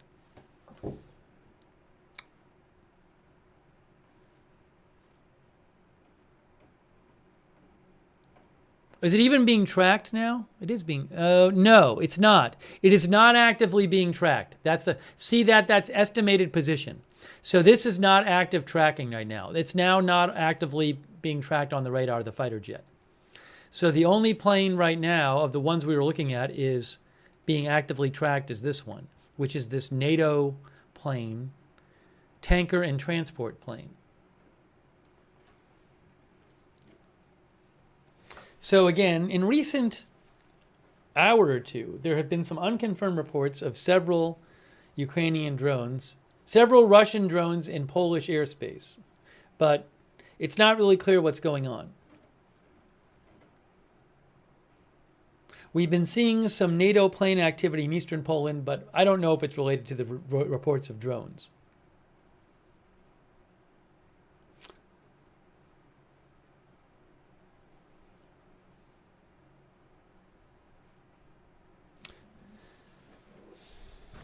So are there a number of Russian drones in Polish airspace? I don't know. Have any of them got shot down? I've heard no confirmation of that.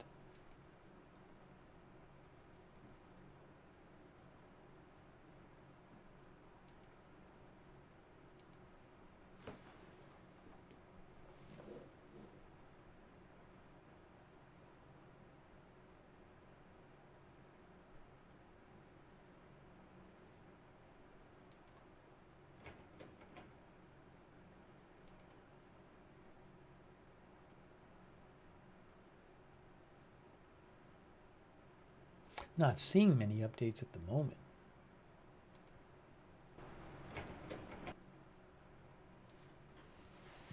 Anthony Travers thinks no news is good news.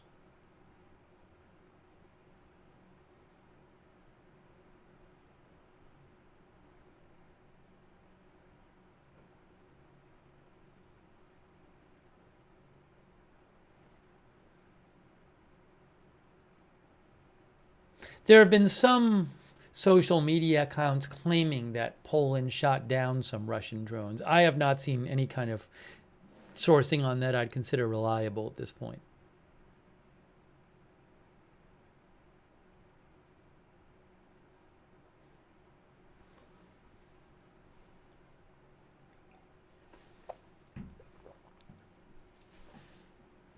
Why is a tanker doing this? For all I know, this kind of thing happens regularly. I don't know. For a while, there was a fighter jet flying right near it. Maybe doing refueling. Hey, thanks to Matthew Bradford. Oh, yeah, we also mentioned earlier that the Zhizhou, this is Zhizhou over here, right there. The Zhizhou airport posted a notice to air missions saying that they were closed for, what was it for? I'll tell you exactly what it was. Faytux News posted about it. They said it was closed because of unplanned military activity related to ensuring state security. This airport has been closed.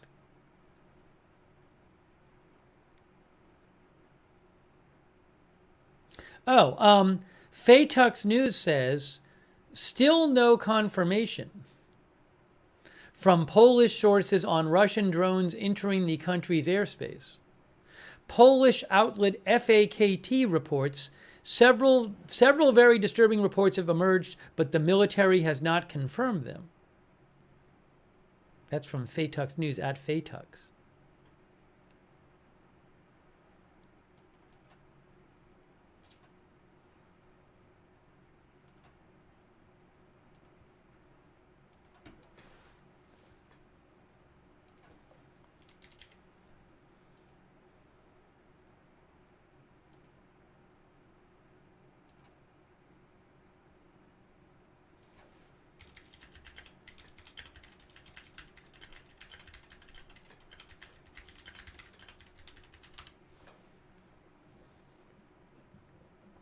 Let me check some more Polish sources. See if I can find anything.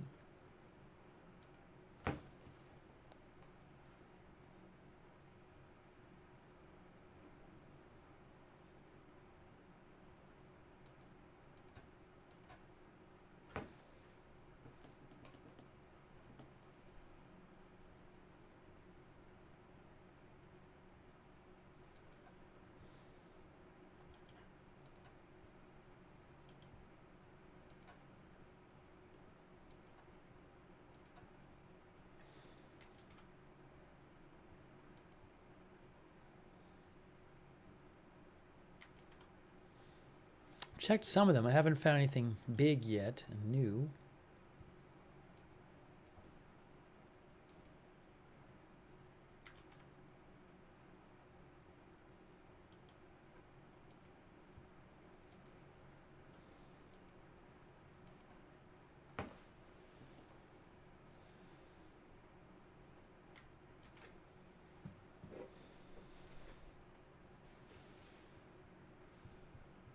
Has this happened before?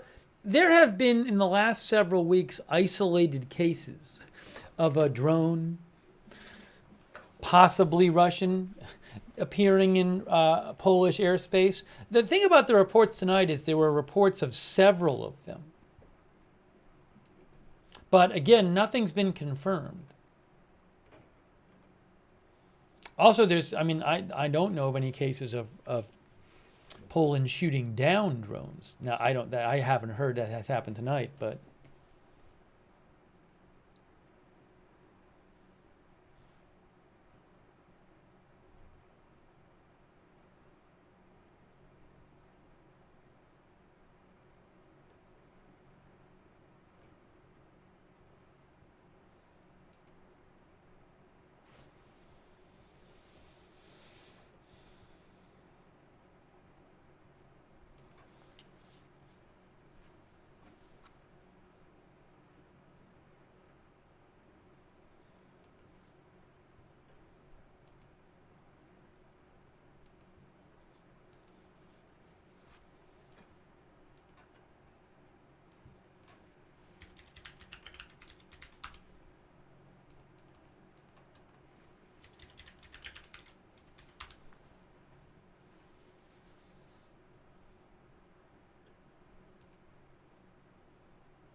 Here, so Reuters reported Ukraine's Air Force warns that Russian drones entered Poland's airspace.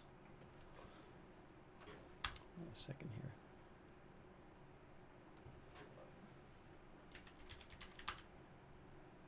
Let me mention this.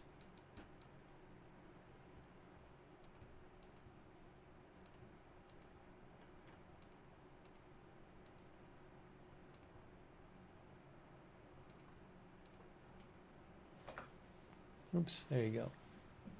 Reuters said that Polish and Allied aircraft were activated early on Wednesday to ensure the safety of Poland's airspace after Ukraine's Air Force warned Russian drones entered Poland's airspace.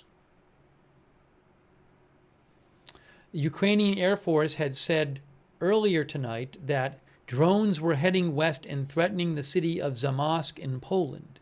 It was not immediately clear how many drones were in Poland's airspace. Ukrainian media also said at least one drone was heading toward the western Polish city of Rzeszów. Reuters could not independently verify the reports.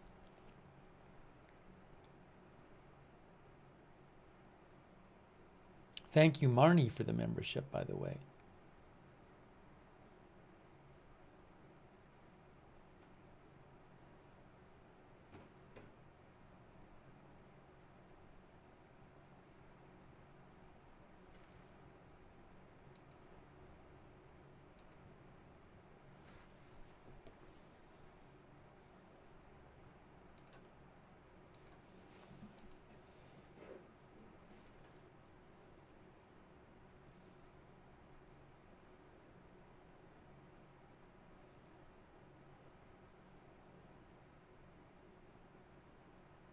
Oh, OSINT Technical mentions that there's a new notice to air missions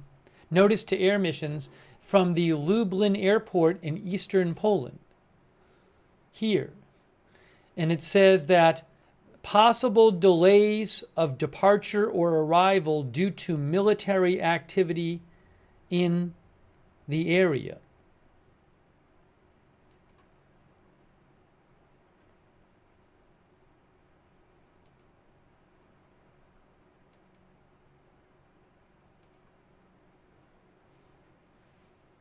Is it Lublin, somebody said?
I got it. I found the Lublin airport. Look, I found the Lublin airport NOTAM, which just, let's see, when did this come out?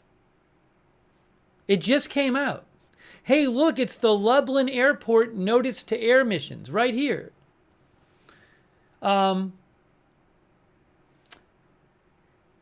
Lublin not available due to unplanned military activity related to ensuring state security. And that was posted, it says, 9/9, 13 minutes ago. 13 minutes ago. 7:43 Eastern Time.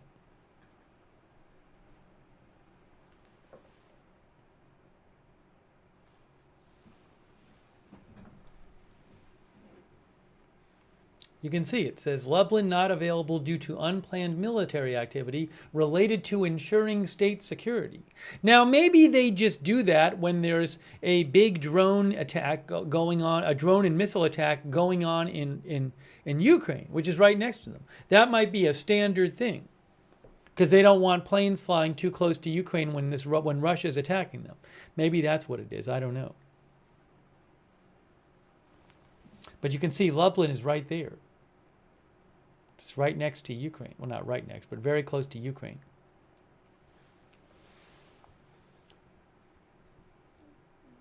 I don't know how frequently that happens. Sammy thinks it's not standard.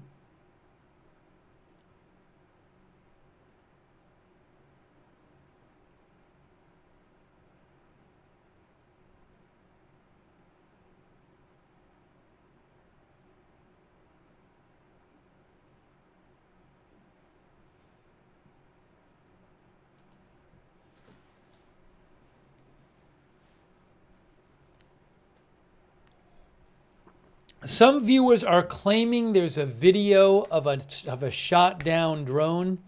I would have a healthy degree of skepticism about supposed video. I have not seen any reliable sourcing posting about a video yet.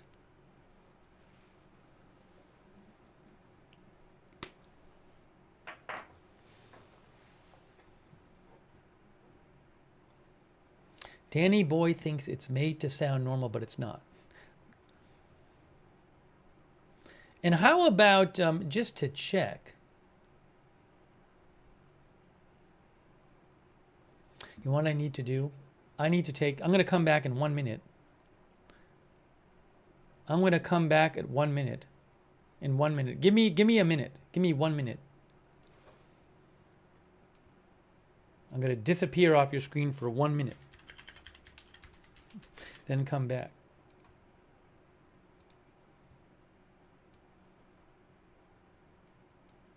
All right, give me 1 minute. I'm disappearing and coming back in 1 minute.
Thanks for your patience.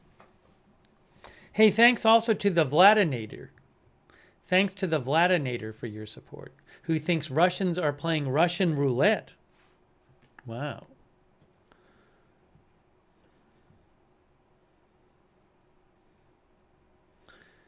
A Vladinator thinks Poland has one of the most powerful armies in Europe, so messing with Poland is a mistake. Thanks also to Sherry for your support. Thanks to all of our moderators as well. I really appreciate our moderators. Let me shout out a couple of our moderators. Bash and Girl, Big Ball of Yarn, Good Luck Duck. I Got That Fire, Matthew, Kohai 3, McBritches, and Sarah over on Twitch. Thank you so much. Margaret Riley, Kay Lowry Body, Paul Anderson, Shannon Davis Hughes on Facebook. Thank you. Thanks LT and Chuck Mosca for subscribing over there also. Linda Belk, Larry, and Misha on X. Thanks, Nina Drew, as well. Thank you, Nina Drew, for your support.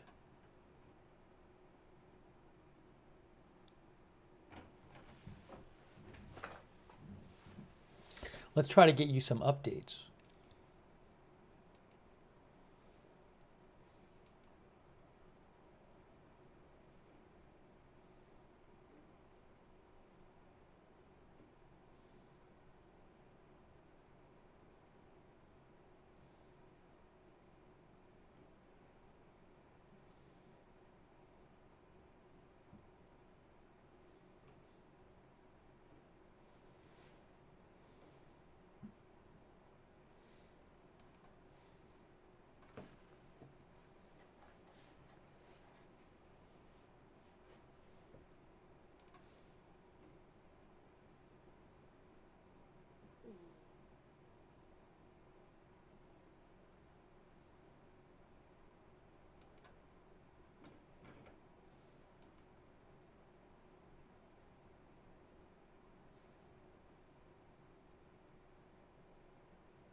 As we mentioned, this airport, Lublin Airport here, a short while ago, issued a notice, airport not available due to unplanned military activity related to ensuring state security.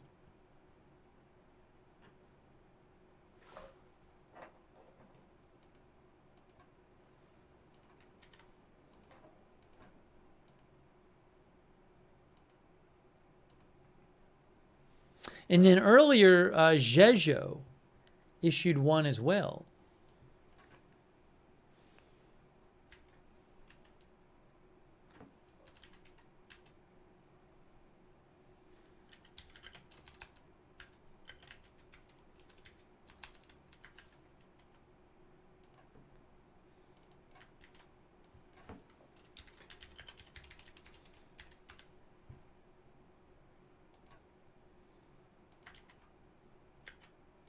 Why can't I find that?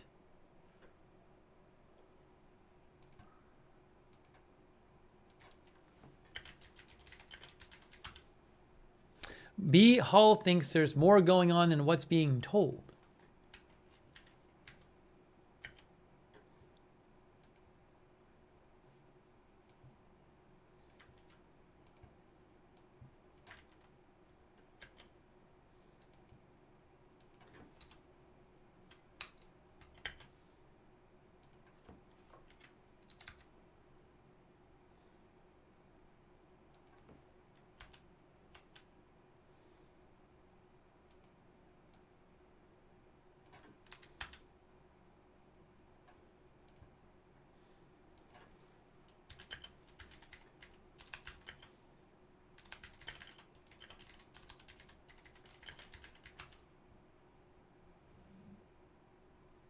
Oh, here it is. I got it.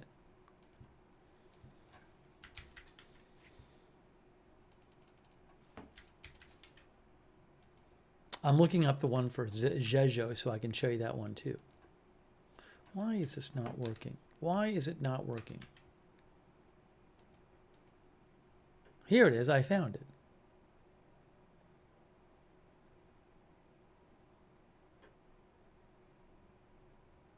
Yes, it's the same one. Here is the notice to airmen for Zhezhou Airport, right here. Look, same thing.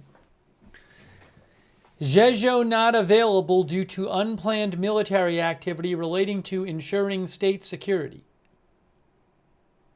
Okay, so both of those airports now, Zhezhou here and Lublin here, both of these two in southeastern Poland are unavailable due to military activities relating to ensuring state security.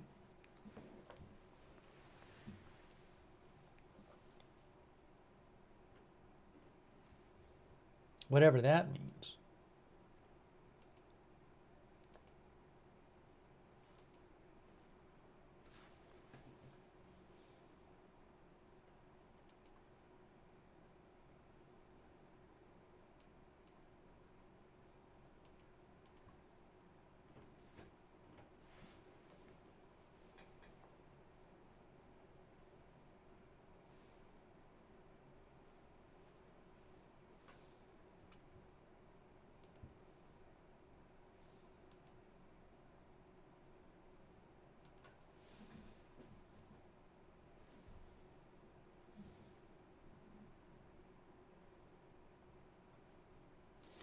Oh.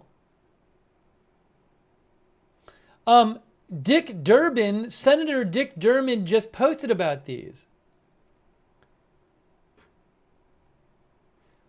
Look at what Senator Dick Durbin posted a half hour ago. It seems to be about what we're talking about. Check this out from Senator Dick Durbin.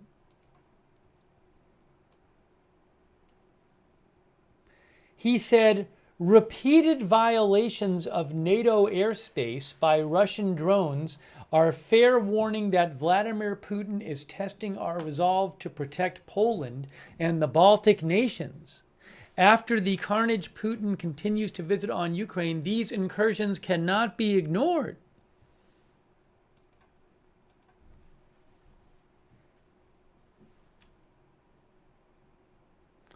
Illinois Senator.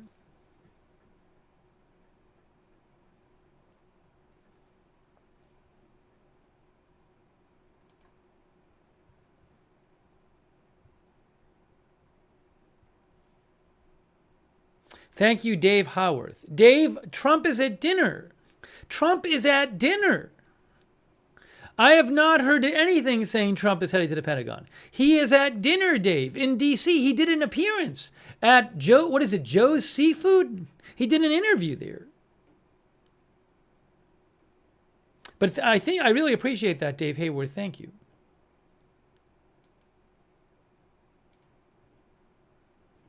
Thank you also, Joey Fife.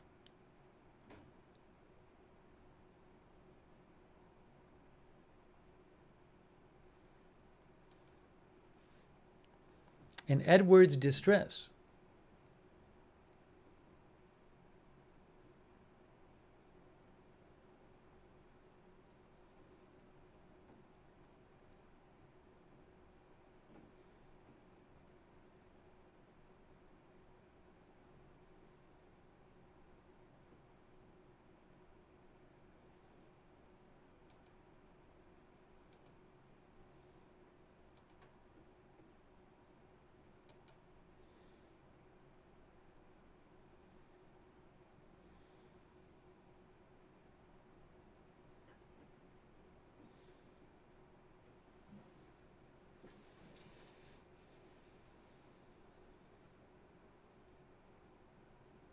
I should put unconfirmed reports. It says reports. I didn't say it was true.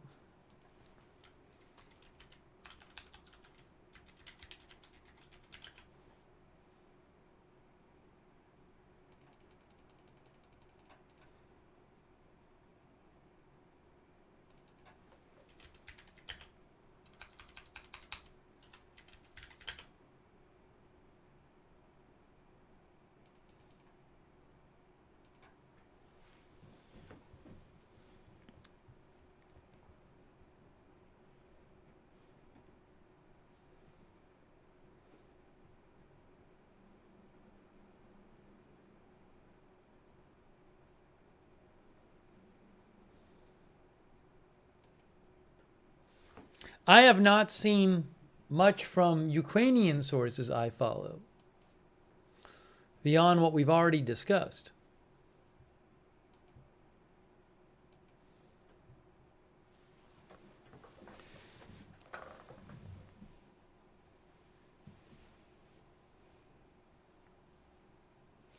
Our viewer, one of our viewers said, AC said, I live in South Germany and heard at least 3 jets and 2 helicopters in the sky, which is very unusual at this time, 2 a.m.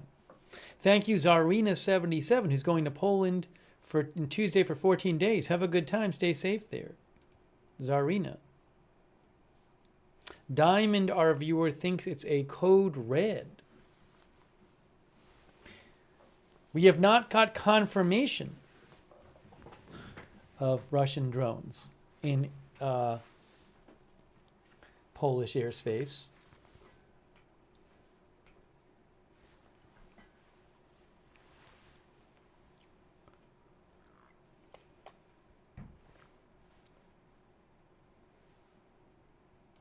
Oh, is there another one? Is there a Warsaw? Is there a Warsaw NOTAM? EPWA.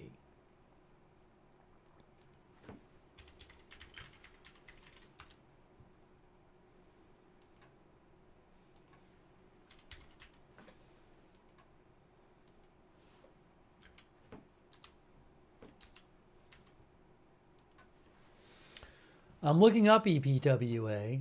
I'm not seeing it yet. Oh, yes. There is also a Warsaw. Warsaw has the same, Warsaw Airport, same notice to airmen. Look. That's Warsaw Airport. Warsaw Chopin Airport. Warsaw not available due to unplanned military activity related to ensuring state security. That notice came out. It's actually been up for a while, it looks like. Looks like it's already been there for an hour. I just didn't see it.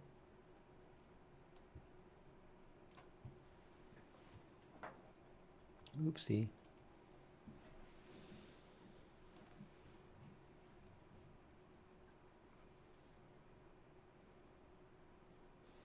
Warsaw, Lublin. How about this one? How about this one? EPDE. Is that one too? EPDE?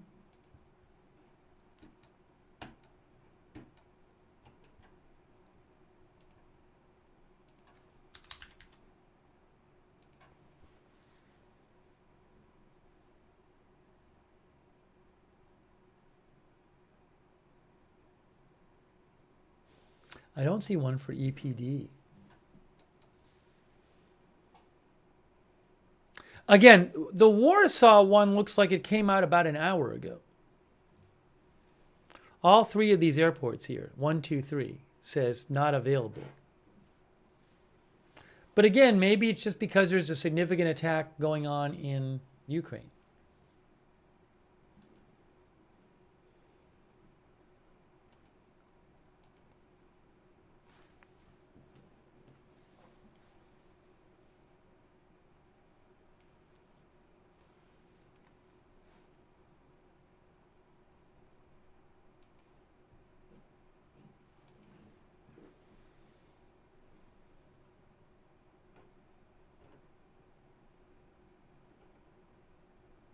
Yeah, the plane is moving on the radar. You can see it moving right there.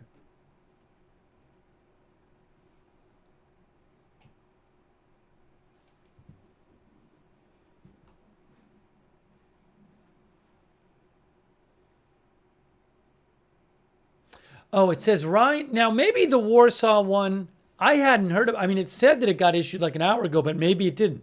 So one of our viewers mentioned, not one of our viewers, Osin, we talked about the Warsaw Airport being closed, supposedly.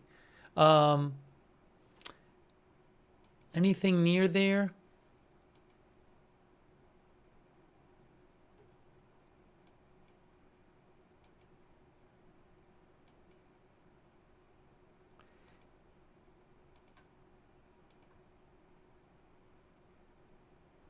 That plane was not supposed to land there.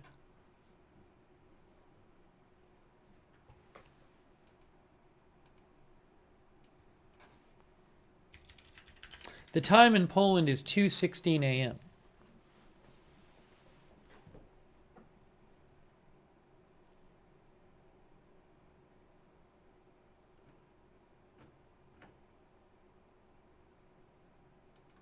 Hey, guess what plane is back?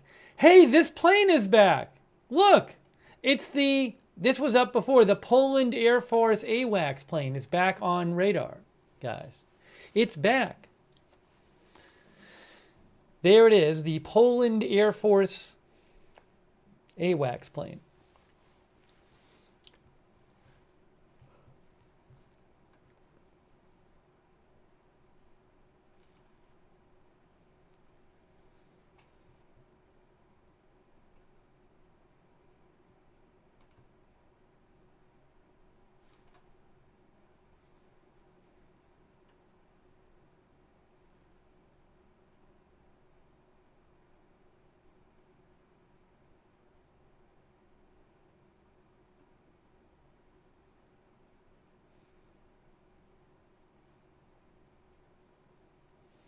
These three airports, Lublin, Rzeszów, and Warsaw, are all closed for unplanned military activity related to ensuring state security.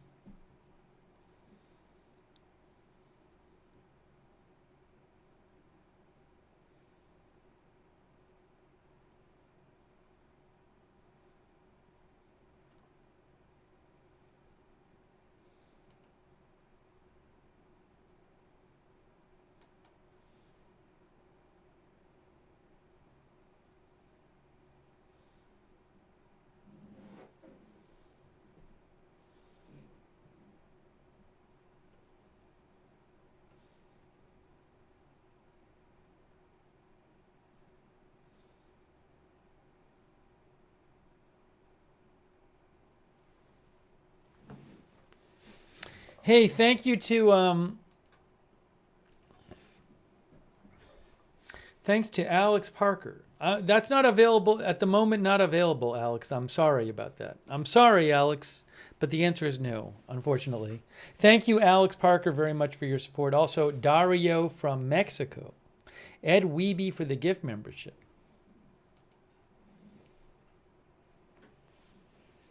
I have no confirmation of these drones in in Polish airspace.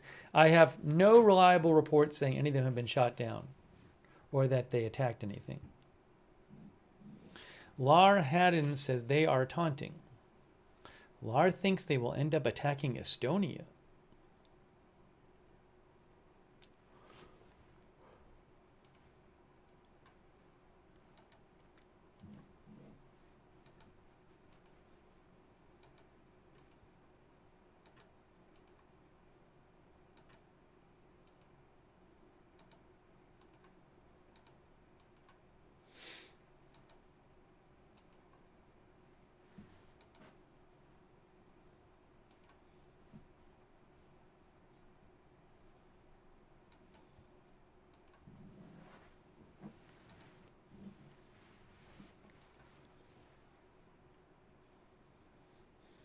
One of the viewers sent me a purported video about something falling into the street. I don't know about that. I'd have to see it from better sourcing.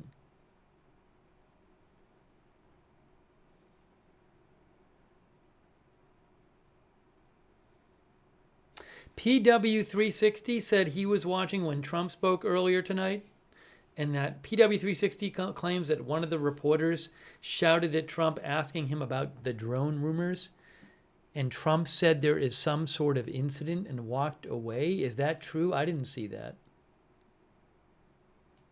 Let's see here.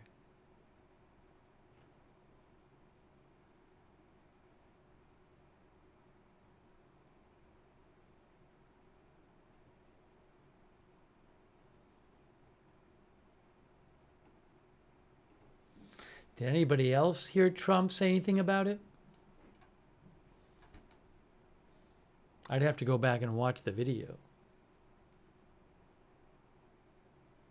I'm looking at a summary of what he said from the White House poll, and I'm not seeing that. But maybe somebody said, my title is misleading. What's title? What's misleading? The headline says unconfirmed reports. And the stream title is Russian drones reported in Poland. That both of those are true. It doesn't say Russian. You need to read it and think. It doesn't say Russian drones are in Poland. It says reported. There have been reports. That is true.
It is 2:23 a.m. there.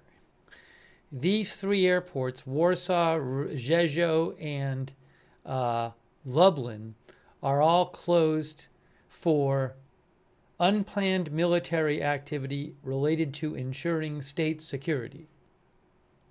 What exactly is going on, I don't know.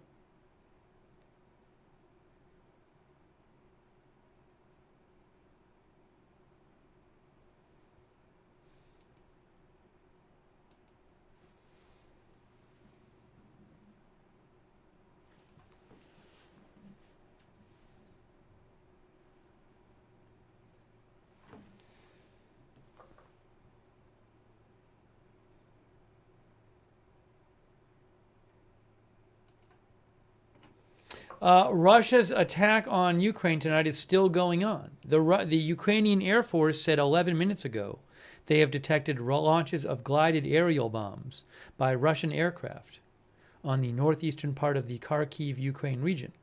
So, ongoing Russian strikes in Ukraine.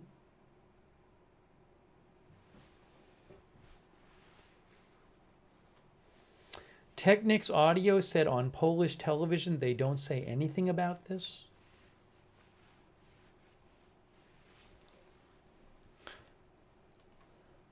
I mean, it's definitely the case that 3 of the airports are currently closed for national security military activity.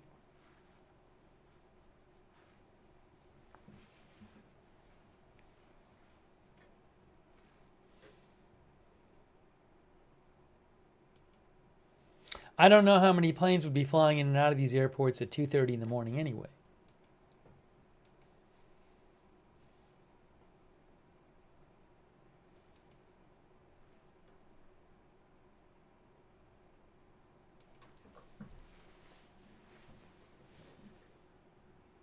Thank you, Philip Rains. Thank you, Philip. I appreciate it, Philip Rains.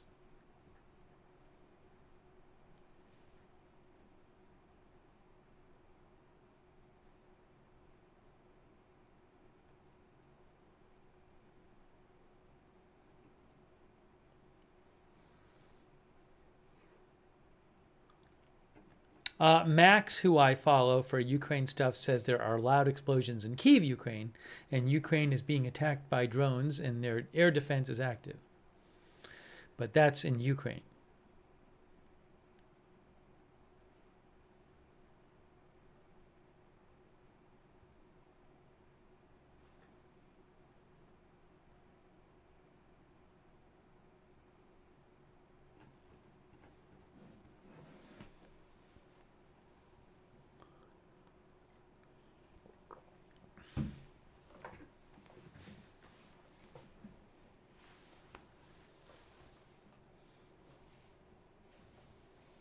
I have not heard of any kind of actual drone attacks in Poland. I've not heard any kind of reliable information about any drones being shot down.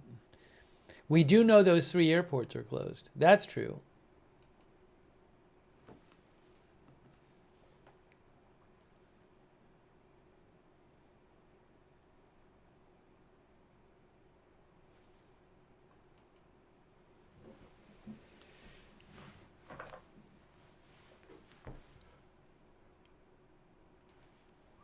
Sorry for yawning. We've been on the air since the morning, covering 3 different stories.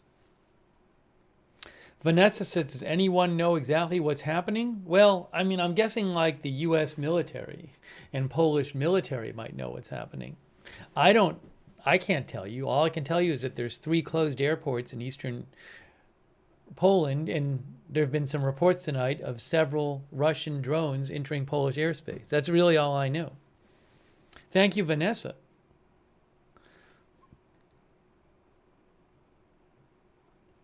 And Zarina77, I remember. Thank you, Zarina. I mean, I've been checking a bunch of different sources, and I haven't been seeing much new. Justified thinks Russia is trolling. Oh. Hey, I do not consider this very reliable. Joe Wilson, who is South Carolina representatives, Faytux News pointed this out. Joe Wilson, a representative from South Carolina. I haven't seen anyone else claiming this. He just posted saying, look what he said. Russia is attacking NATO ally Poland with Iranian Shahed drones. I don't know where this information is coming from because I've heard no reliable sourcing on it. Less than a week after President Trump hosted Polish President Naraki at the White House. This is an act of war. and we are grateful to NATO allies for their swift response to war criminal Putin's continued unprovoked aggression against free and productive nations.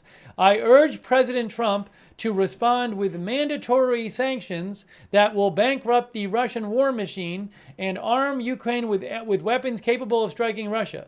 Putin is no longer content just losing in Ukraine while bombing mothers and babies. He's now directly testing our resolve in NATO territory. Putin stated that Russia knows no borders. Free and prosperous nations will teach Russia about borders. Now, I don't know of, I have not heard any reports I've considered reliable that really nothing at all about Russia attacking Poland with Iranian drones. So I don't know where he's getting this information from. Where is he getting this information? He doesn't say where he's getting the information.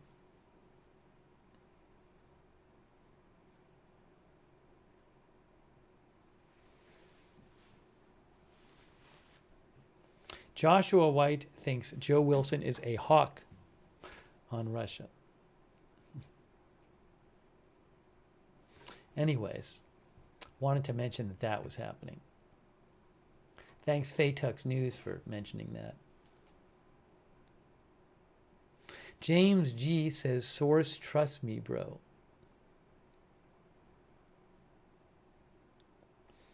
Oh, OSINT Technical said that this early warning aircraft from Poland, the Polish early warning aircraft, took a break of about 45 minutes to refuel, and now it's back up there.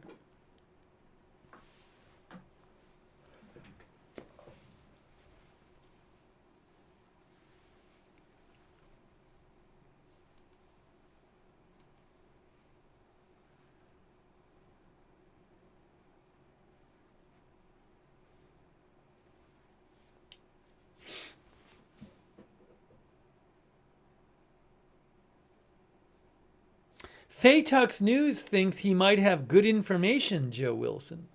I don't know. Faytux thinks he's not basing his statement on Telegram channels. I don't know. Seems weird that is he really right? It seems weird that it would be the case that Russia was attacking Poland with drones, and I've not seen a single report coming out of a drone attacking Poland.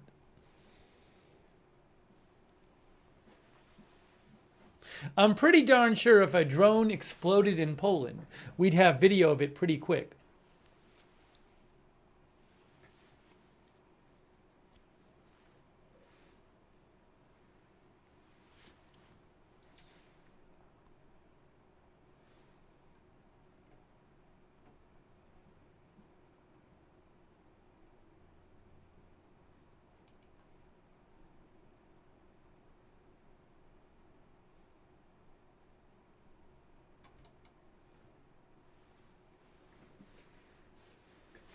Our viewer Rodolph's Sanatorium says Joe Wilson's war.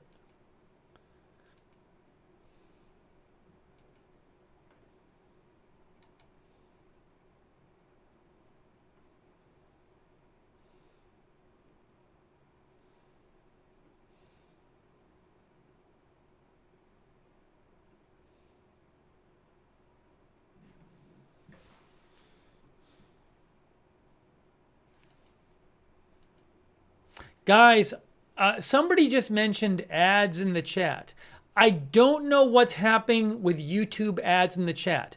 I have ads turned off. I never turn on ads, mid-roll ads during the stream. Apparently, some people just today have been saying they've been seeing YouTube ads in the YouTube chat. I have never heard of such a thing before. There's nothing I can do about it. I apologize that you were seeing that, but there is nothing I can do about it. I don't know why it's happening.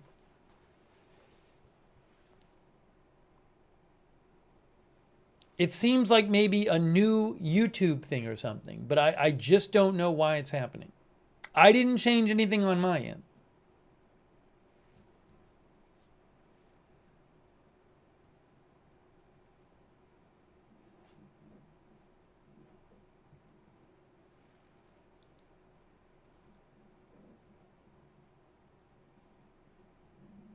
Jess says it started today. So I'm sorry if on YouTube you're getting ads in the chat. I've never heard of it before. Joe Martin says, if Poland reports it, I'll believe it.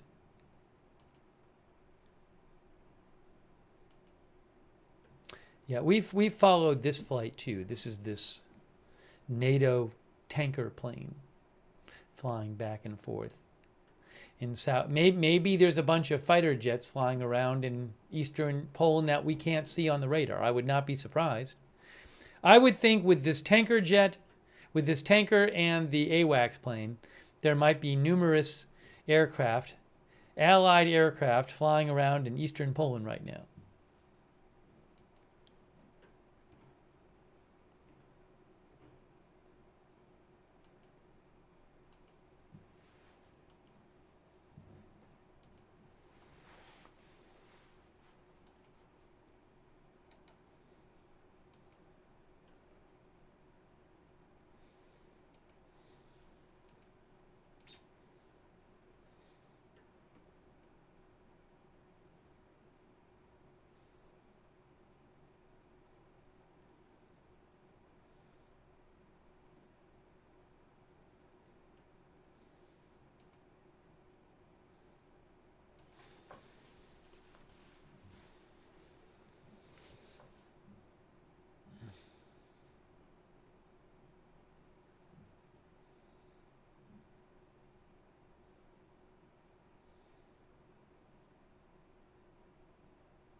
I'm going to say entered. No, I don't know how many drones supposedly it is. I don't know if they did enter, if any of them are still there. It's very confusing. It's very confusing. I don't know why one U.S. Representative, Joe Wilson, is claiming that Russia attacked Poland with drones.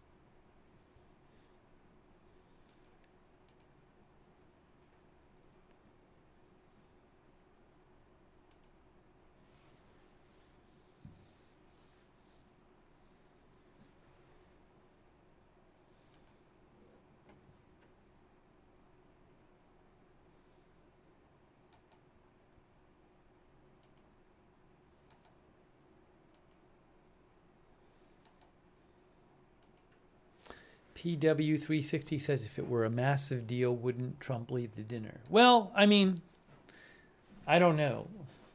You can imagine different levels of things. I would think if there was a huge drone attack going on in Poland, he would leave the dinner. But if I can't imagine that is happening, and we're not seeing more evidence of it.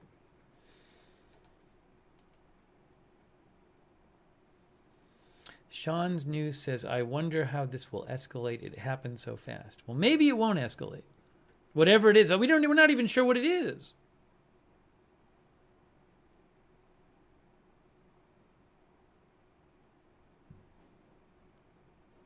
Faytux News found a post by a member of the European Parliament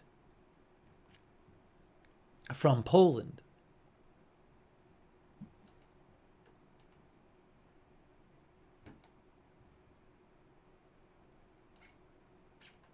This is interesting. Good find by Faytux News. Let me show you this. This is a Polish member of European Parliament. Dominik, I'm not going to pronounce this right, Tarzinski? Anyways, Dominik said, we are waiting for official information about that Russian drone attack. We are waiting, and be careful about what is on the internet right now.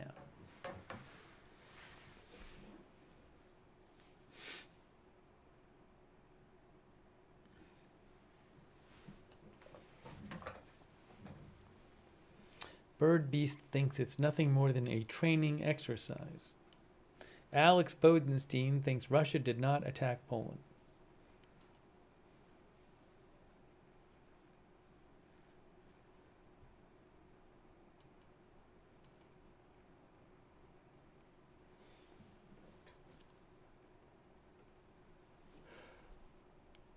At some point, I'm going to have to eat. I've eaten very, very little today. A snack. That's all I had. All day.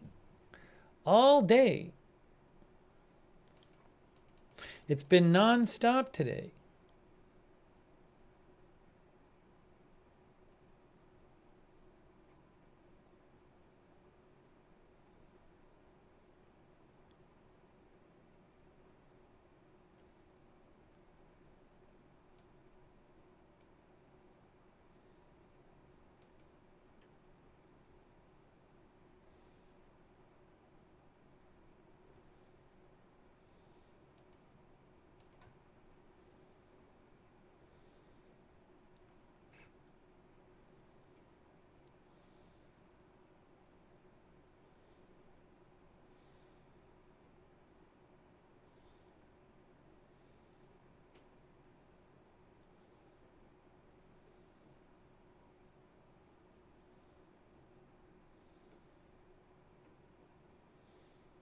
Hang on a moment. Okay.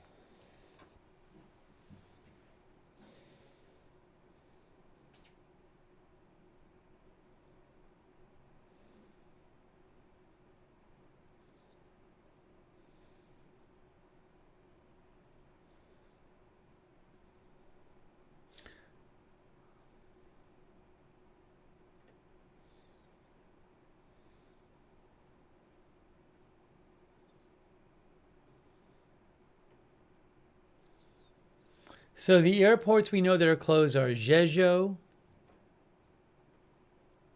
Lublin, and Warsaw.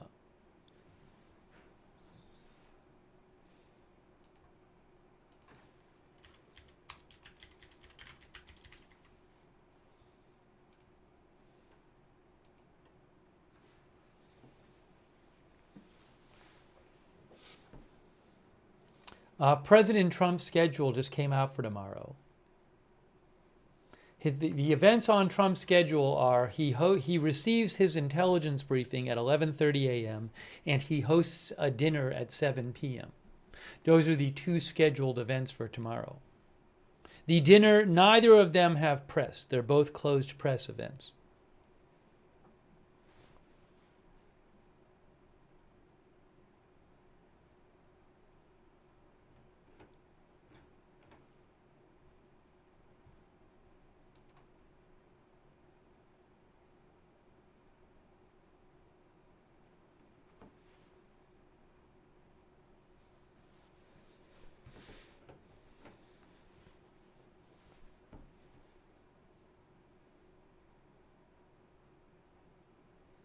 Oh, hold on. A plane towards Warsaw? No, that plane is not going toward. That plane is 33,000 feet in the air. That's not landing at Warsaw.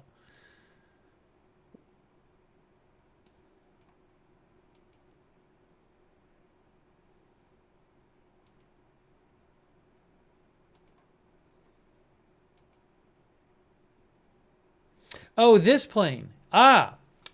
Oh, this is a Ryanair plane. Okay, check this out. One of our viewers just mentioned this. Thank you. This is a Ryanair passenger plane that was circling for a while, holding off from going to Warsaw. But now it is going to Warsaw. Look at that.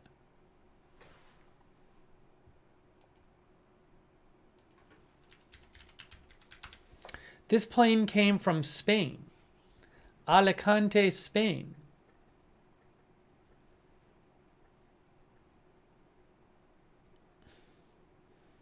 So this plane is going to Warsaw. It was supposed to land, it's about an hour and 50 minutes behind schedule. Oh, thank you, Nina Drew. I really appreciate that, Nina Drew. Thank you. So, Warsaw Airport was closed. Maybe they're just letting it land.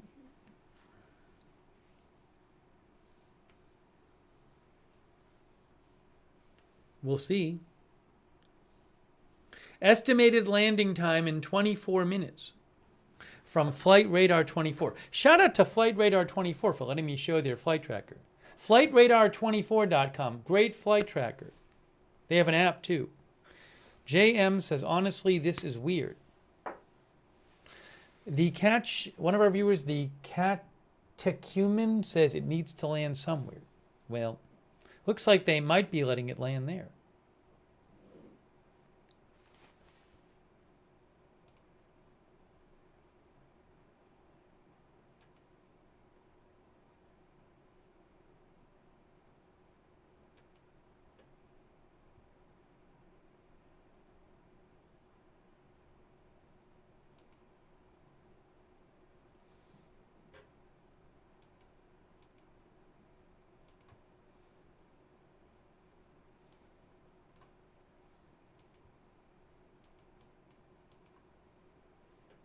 Now what did I do?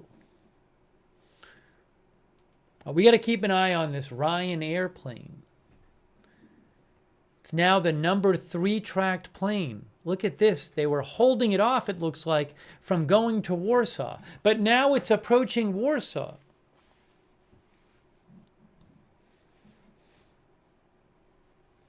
Operated by Buzz.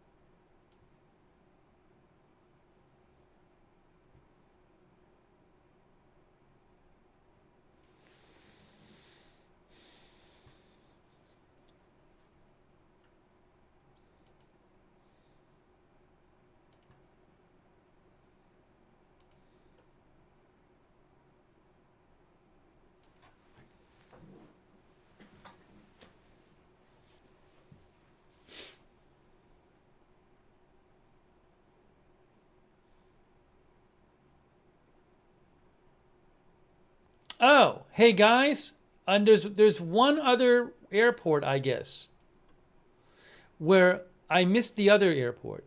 Where is that airport? I thought we talked about that airport. Oh, Modlin Airport. That's the other one. Modlin is the other one, where they have it's closed as well. Warsaw Modlin Airport. Where's that one? Oh, okay, it's right here. I missed this one before. This airport, there's both of these airports in Warsaw. This one and this one. Both have those closed due to unplanned military activity relating to ensuring state security.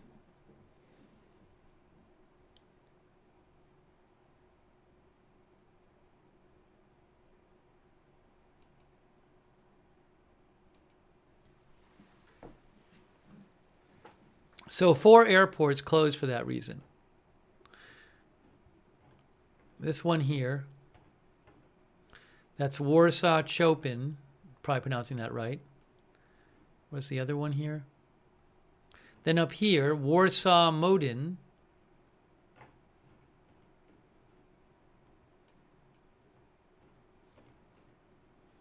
And then Rzeszów and Lublin.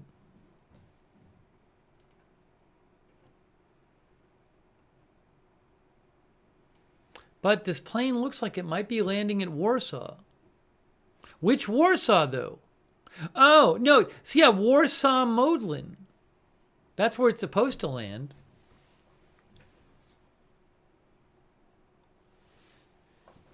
Oh, one of our viewers said maybe it's going to be over. That's interesting. Let me check the timing of that. That's a good point. EPMO. Let me check the timing of the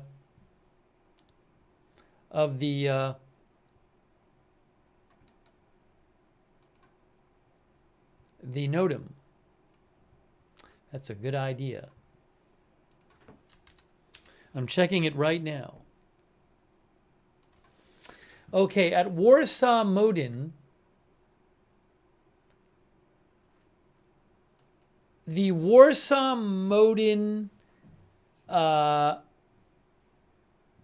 closure is supposed to go to Estimated 10:30 Eastern time.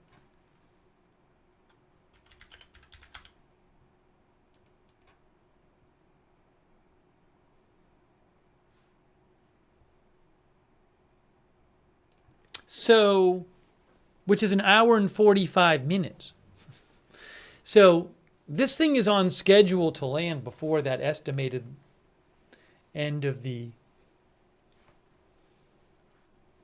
NOTAM for Warsaw-Modin.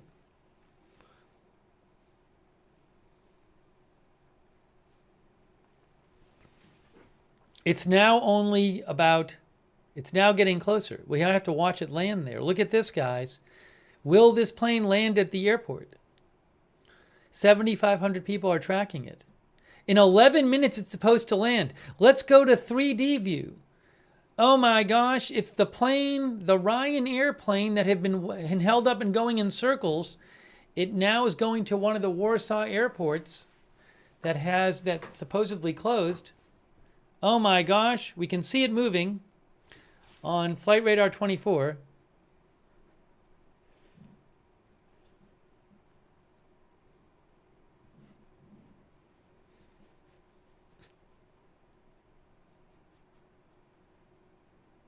The altitude is down to about 8,700 feet and falling. So let's see what happens. Some of our viewers are saying it could be low on fuel, like Ron Lolordo said that.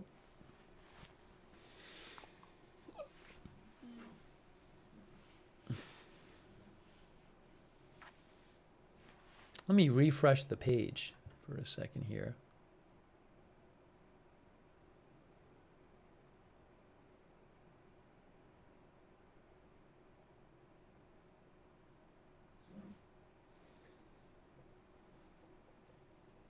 Now it's about 7,000 feet.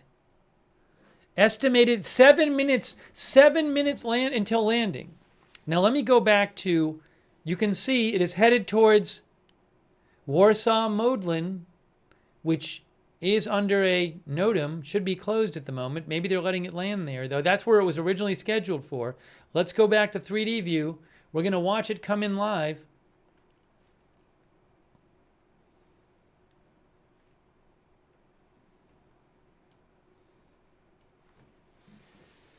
Seven minutes estimated. It is now about 7,000 feet in the air.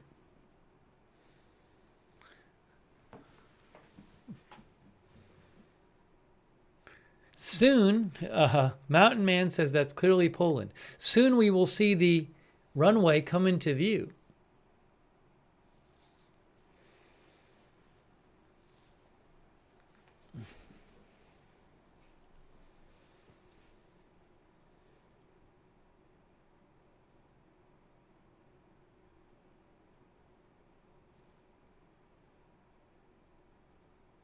Why are we tracking this plane? Because this plane was held up for a while as it was intended to fly into one of these Warsaw airports that has been temporarily closed due to unplanned military activity related to ensuring state security.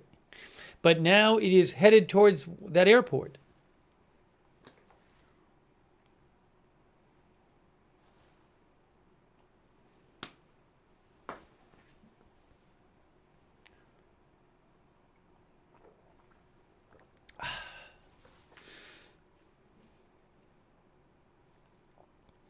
Uh, 6 minutes until landing.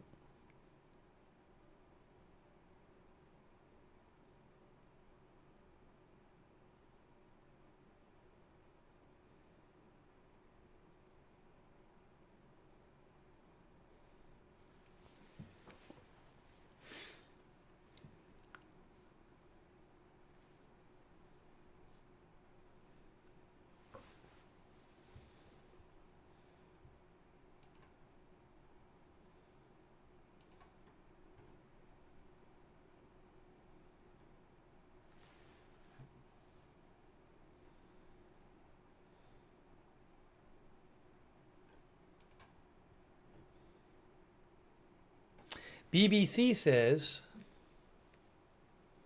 Due to the alleged intrusion of Russian drones into Polish airspace, several Poland airports closed due to military activities in the context of national security.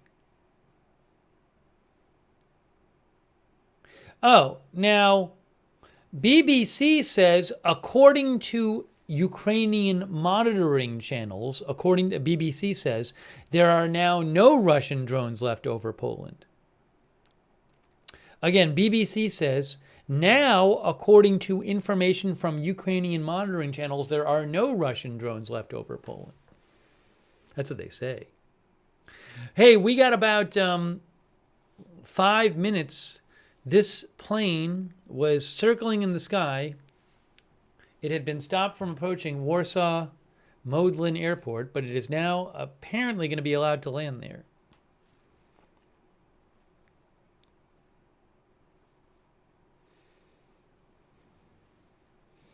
This is the number 3 tracked flight on flight radar.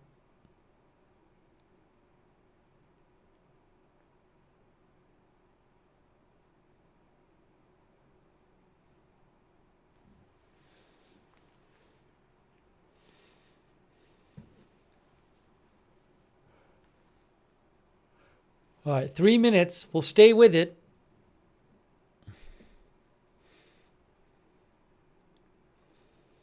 Daryl John says, Putin just testing our response.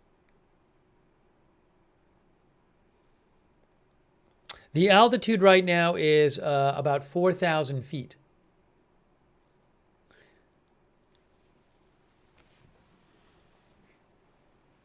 I'll show you. You can see there the altitude and this vertical speed and the ground speed.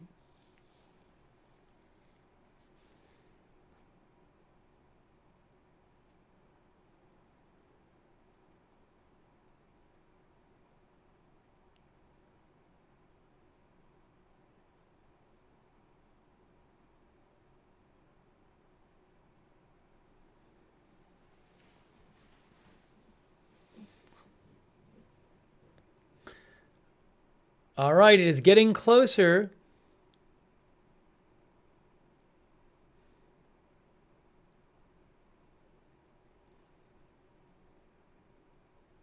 It hasn't really turned, so I assume it's approaching Modlin Airport. Let me just do a real quick check and make sure that's where it's approaching.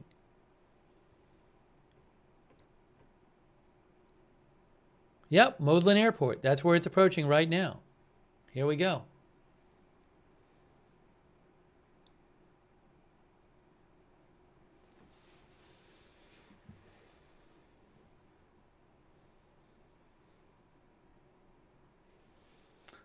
So it is landing at one of these airports that had the notice to airmen, had the closure. We are down to about 2,000 feet.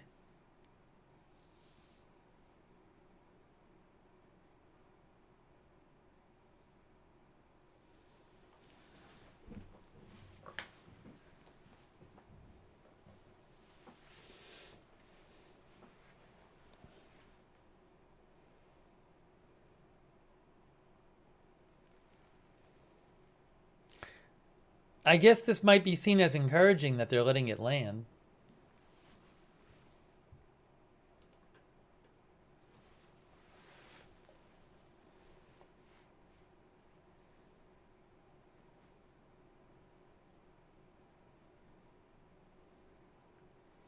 All right, guys. It's approaching Warsaw Modlin Airport, which I'm probably pronouncing wrong.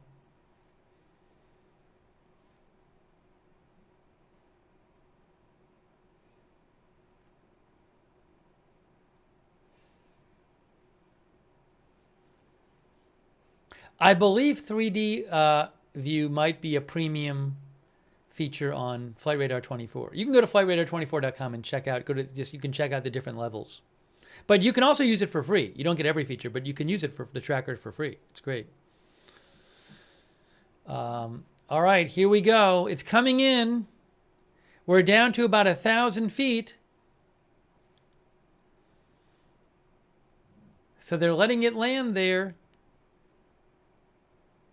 about an hour and 45 minutes late.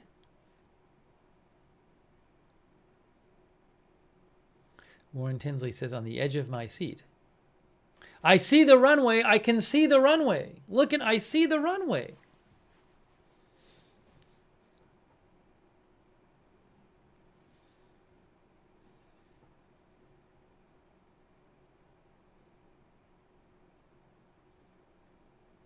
Here it comes.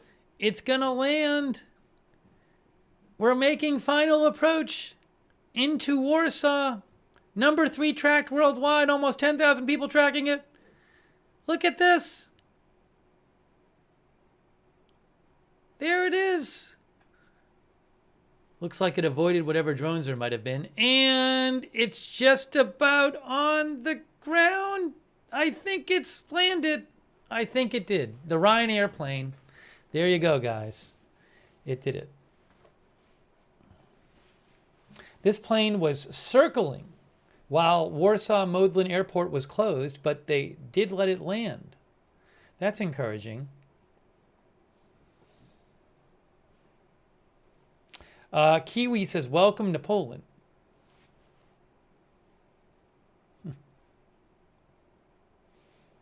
Welcome to Poland, guys. There you go. Well, that plane landed.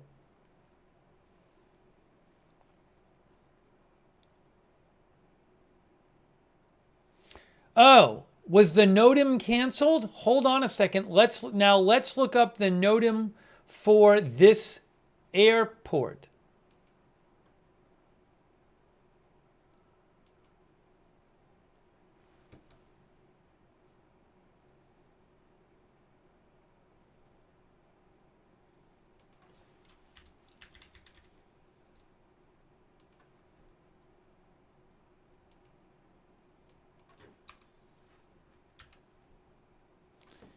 Here it is.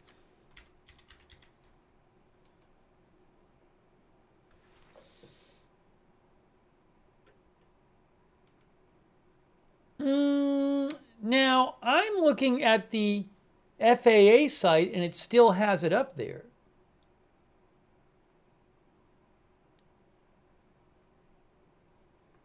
But maybe the FAA still has it listed.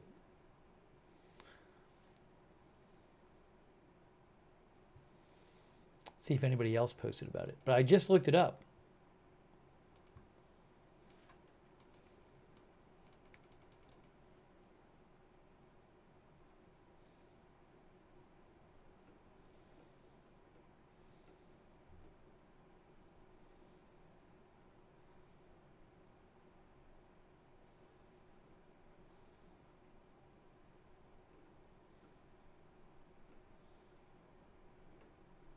We'll go back to the other planes.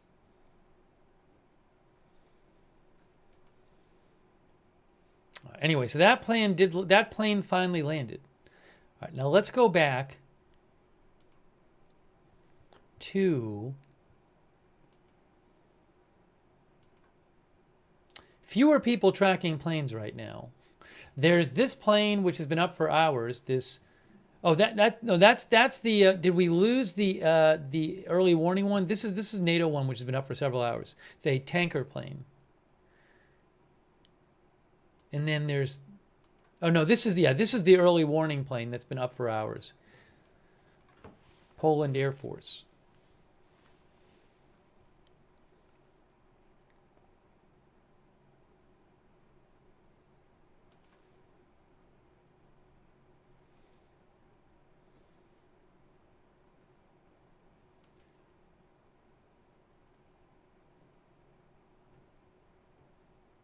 As I mentioned, I would not be surprised if there's various planes.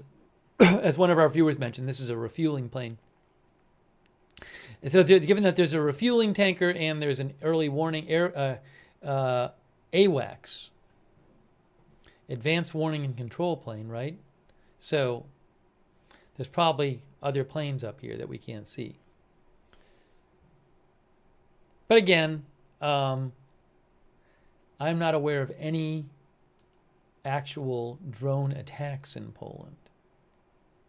CNN just posted and said, Polish and NATO jets scrambled, Warsaw airport closes after Ukrainian reports of Russian drones over Poland. It has still not been confirmed that that there were Russian drones in Poland. A lot of reports, though.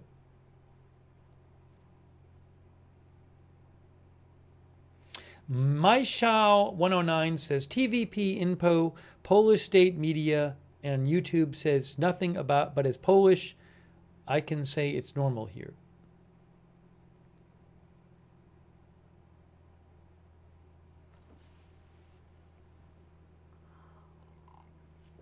Yes, as JCal Ohio said, we saw what appeared to be an Italian AWACS plane coming from Estonia earlier, but then it disappeared off radar when it got into airspace in Poland.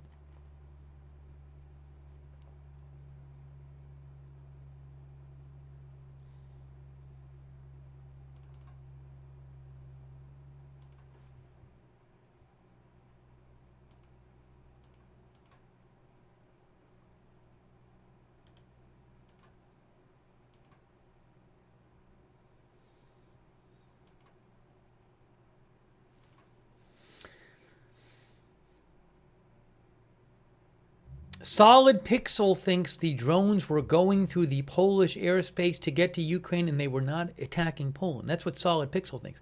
Thank you, Solid Pixel, for your support. I appreciate that. Also, Enables, who says Ryanair never diverts. That's what Enables said. Thank you, Mitchell Pilot, who says miscalculations can escalate very rapidly. Thanks, Fox Hunter Edits.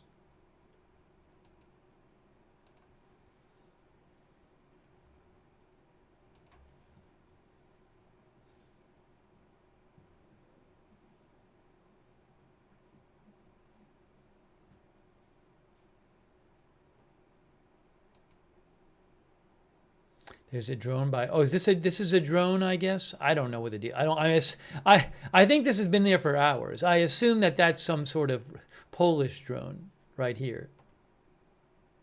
Oh, it's not. It's on the ground. It says 0 altitude, 0 speed. That's what that one says.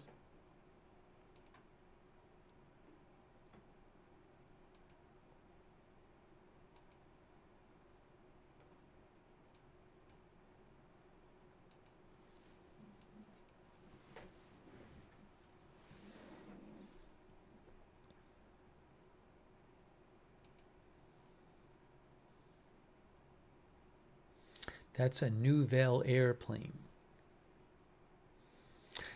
Planes squawk when things go wrong a bunch. This plane, it says squawking 7,700, but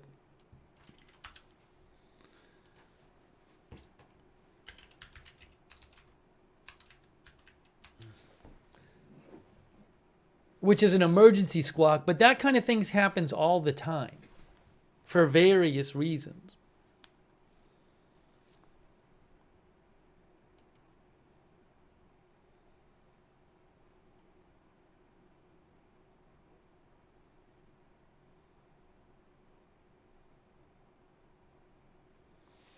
Flight Radar 24 posted a blog last year, and they said, we looked at approximately 14 months of data from the end of December 2022 to the middle of March 2024. During that period of time, the number of planes squawking 7,700 per events per week averaged 36. Which is, 5 a day. So this plane is squawking 7,700, the red plane, but that doesn't mean it's some catastrophe that's going to happen.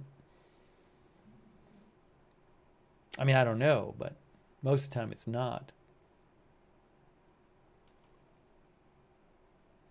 JD63 says it could be a medical emergency. BNDZOR says often it's a medical emergency.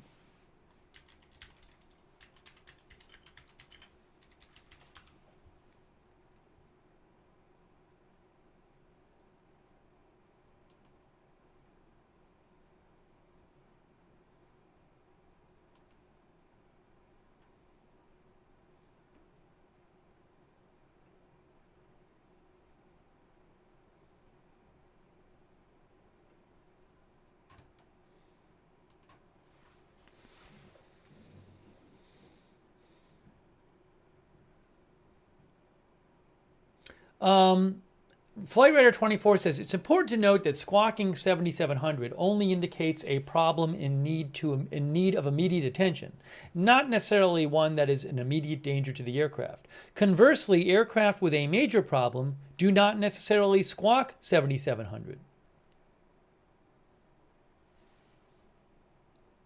If aircraft are already in close contact with air traffic control, squawking 7700 to alert them may be unnecessary.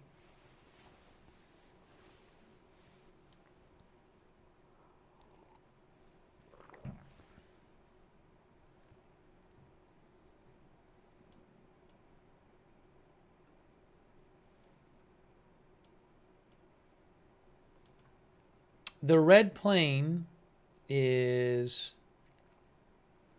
at 6,500 feet. There's an airport right here. Maybe it's just going to land right here at Katowice, how we pronounce it, International Airport. I mean, it seems like it's heading towards there.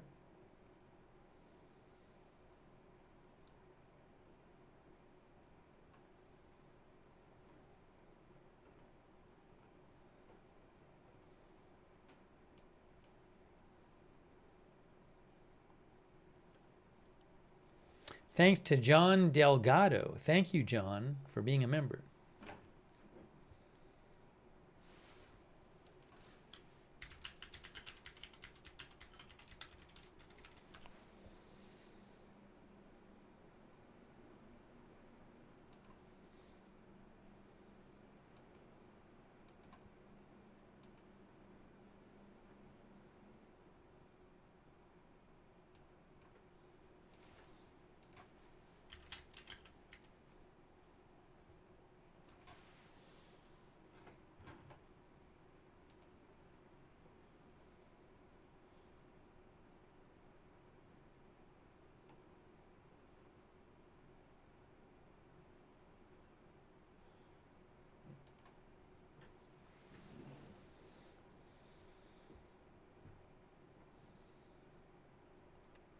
Yeah, this is a plane squawking 7,700 emergency in Poland. But again, maybe just having some kind of non-catastrophic issue.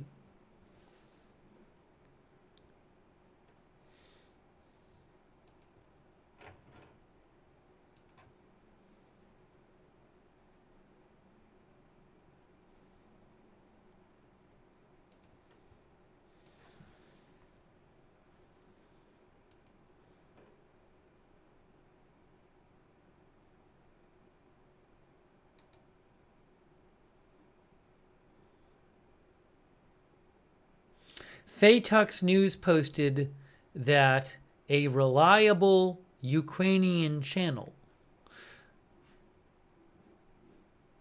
a reliable Ukrainian monitoring channel, said another 2 drones have left the Volyn region for Poland. I don't know if that's true or not.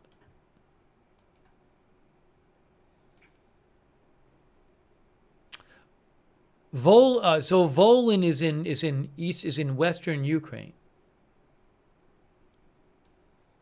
The Volyn region is up here.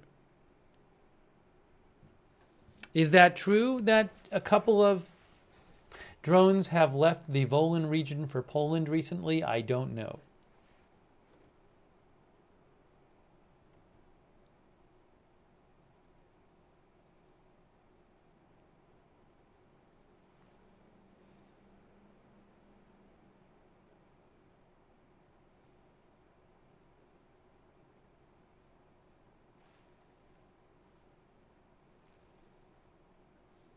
We were watching this plane, which looks like it's coming in maybe to land in the area, which is now at 3,000 feet.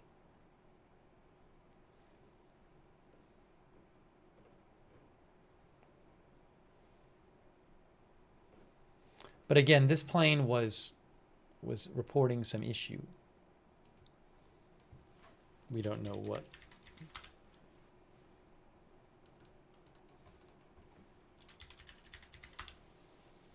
It's supposed to go to Tunisia, which is over down here. So it didn't make it. But see, it's coming into land as suspected. It looks like it's coming into land at this airport right here. This Nouvelle airplane.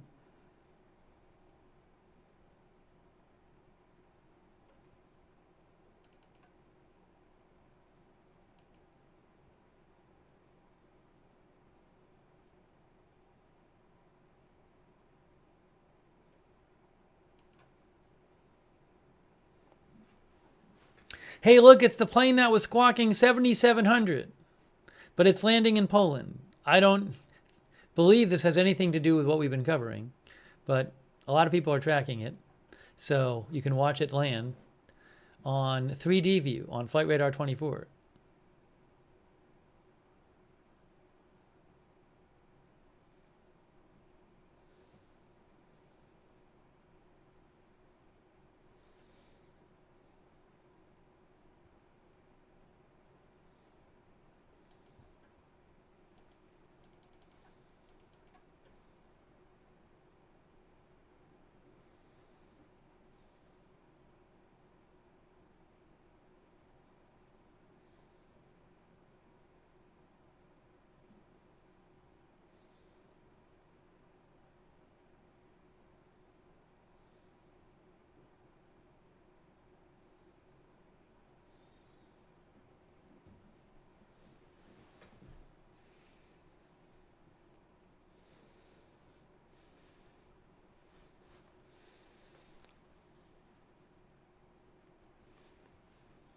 Barry, our viewer, says there's a lot of hype out there about the drones.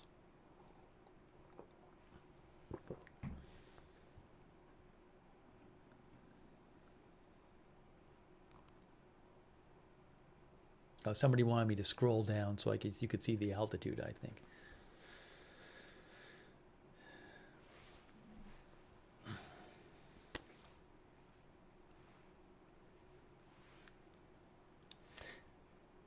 A lot of people are tracking this plane, but because it was squawking 7,700 in Poland. Now it's landing.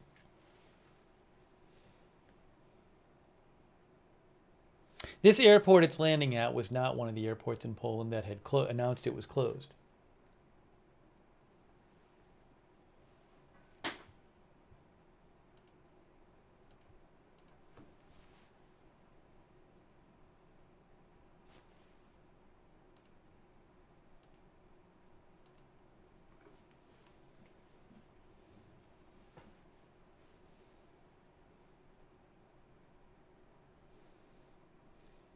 All right, the plane that was squawking 7,700 is landing in Poland.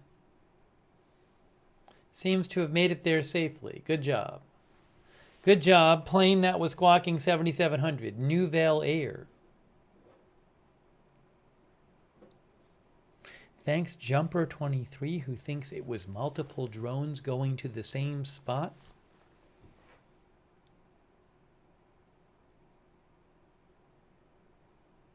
$7,700 is emergency, but it can be of various types. Anyways, glad that that plane landed.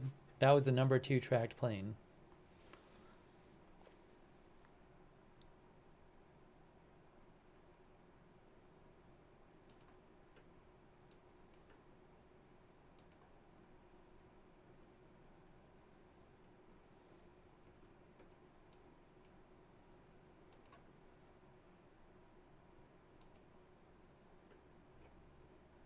We got the NATO tanker and we got the Poland Air Force AWACS plane. Hey, thanks to Interrogation Files. That's so nice of you. Interrogation Files, thank you.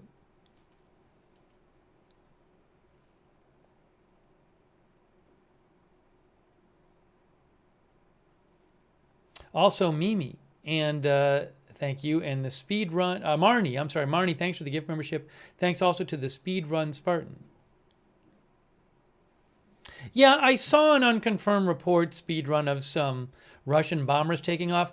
Again, there has been an ongoing Russian attack with a lot of drones and some missiles, from what I'm hearing, tonight in Ukraine. And they might launch more. But that's not like, I mean, that's unfortunate, but that's not really new. I mean, that's been going on for years and a lot recently.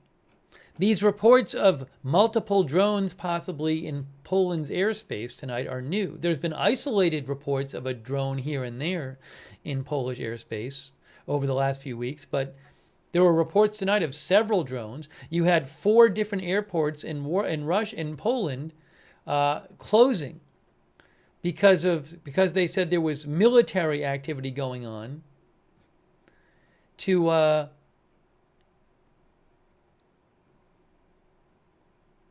unplanned military activity regarding state security. But I can't tell you for sure what happened or what's going on tonight.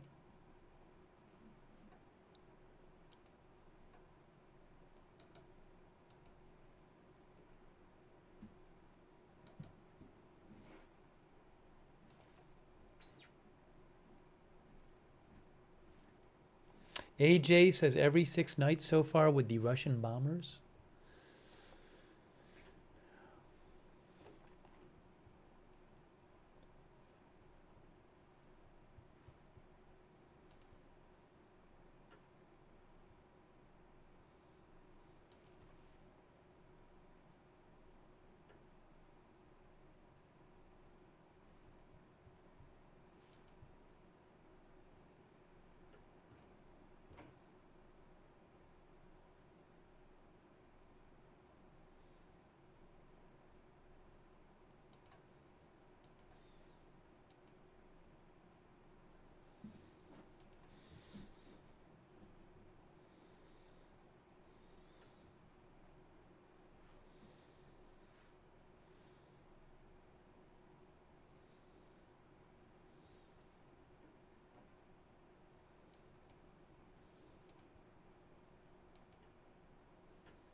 It is, what is it, 3? It's like 3:21 a.m. there, local time? 3:21 a.m.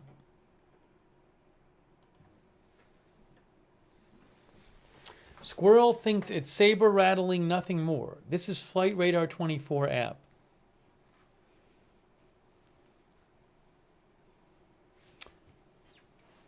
Yes, people are saying it's 3:21 in Poland.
Excuse me.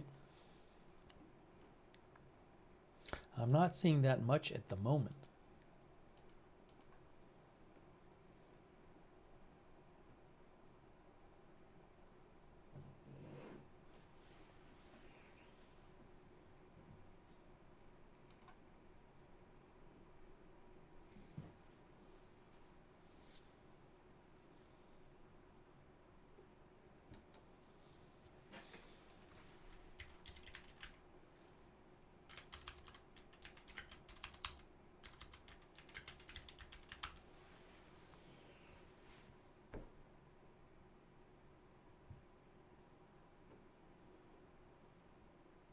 I'm going to have to make some food soon. I'm going to have to. I have not eaten.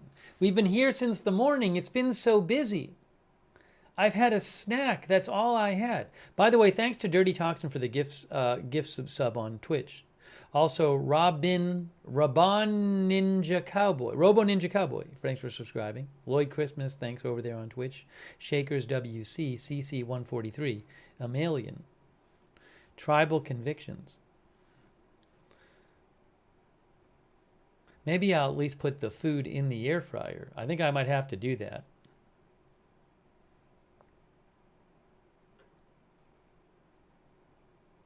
I might need a 5-minute break.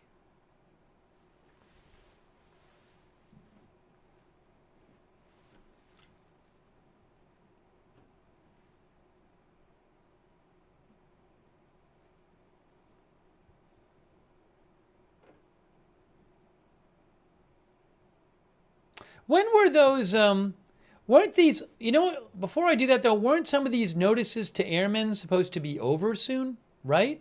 Am I wrong about this?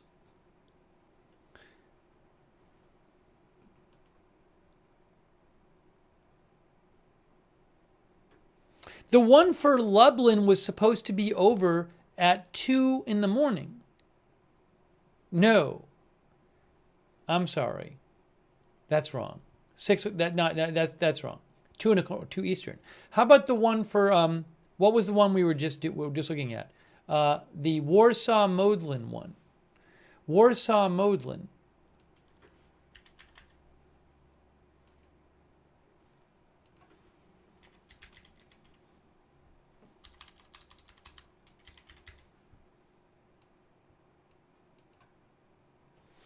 The Warsaw Modlin.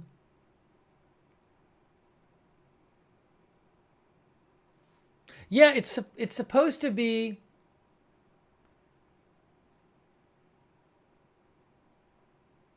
done at Warsaw Modlin. If you see here, there's Warsaw Modlin Airport. End date. Oh no, it's not done. I'm sorry. It says 2:30 Universal Time, which is an hour from now. That ends an hour from now. 2:30 Universal Time.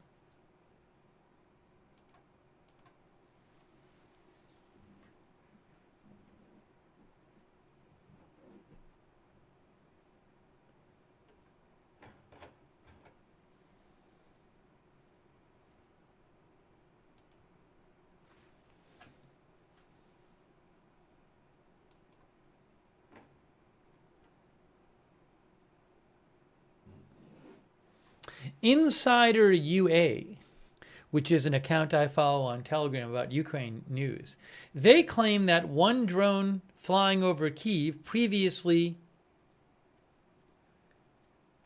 flew back to Poland, which is kind of confusing. So I don't know if drones have been going back and forth.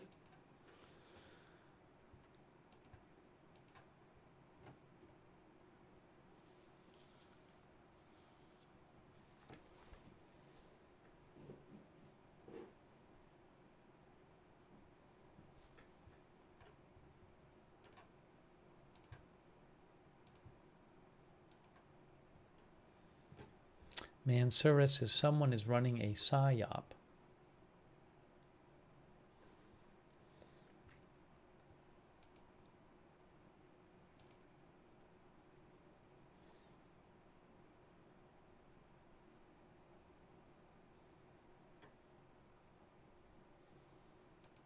OSIN Technical points out that this early warning aircraft has been moving away from the border as the night has gone on.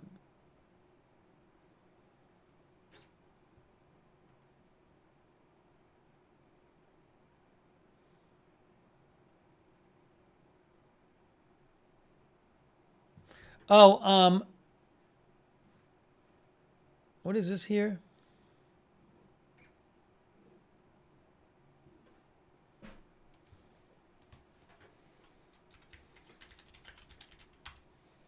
So according to this account I follow, popular Ukrainian news account, military news, Tartaragami UA. Tartaragami UA claims that about 20, that Tartaragami UA, who I follow on X, claims that 10 minutes ago, another drone crossed from western Ukraine into Poland, and also claims that about 20 minutes ago, a drone crossed from from Ukraine into Poland. He says it's according to one of the most reliable drone and missile tracking accounts.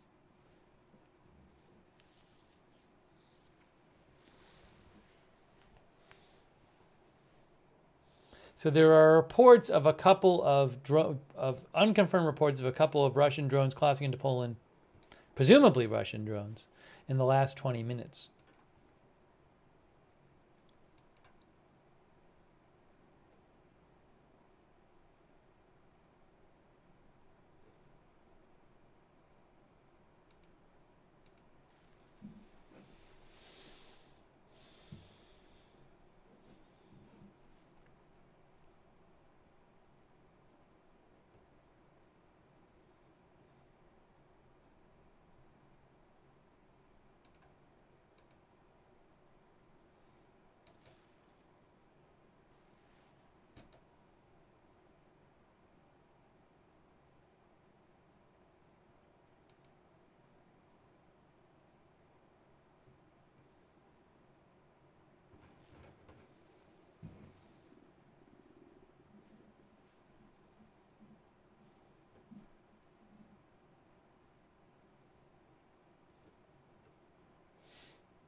All right, here's what I'm going to do. Here is what I'm going to do. No reports of explosions at all in Poland. None. Nothing that I've heard. None. I haven't even heard reports of anything getting shot down in Poland all night. So no.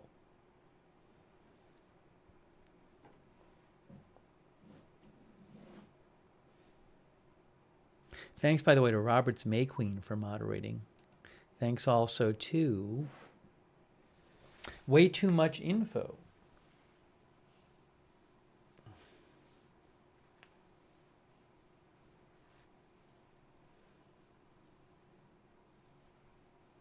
And Jennifer Rochelle and Kevin L.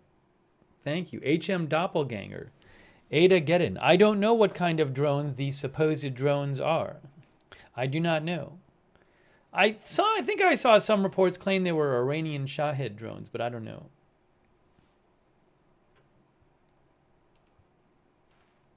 If I'm pronouncing that right. Marcel is watching in Europe at 3:30 in the morning. All right, let me take 5 minutes and put my food in. I got to do that because it's just crazy. It's been crazy today. We've been on since the morning. Non-stop, basically. 2 different streams. Thank you, Scruff Herder, who says, could the NOTAM be a false flag by Germany and they're preparing for a secret winter offensive against West Ukraine? Who, Russia? It sounds like a lot. I don't know, Scruff Herder, but I'm not even sure what the proposal is. Is who preparing for a secret winter offensive against West Ukraine? Who's gonna do the offensive against West Ukraine? Russia through Belarus?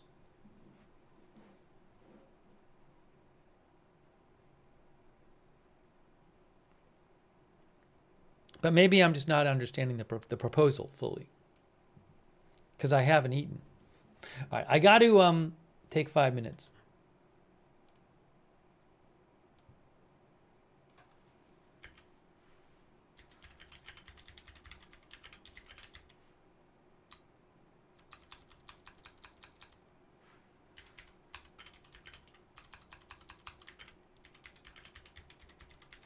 Through Poland?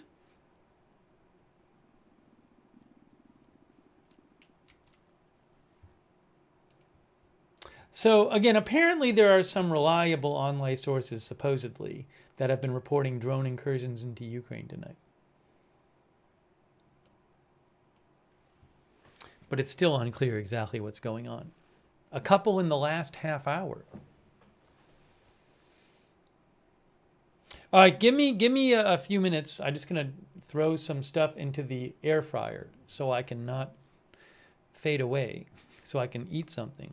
But I'm just going to press on and then come back. All right? I'm going to refill my water bottle. So in a few minutes, I'll be back.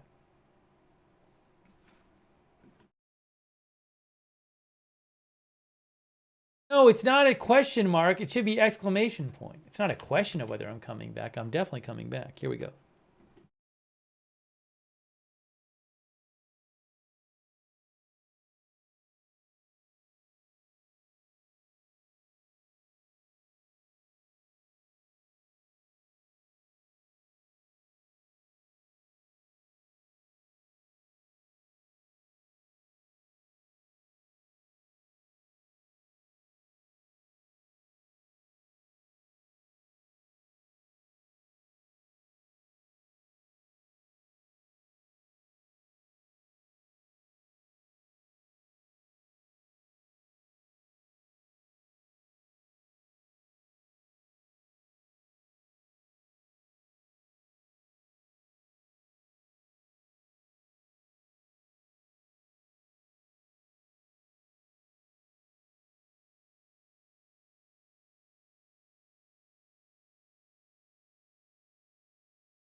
Was there lots of drone activity that I missed while I was away?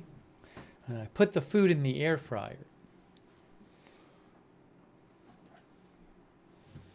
I gotta check now. This plane is still flying around.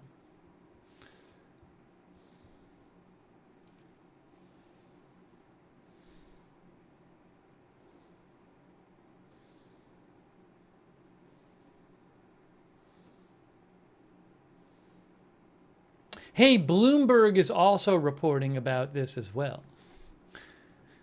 Bloomberg has started reporting on this. They said, hold on.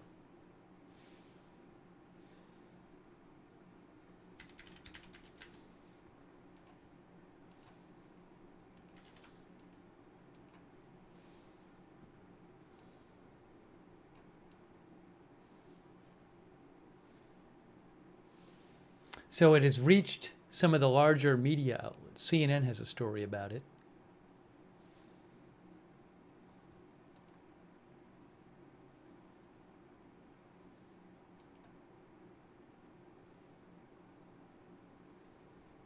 Bloomberg's report is short.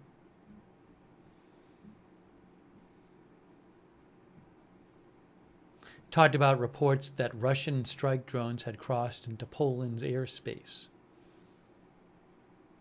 All right, not much there.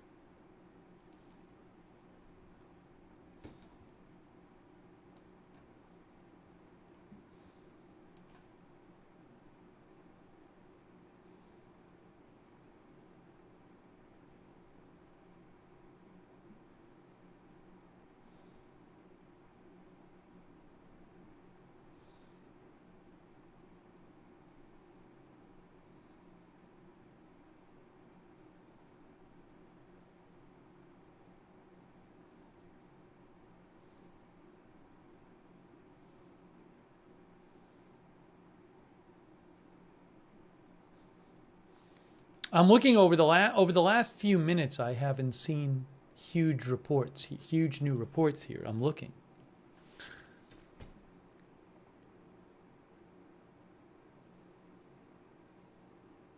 I mean, definitely there have been a bunch of drones tonight in Ukraine, but we've been talking about the supposed ones in Poland.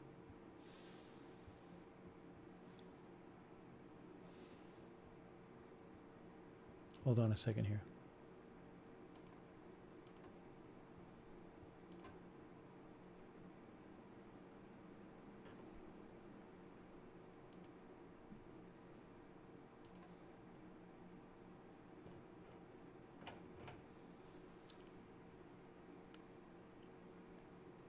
Macro Greek says, quite the news day.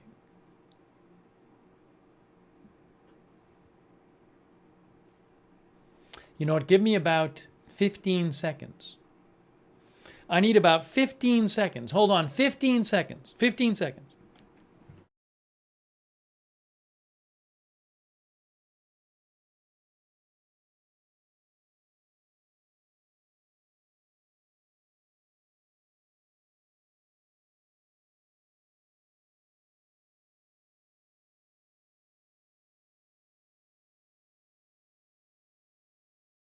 It's like 20 seconds.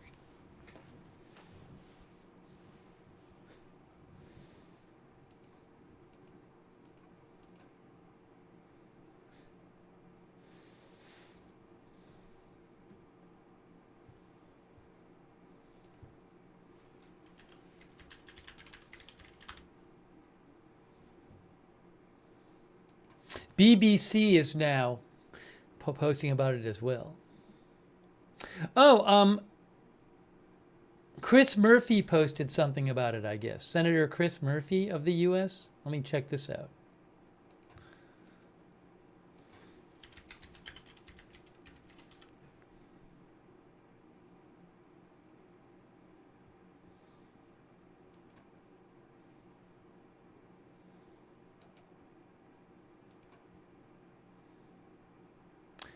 Yeah, I'm at his account. I don't see it.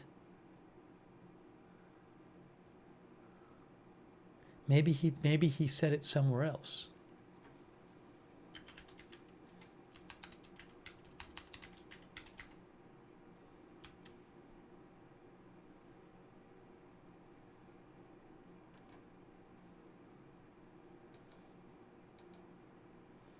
BBC said Senator Chris Murphy said something about it, but I checked his X account. I didn't see anything.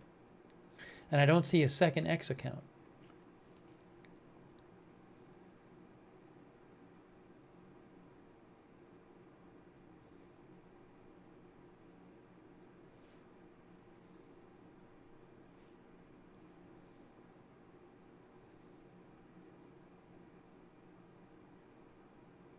BBC said Senator Chris Murphy from the Senate Foreign Relations Committee said it would be incredibly serious if the reports of Russian aerial assets flying over a NATO country are true.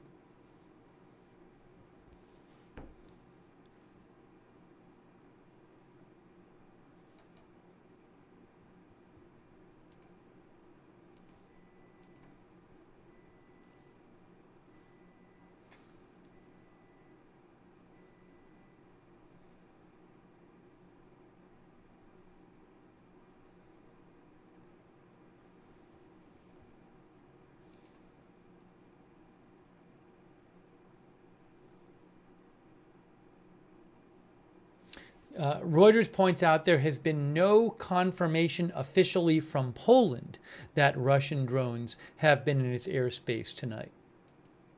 That's true. We have not heard any confirmation from Poland.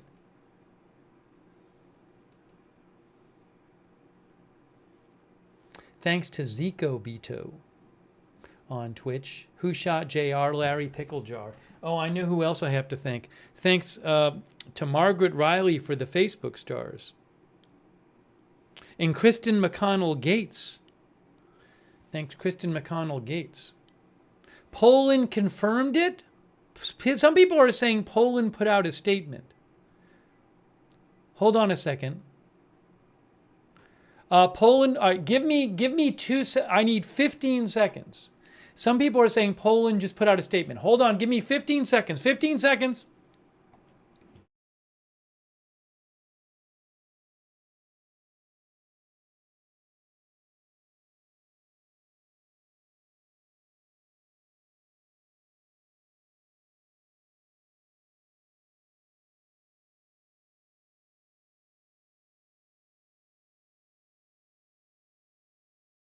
Thanks. All right. Some of our viewers are claiming that there was a statement put out by Poland on this account I was looking at earlier.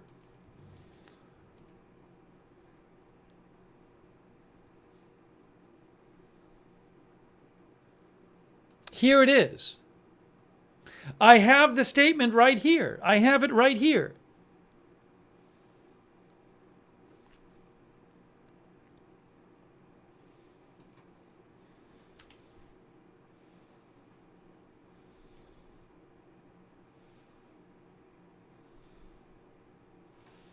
Here it is in English.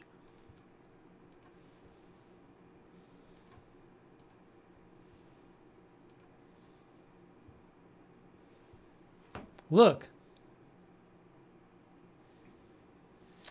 Apparently, this is the Polish Armed Forces X account. During today's attack by the Russian Federation, carrying out strikes on targets located in Ukraine, our airspace was repeatedly violated by drone-type objects. An operation is underway aimed at identifying and neutralizing the objects. On the orders of the operational commander of the Polish Armed Forces, weapons have been deployed and services are actively working to locate the downed objects.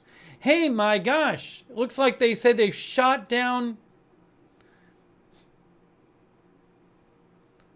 Looks like they're saying they have shot down objects. We emphasize the military operation is ongoing and we urge people to stay at home. The most threatened areas are those 3 voivodeships. Wow, big news. They say drone-like objects. The operational command of the Polish Armed Forces is monitoring the current situation, and the forces and resources under its command remain fully prepared for immediate response. So Poland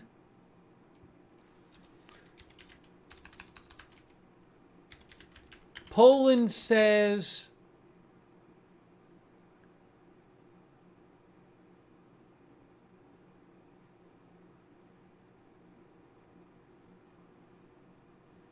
drone-like objects violated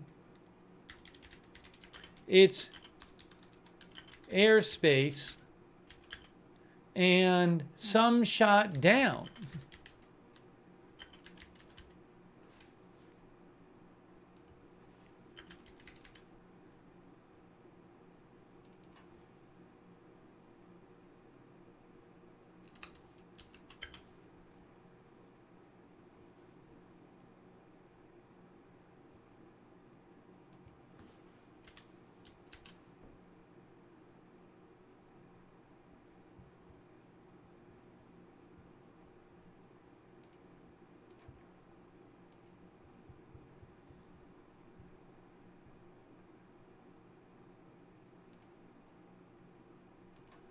Big development. They say it's drone-like objects.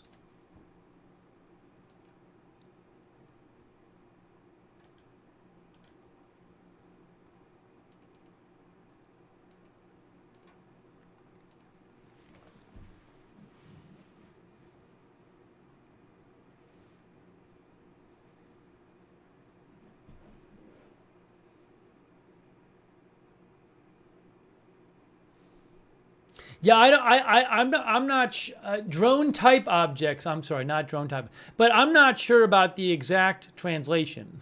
But I mean, I'm guessing drone. I'm guessing they didn't just say drones. They say that they're working to locate the downed objects.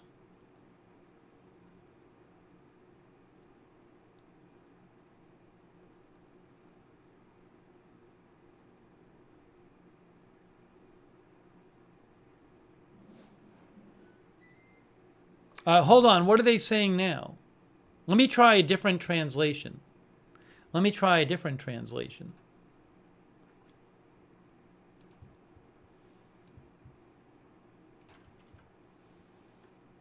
Hang on.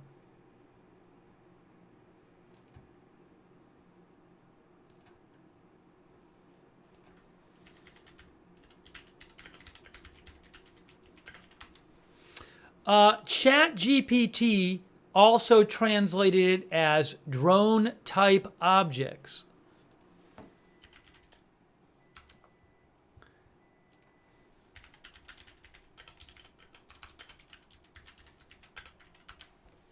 This is the original. Also, Gemini AI, Google, translated it to drone-type objects. All three of those, Grok, ChatGPT, and Gemini AI, all said drone-type objects.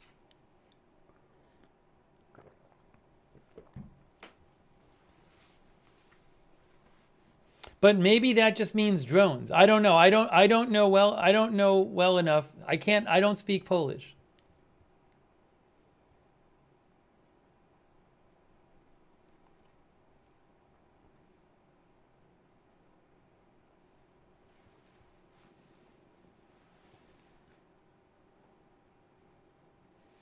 Now the cool factor says that that he believes that's how that he's Polish, and it says that that's their wording for drones. Let me check. There's also a Polish site that's covering this, but they'll probably the same problem with them because they'll post the same language.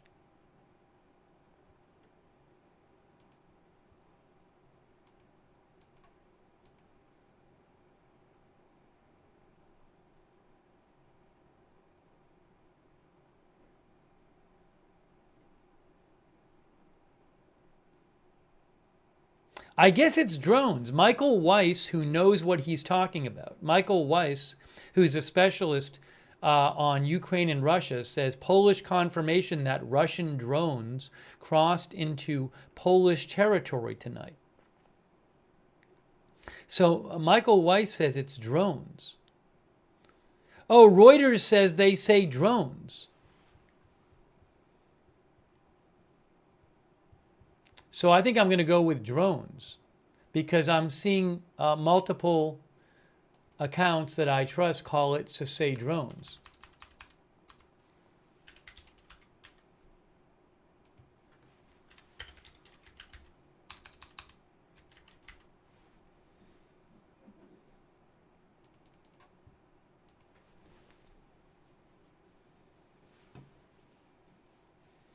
They say an operation is underway aimed at identifying and neutralizing these drones.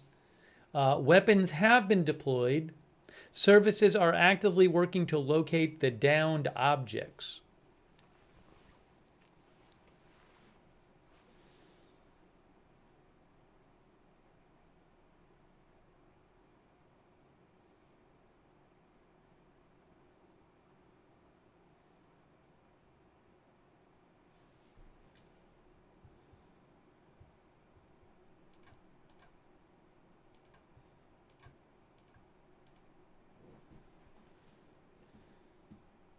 Andrew Opak says, I speak Polish, it's drones. So this is a big development. Big development. Maybe Poland has shot down the drones. Has shot down Russian attack drones.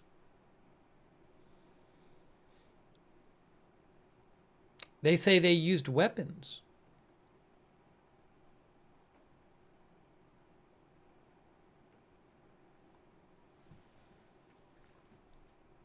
My food, what a time for my food to be ready. I've had a snack. That's literally all I've had all day, and my food just got ready. And then this just came out when my food was ready.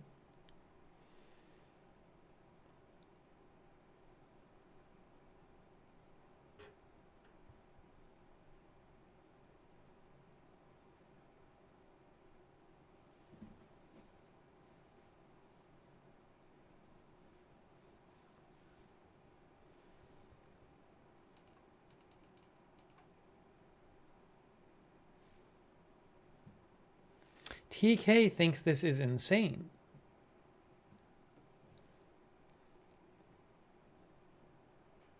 They didn't say that any drones actually attacked Poland and exploded.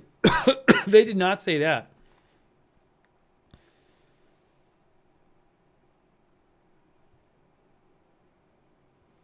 Hold on a second here.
I'm checking some things here.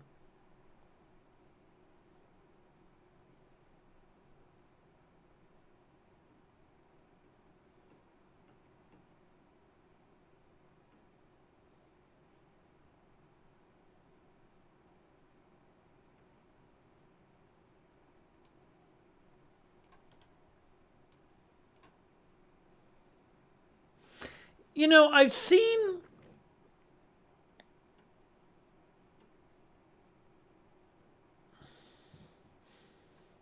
Like AZ Intel posted a report. I don't know where AZ Intel got it from. That said the deputy defense minister said operation underway to neutralize intruders violating the Polish border. But couldn't that just mean this? Couldn't, if the deputy defense minister said operation underway to neutralize intruders, well, by intruders, couldn't he just mean these drones? Because that is true. There is an operation underway to neutralize intruding drones.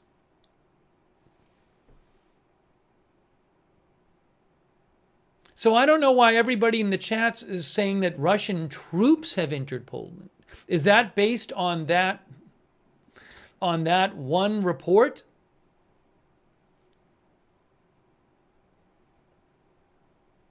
My guess is maybe it's the person talking about drones.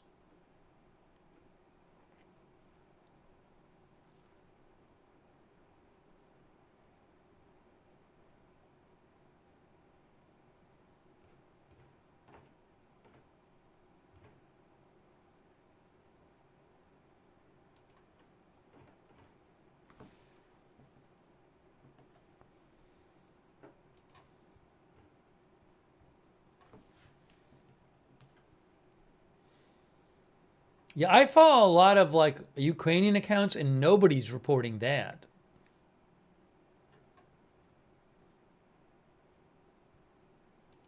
Seems a lot more likely that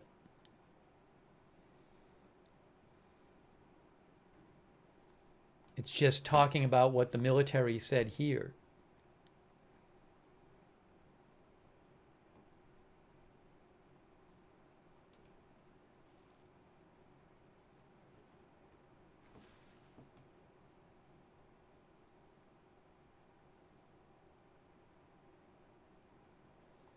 Yeah, I'm looking at the Polish outlet Onet, and they say, yeah, the Deputy Minister of National Defense, according to Onet, Cezary Tomczyk,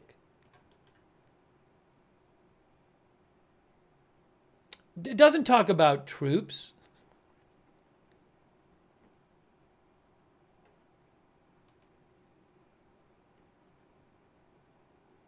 I have it right here. This is the Deputy Defense Minister right here. Here he is. Cezary Tomczyk. 16 minutes ago. He literally quotes what we just read and said, over Poland, an operation to neutralize objects that have violated and exceeded the border of Poland is underway. The state authorities, namely the President of Republic of Poland and the Prime Minister of Republic of Poland, have been notified. All services are in action. It just seems like that's just talking about the drone report. Okay, so if that's what you're talking about, that seems to be talking about the drones.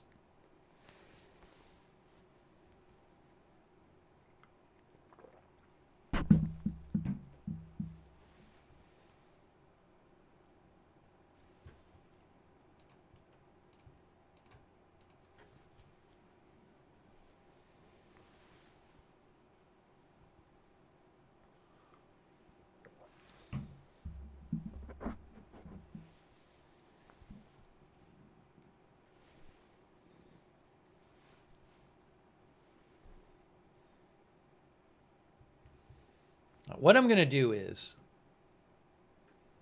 we're going to keep going on this, but what I have to do is, I got to take a moment and eat something. My food's ready. We've been on for like 12 hours today or something like that, and I've eaten 2 mini bananas and a bowl of Cheerios. That's literally my food consumption for the day.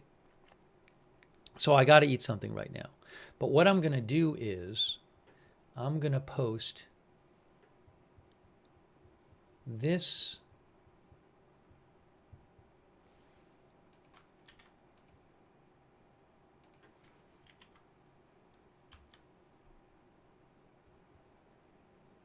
over here.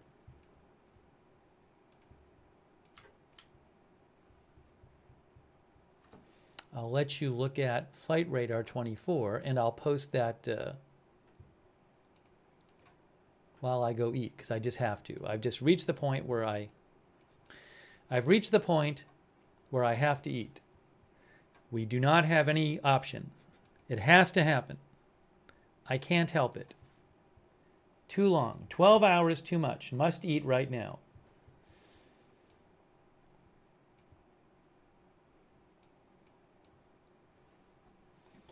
So we're going to leave this up here.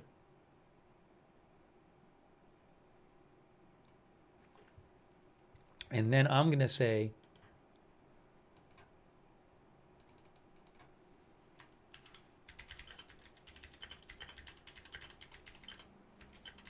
Steve will be back after he eats.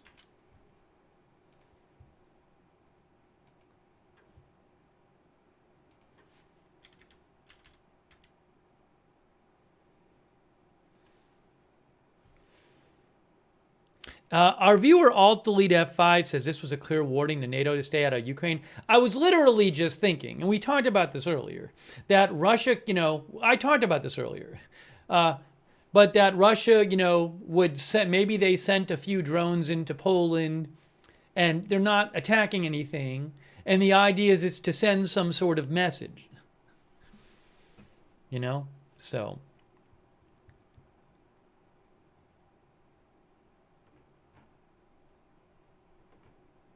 Yeah, the plane is moving. That is a live flight tracker.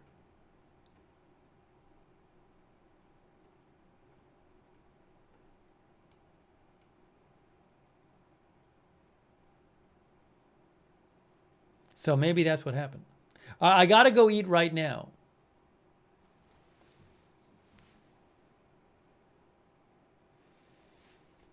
So I'll be back shortly. Just let me go eat so I don't collapse. And I really appreciate our moderators who are here. Thank you, moderators. Thank you so much. Also, shout out to Sean Haney, Aaron S., Emily Queen of Chocolatonia, Casey Hook, Interrogation Files, Fiona CD, thank you. And Big Dog Gaming, Zico Beto, thank you. Moderators, good luck, Doc. I got that fire, Sarah. So I'm just gonna eat and leave the stream up. Roberts May Queen, thank you for moderating. Linda Belk, Misha, Larry, Kay Larry Body, Margaret Riley, Kay Larry Body, Margaret Riley, Paul Anderson, Shannon Davis Hughes. All right, let me eat. And I'll come back when I'm done eating. Okay? So I'll be back in a few. I'll try to eat fast, but I don't want to get sick by gobbling stuff down. All right. Again, you can see the post from the on the screen there, and I will be back shortly.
All right, we're back. For anyone who still might be here, we're back. So I ate, I feel better. Let's update you on the situation. If you're here, I know you know what happened, or what's the general idea of what's happening, which is Poland says that during the evening in Poland, guys,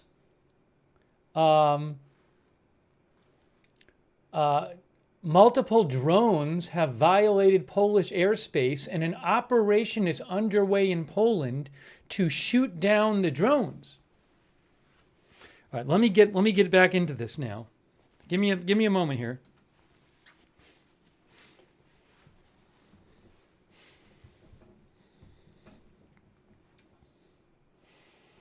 Let me check a couple things.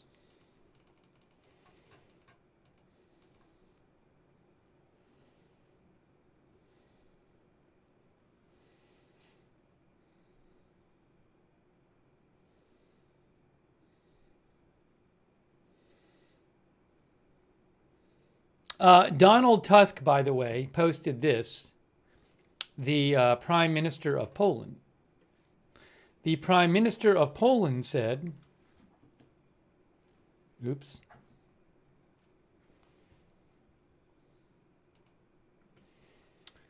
An operation is underway related to multiple violations of Polish airspace.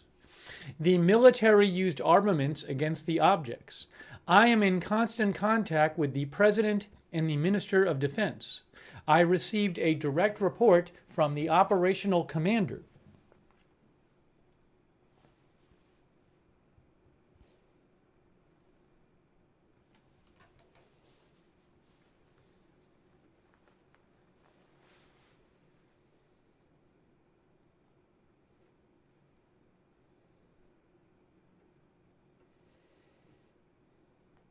Oh, and then Faytux News mentioned this, as did AZ Intel. This is from the Polish, what is his position?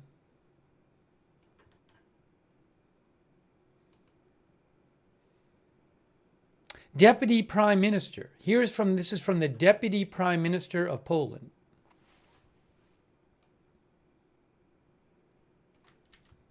Let me look up how to pronounce this.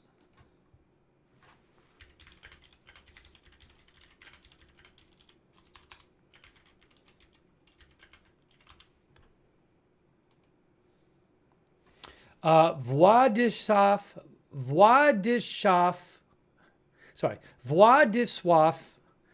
Kosiniak-Kamysz, if I said that right.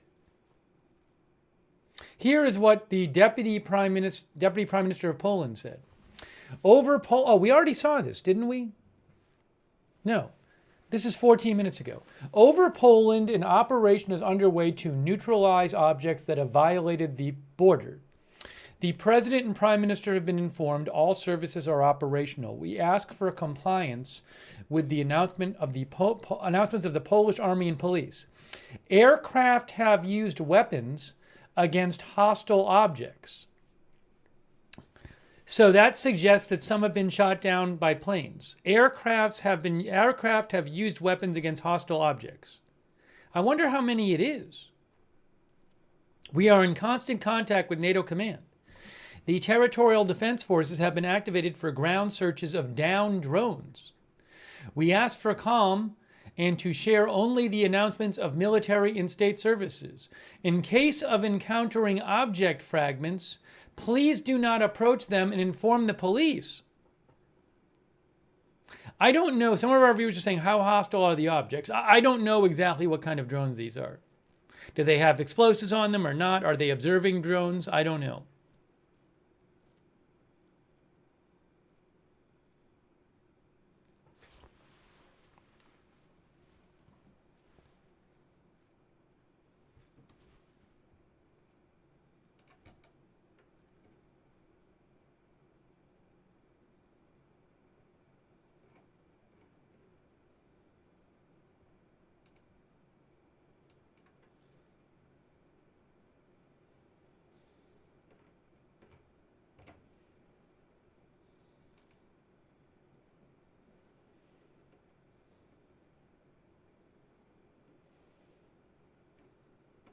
All right, let's go back to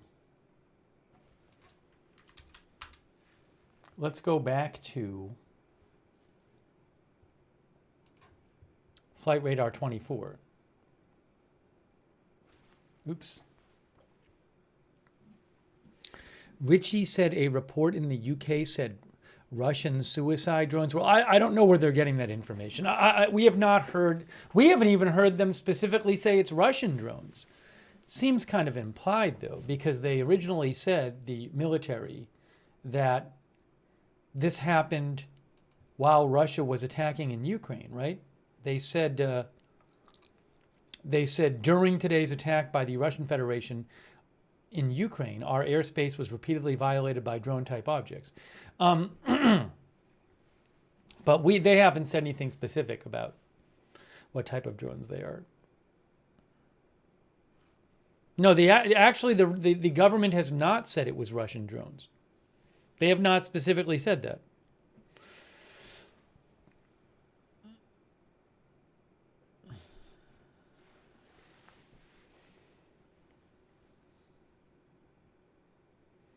Kitty Donahue said, had the Russians said anything about this? I have not seen anything about it from Russia. That doesn't mean they haven't. But again, I'm not aware that Poland has even said specifically these were Russian drones.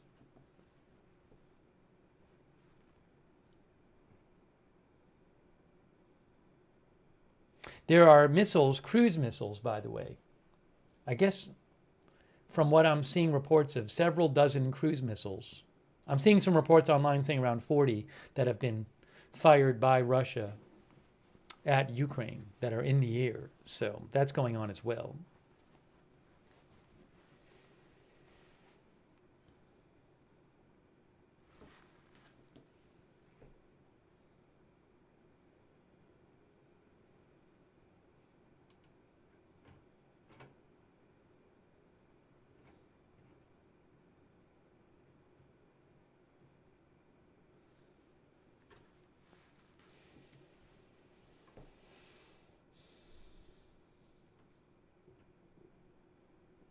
What is the #1 tracked flight? This is #1 tracked flight here.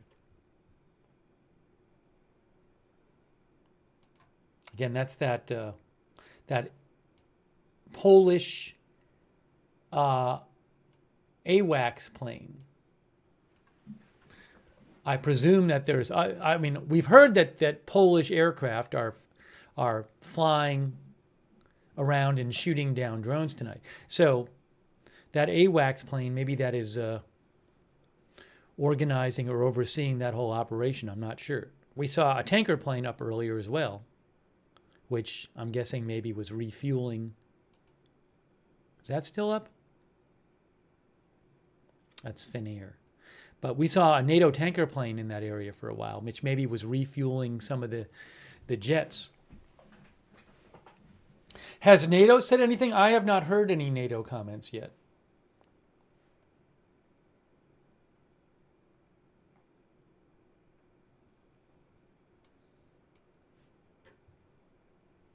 Nigel Fortune says that plane has been super busy. Hey, by the way, a quick thanks. I owe a couple thanks for when I was on break. Kitty Donahue, thanks for being a member. Chaz Martin, thank you. Sevenfold, thank you. Sevenfold 777. Shaft, thank you.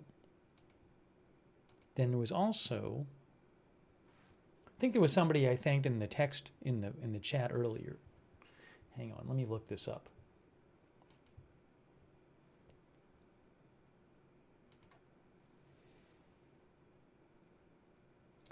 Casey Hook, Sean Haney, thank you as well.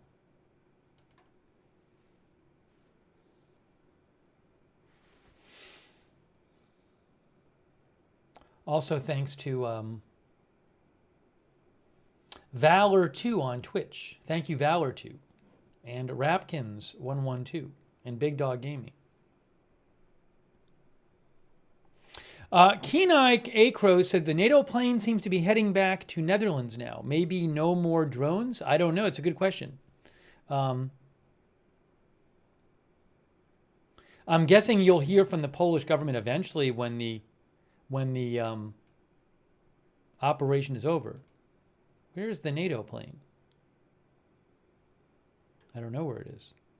I forget which one it was. I forget which plane it was. This I have to refresh. Slow.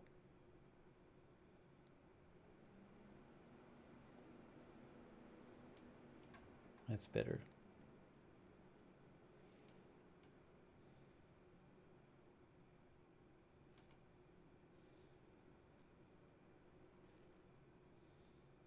Did the NATO plane head back or did it just disappear? One of our viewers said the NATO plane was heading back. Flying by Germany? I don't remember what the number is of it. I'm going to have to just do this. Oh, I can do a filter. Filters. Military. Right there. Yeah, that was this plane. Now maybe, I don't know, well, I would think it could go for a long time. It's a tanker plane. That plane went from the Netherlands and it was flying a lot in southern Poland, southeastern Poland.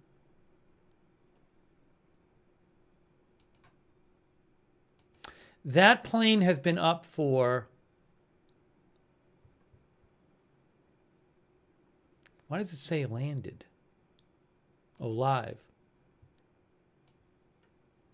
9:43. It's been up for about 5.5 hours. At least according to that page on Flight Radar 24. So that plane is heading back, it looks like. But I don't know, maybe another one took its place, I'm not sure. The only other military planes, there's that one which we've been watching. I mean, I'm sure there's plenty of other military planes around, but the ones we can see. I mean, there's this. That's an Air Force plane flying from, it's a U.S. Air Force plane flying from Qatar. Flying from Qatar. But that's not, looks like it's that's still 36,000 feet in the air.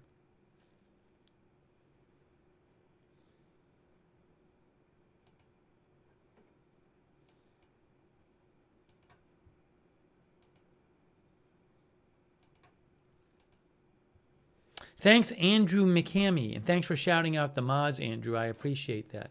Andrew McCamey. The king of something said, the king of wit says, it feels like the Qatar news was, what, weeks ago, did you say? Yeah, I mean, we were just covering it earlier today, but it does feel so long ago.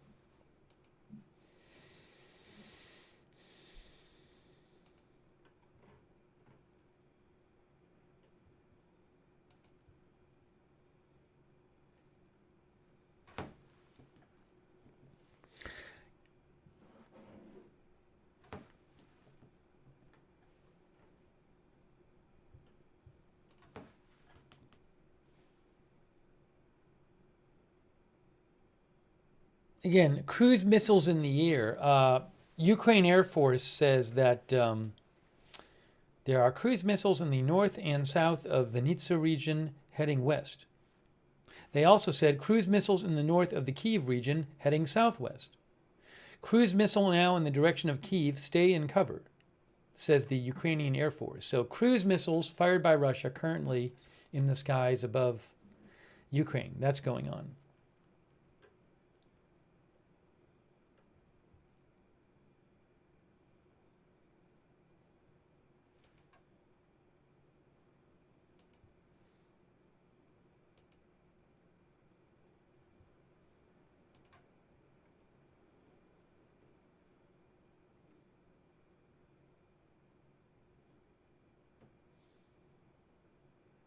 I wonder if we'll see any pictures eventually of the shot down drones.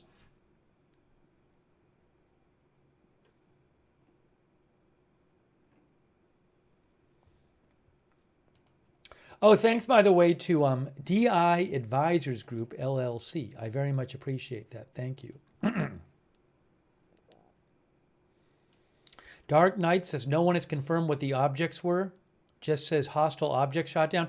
A number of our viewers are saying that the language that was used by the Polish government means drones. And also, I've seen a number of like news outlets and people I trust who know what they're talking about say drones. So apparently they have said drones. I know the translation said drone-like objects when I translated it on Google and a couple other places, but apparently they said drones.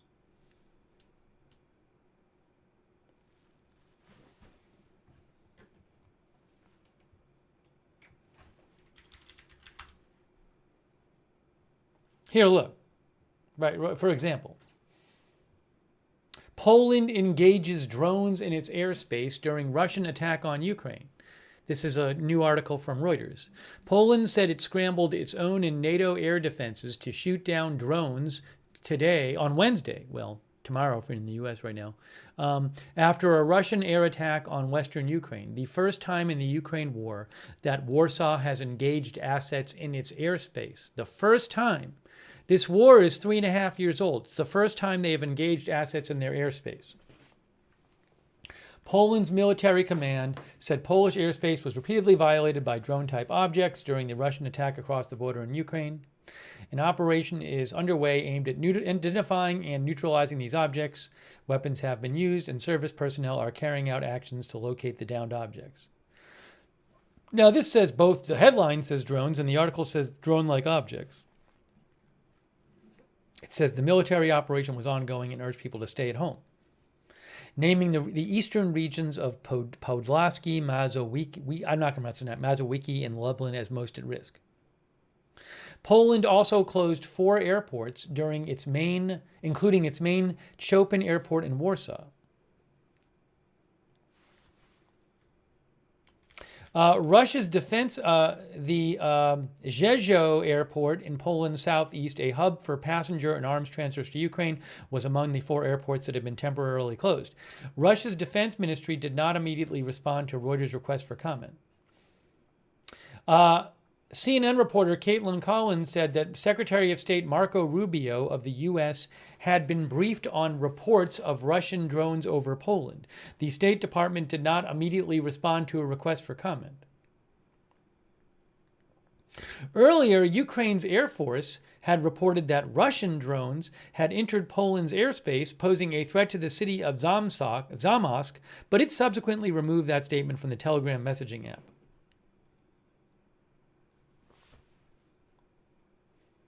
Poland has been on high alert for objects entering its airspace since a stray Ukrainian missile struck a southern Polish village in 2022, killing 2 people, a few months into the war.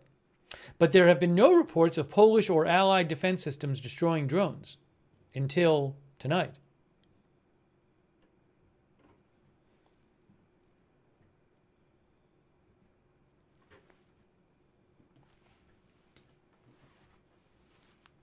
Hang on.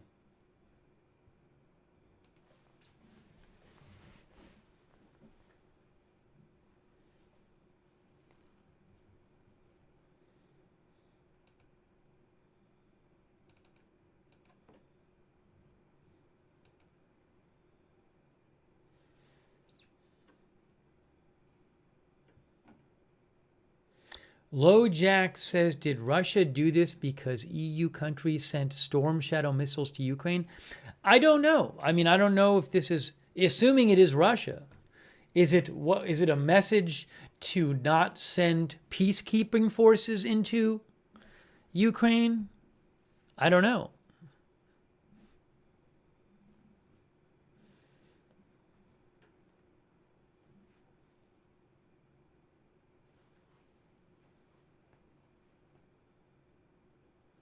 Battle VR says, I wonder how this will escalate, if it will at all. We've heard nothing to suggest that. We don't even know, even if these were Russian drones, we don't know that they were armed drones. Ryan says, were the drones launched from Belarus? We don't know that.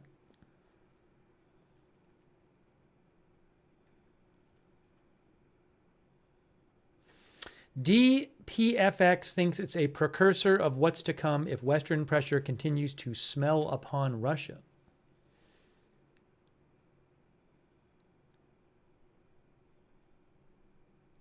No, I haven't heard any NATO announcements.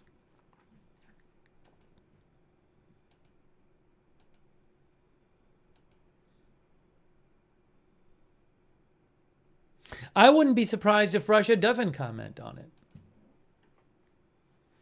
You know, deniability. And they just say nothing about it.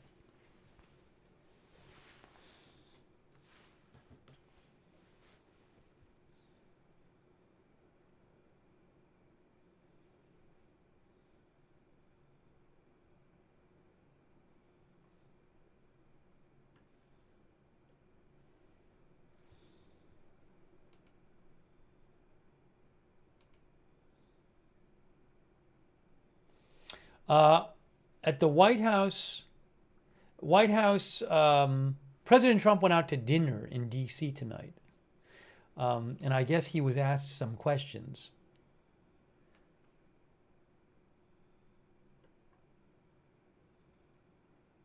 Co-pooler Maggie Haberman says co-pooler Kelly Myers says the president was asked about reports of Polish drones in Russian airspace and did not respond.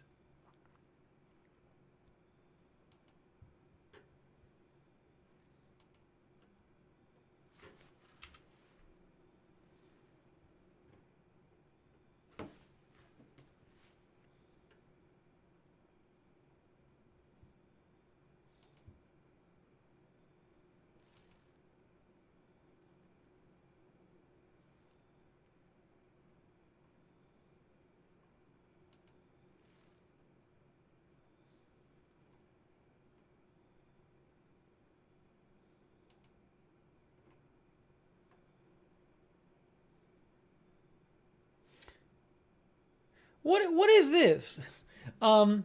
Thanks to Arwed who messaged me. Fox News says that Jesse Waters said the Coast Guard sank another, quote, Coke boat under Operation Pacific Viber. Well, where was this supposed to be? I have to watch the report.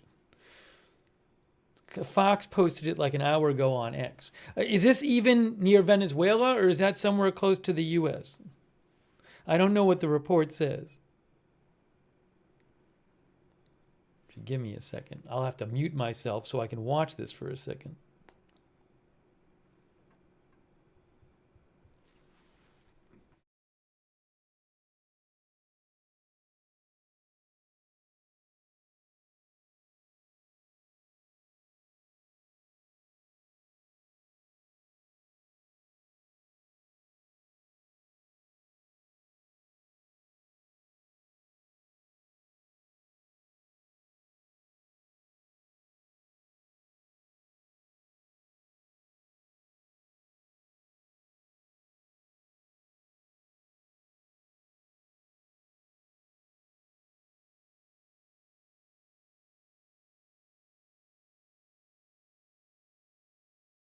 Okay, so Jesse Waters from Fox News said this was the Coast Guard and that they arrested some smugglers and they sank the boat after they arrested the smugglers and they got some cocaine.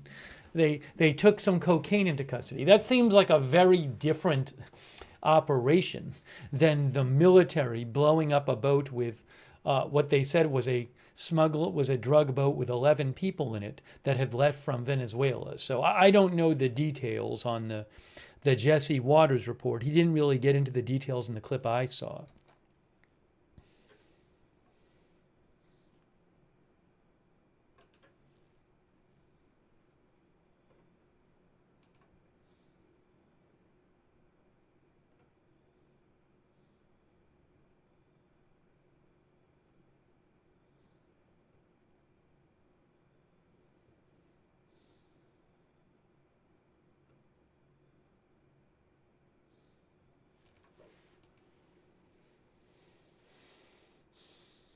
Oh, they posted about it. I didn't even see this. They did post about it. Yeah, I mean, a viewer sent this to me, Firejack. I didn't even see this. You can see it here. They literally posted, this is the Coast Guard. This isn't like the U.S. military. Well, it's part of the U.S. military, but this isn't like the Navy, is what I'm saying. It's not the Navy. It's not this naval detachment which has gone recently to near Venezuela. There's actually no word on this where this happened. It says, over the weekend, the U.S. Coast Guard Cutter Stone conducted 3 interdictions in a single night, seizing nearly 13,000 pounds of cocaine and apprehending 7 suspected drug smugglers. But looks like an empty boat that they're destroying. I don't know. But anyways, I don't know where that is, but there's nothing to suggest that was, nothing in this post to suggest it was a Venezuelan boat or near Venezuela.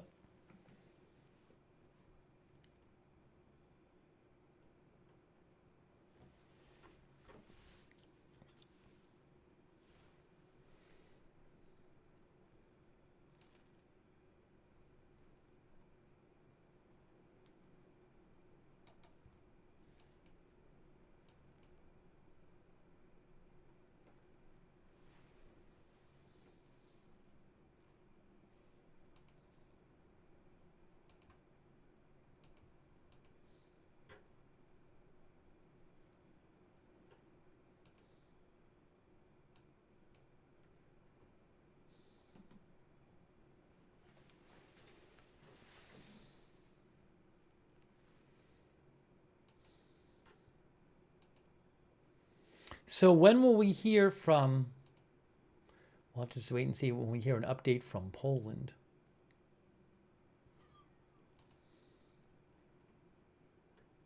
From the Polish officials.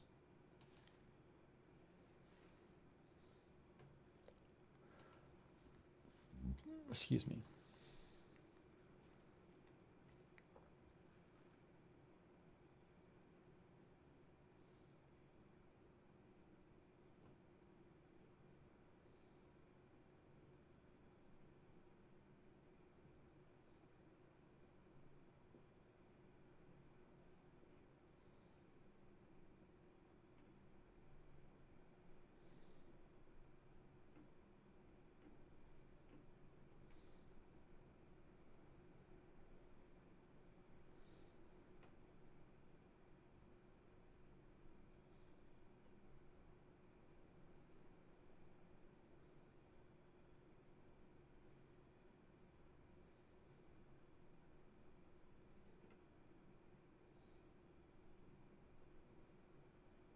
I haven't seen an update in roughly the last half hour or so from the Polish government with new information here. They say they're conducting an operation to shoot down these drones and also to recover the wreckage.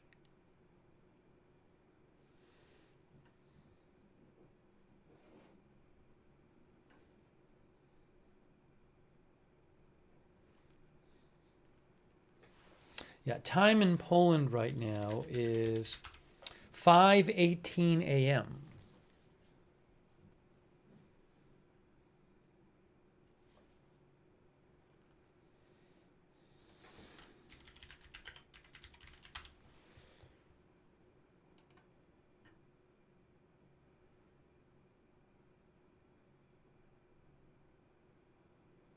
This is the first time Poland has engaged objects in its airspace since Russia first invaded Ukraine in 2022. I mean, I know they invaded Crimea in 2014 too, but you know what I'm saying.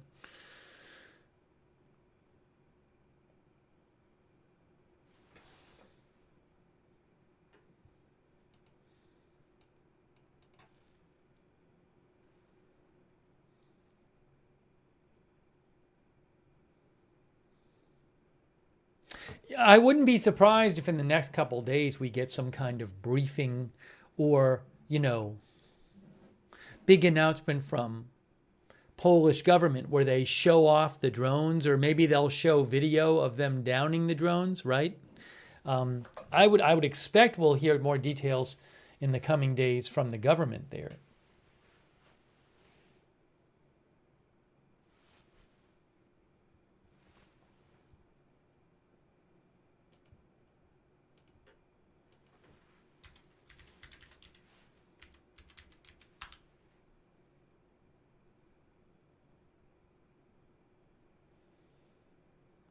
Pentagon Pizza Report has a new update. It's the Pentagon Pizza Report.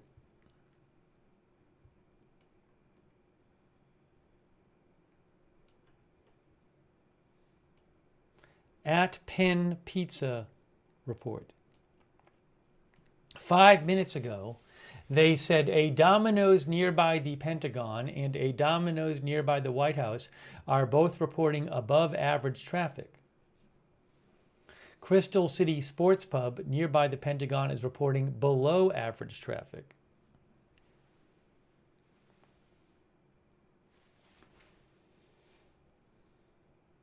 That's at Penn Pizza report.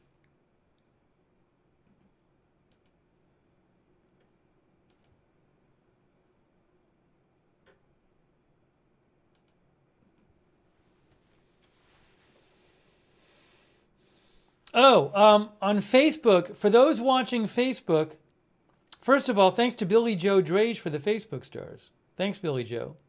For those watching on Facebook, we're about to hit 8 hours, which means that on Facebook, I will have to restart the stream when we hit 8 hours. Okay, Facebook viewers? If you're watching on Facebook, in a couple minutes, Facebook has an 8-hour limit.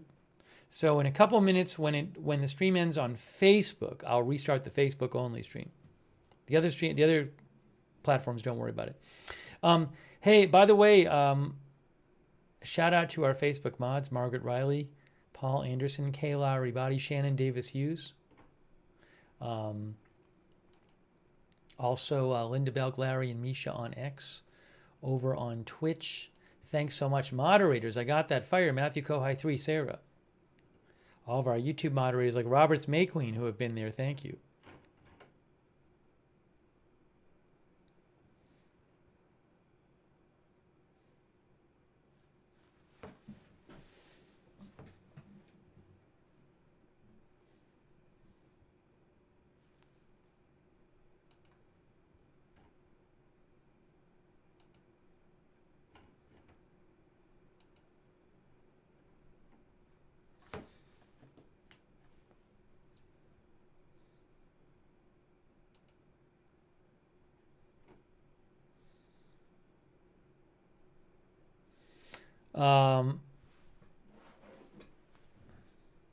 There are cruise missiles in several parts of Ukraine right now, according to the Ukraine Armed Forces. Russia has fired a number of cruise missiles, and they've been flying over Ukraine. And the Ukraine Armed Forces, Ukraine Air Force, is giving updates as they travel across the country. They don't know where those missiles are going to land, you know.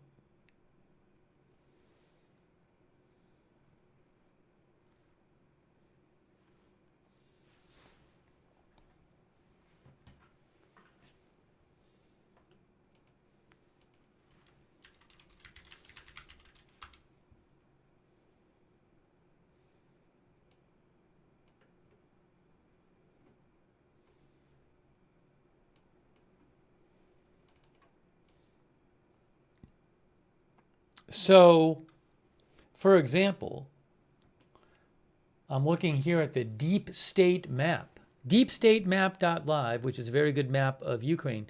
And just a minute ago, the Ukraine Air Force said cruise missiles in Ternopily region heading west toward Ivano-Frankivsk region. I think I have to zoom in a little more for all these regions. Oh, no, here. So you can see, oopsie, it disappeared a little bit. I got to get the zoom right. Here's just want a little more zoom. Now I'm stuck in either zooming in too far or too far away. Oh, there we go. So here's Ukraine, and over on the west here, you can see, this is the far west of Ukraine, Ternopil in Ivano-Frankivsk. So they just said cruise missiles in Ternopil heading west toward Ivano-Frankivsk. They also said cruise missiles over Zhytomyr, further north. Also cruise missile in the center of Khmelnytsky region heading west toward Ternopily. That must be this one, right here.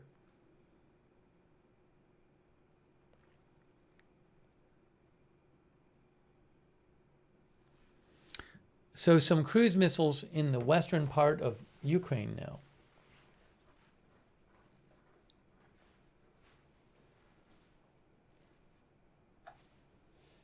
I'll keep you posted what I hear about that.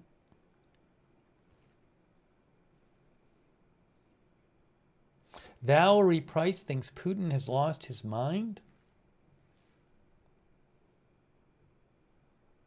I don't know, where this goes. Is this a sign that, are you going to see more of this from Russia? Are they going to start doing this more? Drones in Poland? Or is this kind of a one-off thing?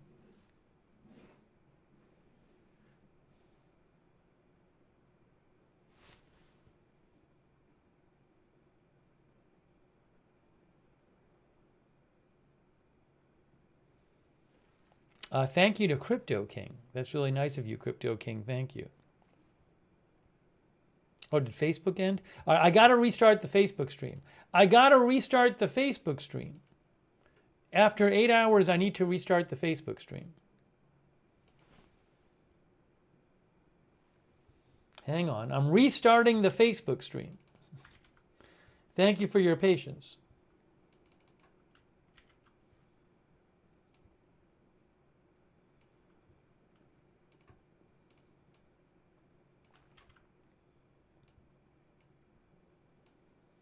They ended after 8 hours.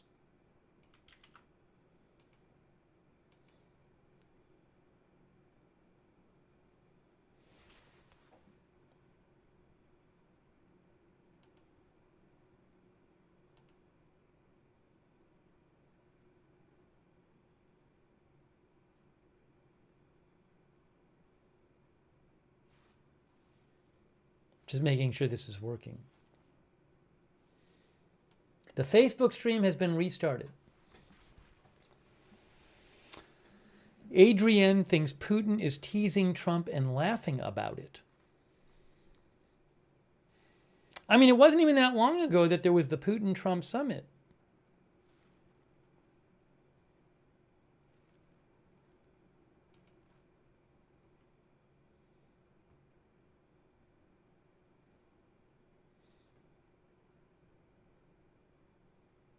Also, it sounds like it wasn't just one or two of them. It sounds like it was a significant number of them. Because they said that they had shot some down and there was still an operation underway. So it does sound like it was, not one or two.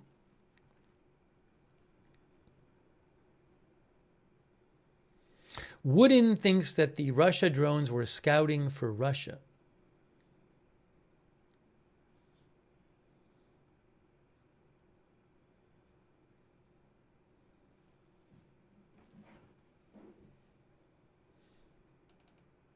This AWACS plane is still up.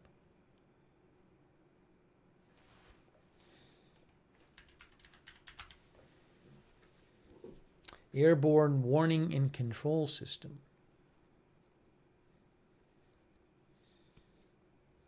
Command and Control Aircraft.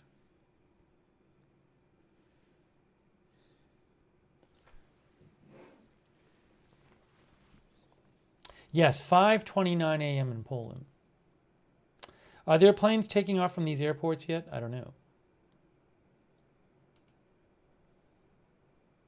Not seeing it.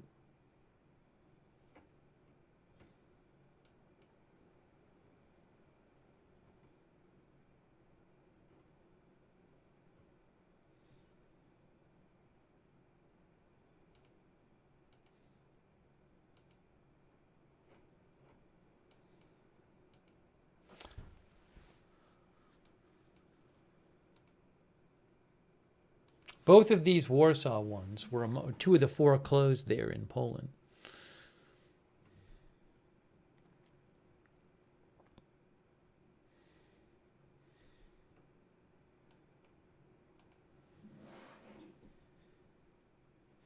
Thank you, D. Rowe, for your support.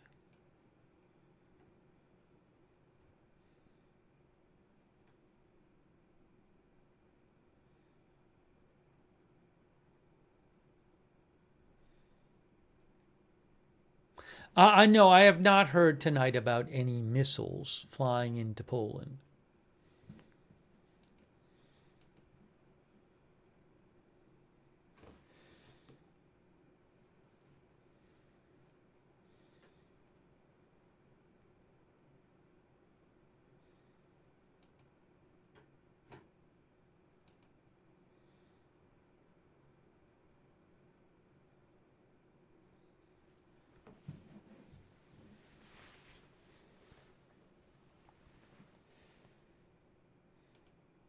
Oh, thanks, AZ Intel's dad. I really appreciate that. AZ Intel's dad. Thank you so much. Nick says, doubt anything will come of this.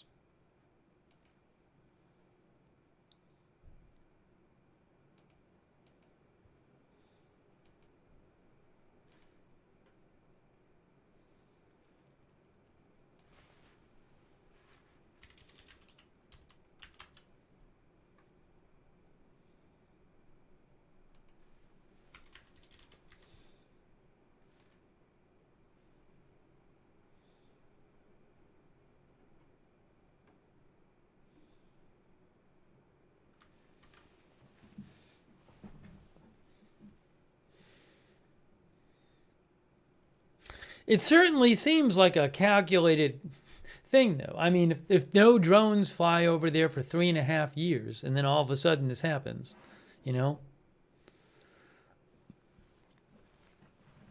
Our viewer LeBlanc thinks NATO is impotent.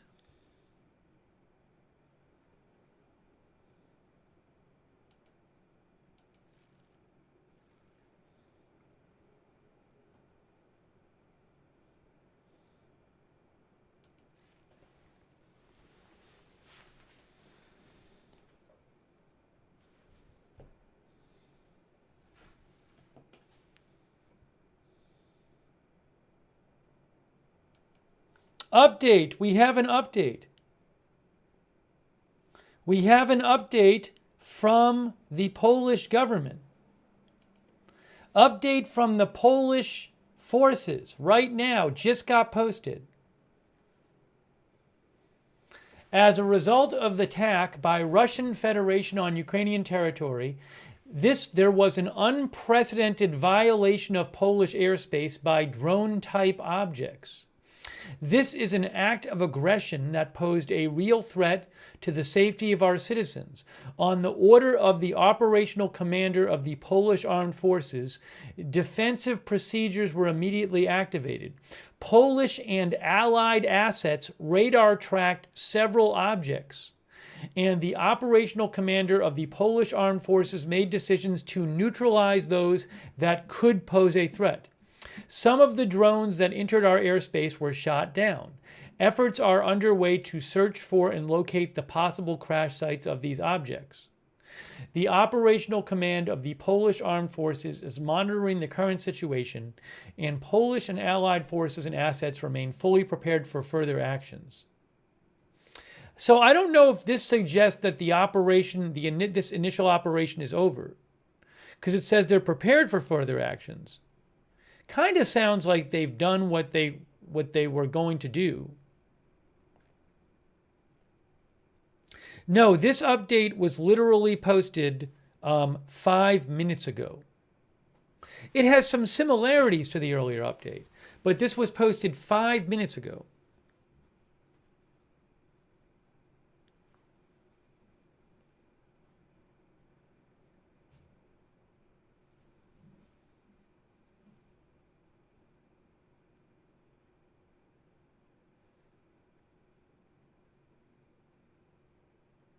They call it an act of aggression.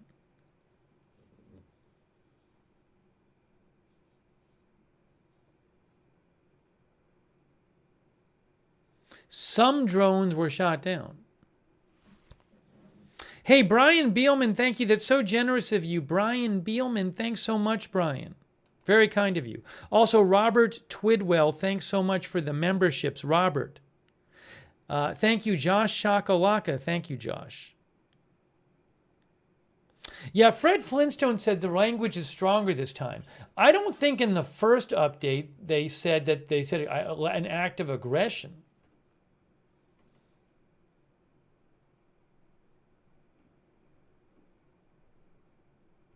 In the first update, they said our airspace was repeatedly violated by drone-type objects.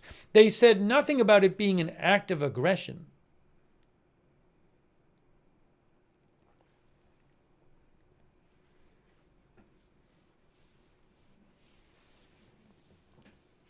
So that's the newest update from the Armed Forces of Poland.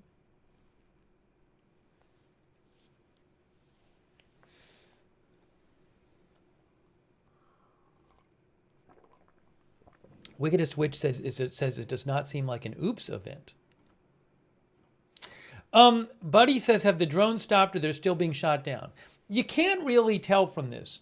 To me, the way this is written, it implies that they've dealt with the ones so far and that they're waiting to see if there are any more coming in. That's what it sounds like to me, but they didn't say that specifically. But they said that they didn't say it's ongoing right now. They say they're prepared for further actions.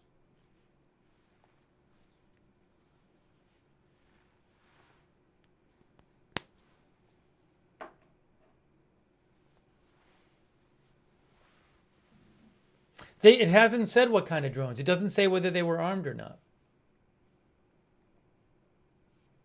Wickedest Witch said this statement also mentioned allies.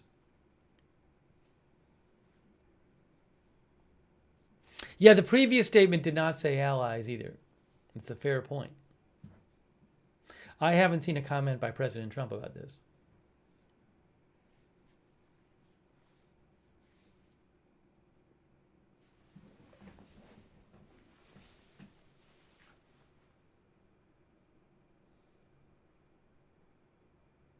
Cushy says Putin is stepping up after meeting with Xi and Kim.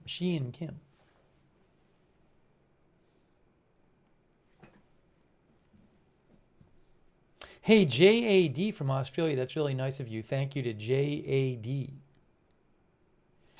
Sarge Joseph says, we've been so desensitized. This isn't normal. I mean, clearly, the government of Poland is taking this with the utmost seriousness. And they've been posting about this in the middle of the night. This has been up all night for them. It is 5:38 a.m.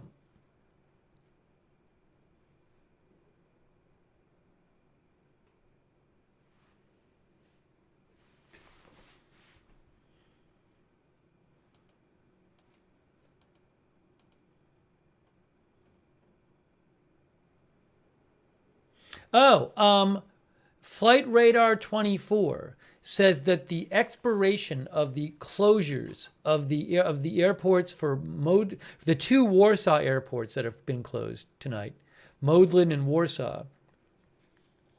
They say that the expiration of the closures has been pushed back to another till 4:30 Universal, which is 12:30 Eastern.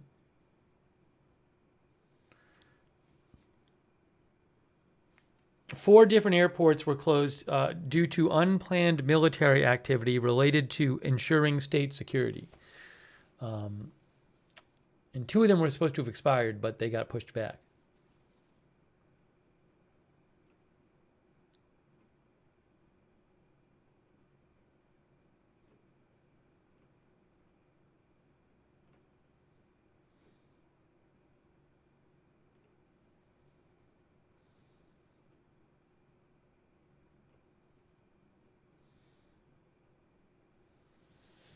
So you're seeing it right there. They called it an act of aggression. Also an unprecedented violation of Polish airspace by drone-type objects. They and allies shot some of them down. Neutralized those that could pose a threat. I don't have any live cams in Poland, no. By the Sea thinks Putin is desperate. The Apollo thinks it was deliberate by Putin to test Poland.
Sean's News says, wouldn't Poland have to respond to avoid being called weak? Well, I mean, we haven't heard that any of these were actually attacking Poland. We don't even know if these were armed. We certainly have not heard that any of them, you know, landed and destroyed property or hurt people or something. I'm guessing they'll just respond diplomatically, but it's an interesting question as to will there be any kind of action, even like sanctions or diplomatic action taken against Russia if it's determined these are Russian drones. I don't know.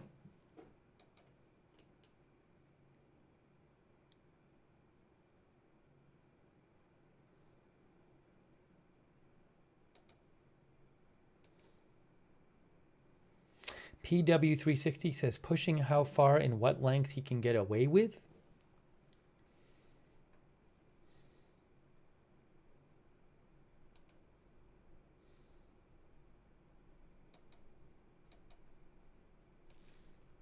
Hey, thanks to Fahrenheit 451. That's super nice of you. Thank you.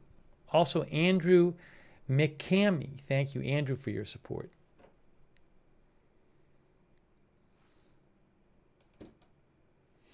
I don't even know when. Maybe we'll hear about. I'm sure we'll hear about this from President Trump at some point. No comment yet. I'm guessing he knows by now.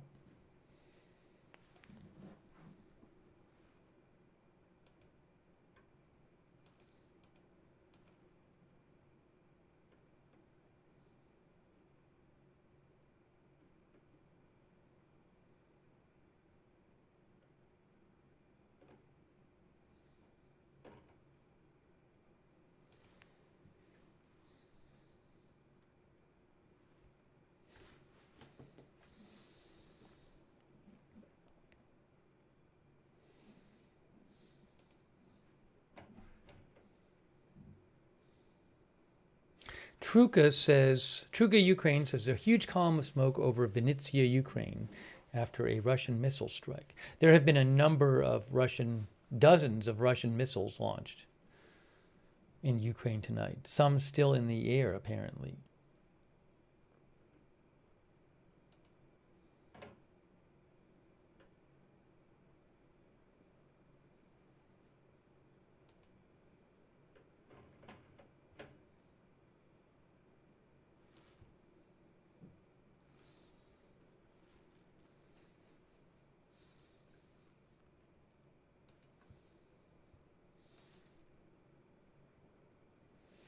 Danny Bork thinks Russia will stop as soon as there are consequences.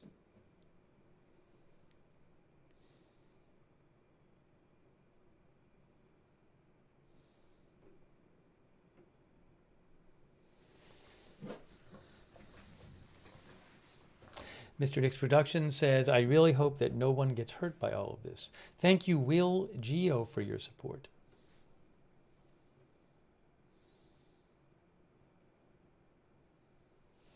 C-SPAN Rules says Poland isn't to be messed with.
Really not hearing much. I mean, we've heard the government reporting out of Poland. I just checked. I've been looking at a couple of the Polish news outlets, and I haven't seen much new there beyond what the government has said. Thanks, Will Geo. Thank you, Will. It is 5:47 a.m. there. Mad Mike thinks we'll get a clearer picture in the coming days. We're missing a lot of facts. I really do think you'll see Poland come out and at least show photos or video or of some of the drones. Also, another thing, remember, is that this is happening overnight. So I'm guessing in the coming hours, as it's daytime there, you'll see more reporting from both Poland and NATO allies.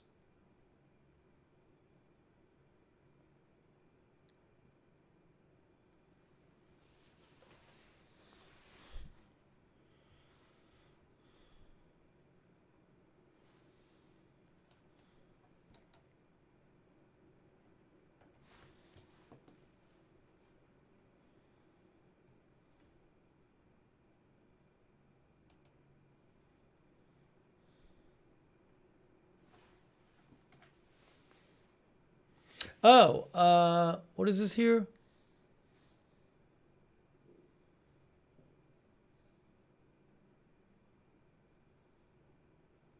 Sorry.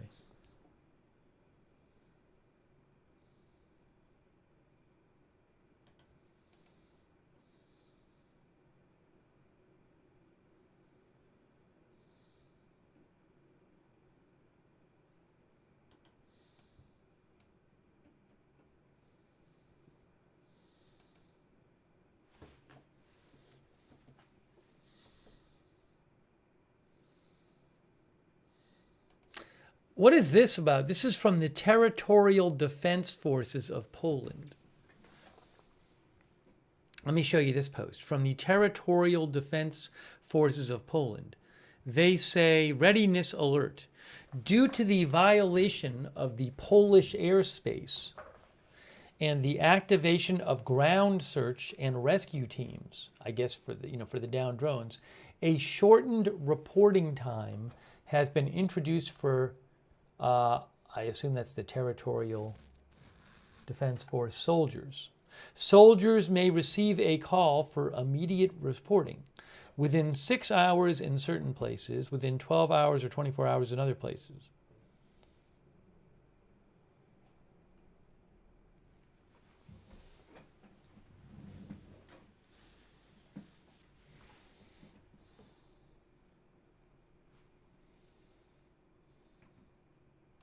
And then, what is this? Oh, this is from the National Security Bureau of Poland. National Security Bureau of the Republic of Poland. Let me show you this post from them.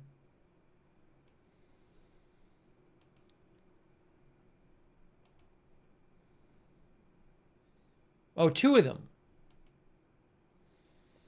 This is from 8 minutes ago. The President of the Republic of Poland is being informed on an ongoing basis on the situation regarding the violations of the Polish airspace. Public opinion has been urged to follow the announcements and rely on information provided by the strategic commands of the Polish armed forces and the services only, and to remain calm. The President expresses immense gratitude to everyone involved in protecting the Polish airspace.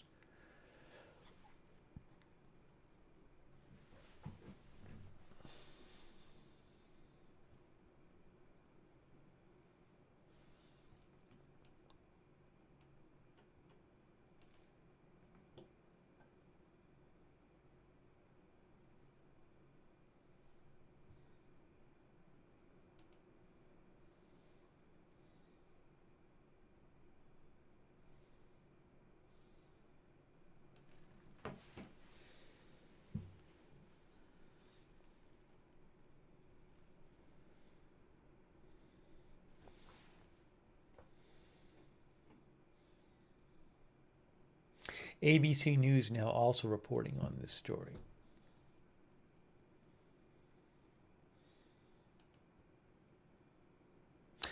New update from Donald Tusk. The Prime Minister of Poland. Here is what Donald Tusk said. New update.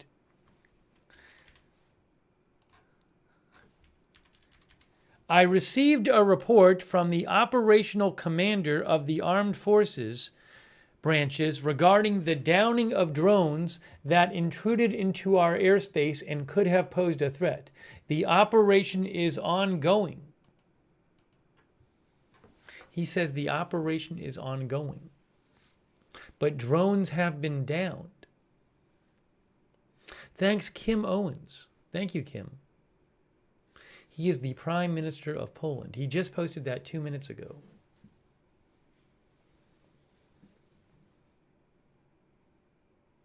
Not a huge update, as Gary Baines said. But I don't know if the ongoing operation is to, find the wreckage. I don't know that they're still shooting things down. No, I haven't seen any statement from Russia. And let me repeat, they have not actually said, Poland, that these are Russian drones. My guess is they will say that, but they've not actually said that yet.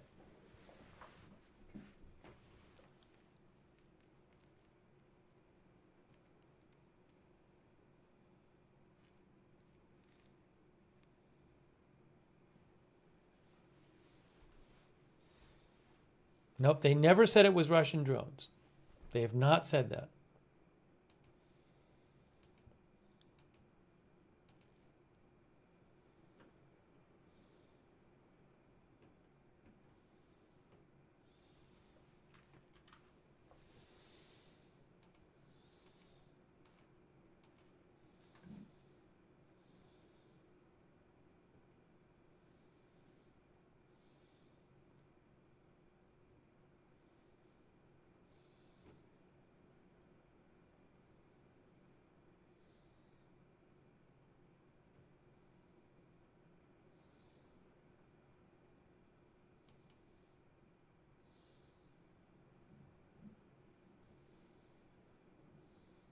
Now, some viewers have asked about in the chat about whether this could be, could this have been some sort of mistake?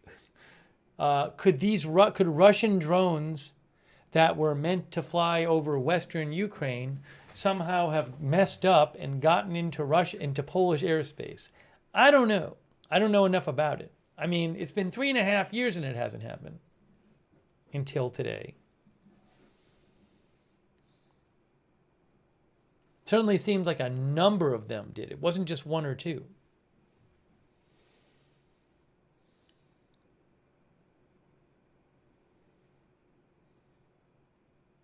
I'm going to assume it is Russian drones, by the way. By the Sea thinks it's way too far.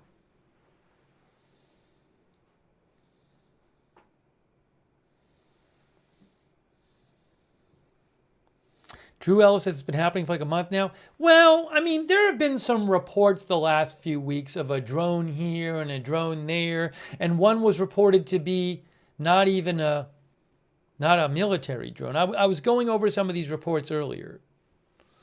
One, I think, was reported to be a smuggling drone. So there has not been over the last month or two anything like this. I mean, this sounds like this is not one drone spotted. This is a bunch of drones that were some of which were deemed to be possibly hostile.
This is another update, but it's pretty similar to ones we've seen before. Let me show you this one.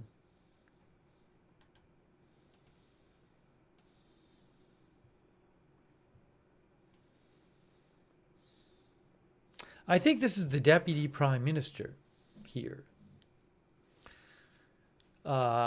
He says, on the order of the operational commander of the armed forces, defensive procedures were immediately initiated. Polish and allied radar systems tracked several objects that violated airspace. For those that could pose a threat, the operational commander of the armed forces decided to neutralize them. Drones that could pose a threat were shot down. Operations are ongoing to search for and identify the possible impact sites of debris. I mean, that again makes it sound like they're done shooting things down and they're looking for the downed wreckage. That's what it sounds like. Thank you, Max Daniel.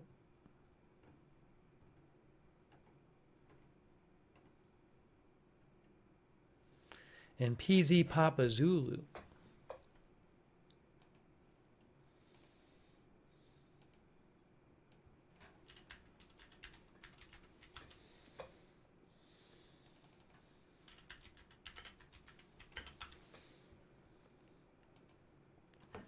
Max and some other viewers were mentioning Zapad 2025, which is as you can see from Wikipedia, a scheduled Russian-Belarusian strategic military exercises in Belarus on September 12th to 16th.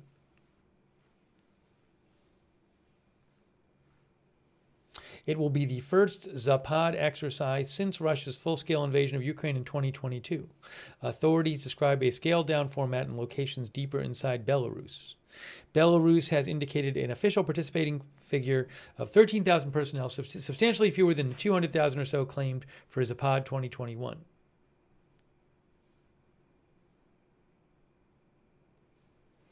However, some analysts note headline figures in the past iterations sometimes understate the true scale and dispersal of activity.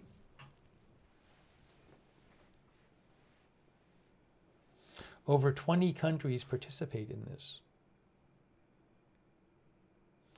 EU analysts warn that Zapad 2025 could be used to apply pressure to NATO's eastern flank or serve as a cover for escalation, even if the exercise is officially presented as defensive.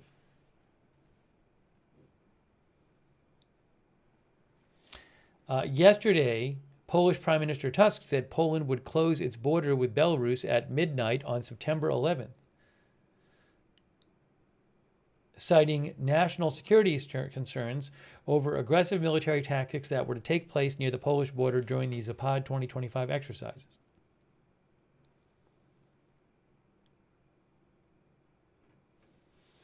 So this is going to be in a couple days, Zapad 2025.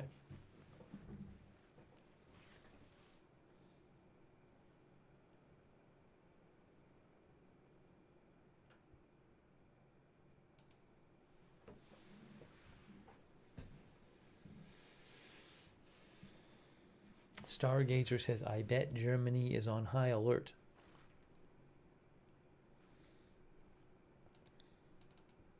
Oopsie, hold on.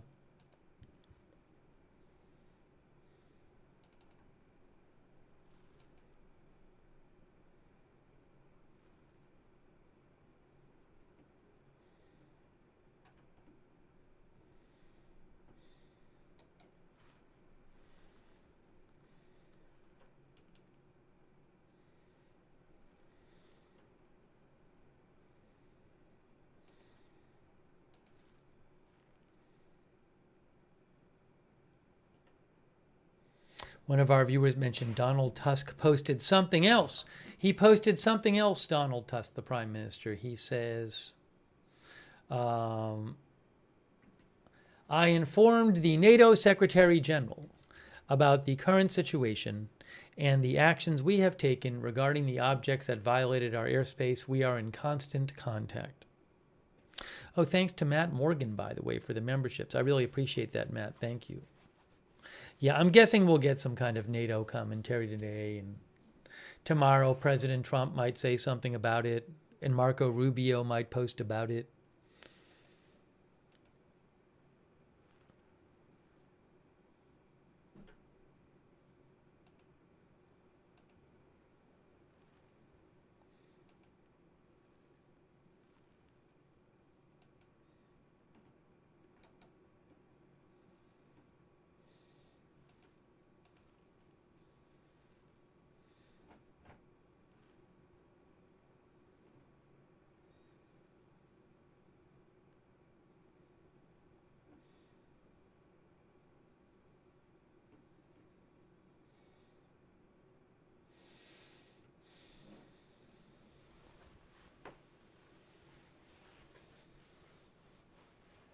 Guys, I think we're starting to get close to that point. We have been on the air a long time today. I think we've been on the air for about,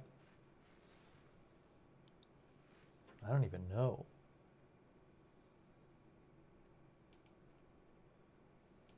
I'll tell you. Yes, we have been on the air for about 14 hours straight. Because we were doing a stream before this. 14 hours. So, yeah, I'm not seeing that many updates at the moment. I'm sure there'll be more later today, but I think it might be an appropriate time to start wrapping this up. I mean, I think eventually we'll get more information from Poland on this, but I don't think, I'm not expecting it in an hour. Who knows? I mean, it's about 6 a.m. there. So maybe in the middle of the day, we'll get more information from them on specifics of these drones. But I got to get some rest. I think it might be time.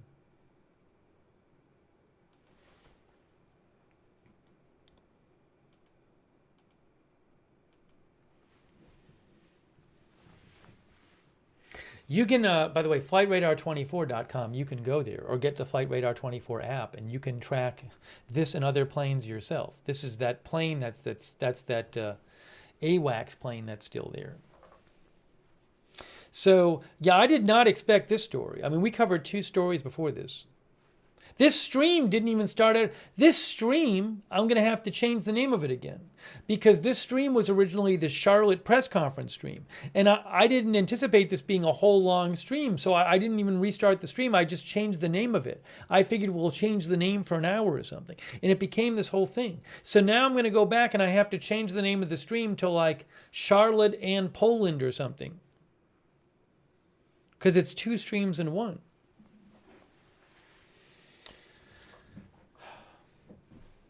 Anyways, I'll fix that after. But again, from everything, what Poland is saying is that there were a number of drones that came into Polish airspace while Russia was attacking Ukraine tonight.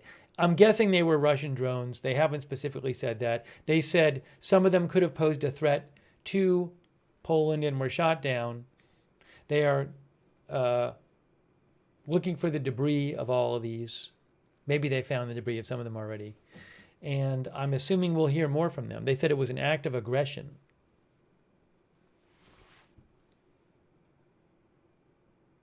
Oh, thanks to Ron Dykman. Thank you, Ron. And Jonathan Martinez. So, yeah, I mean, if there's big developments on this, we'll do another stream.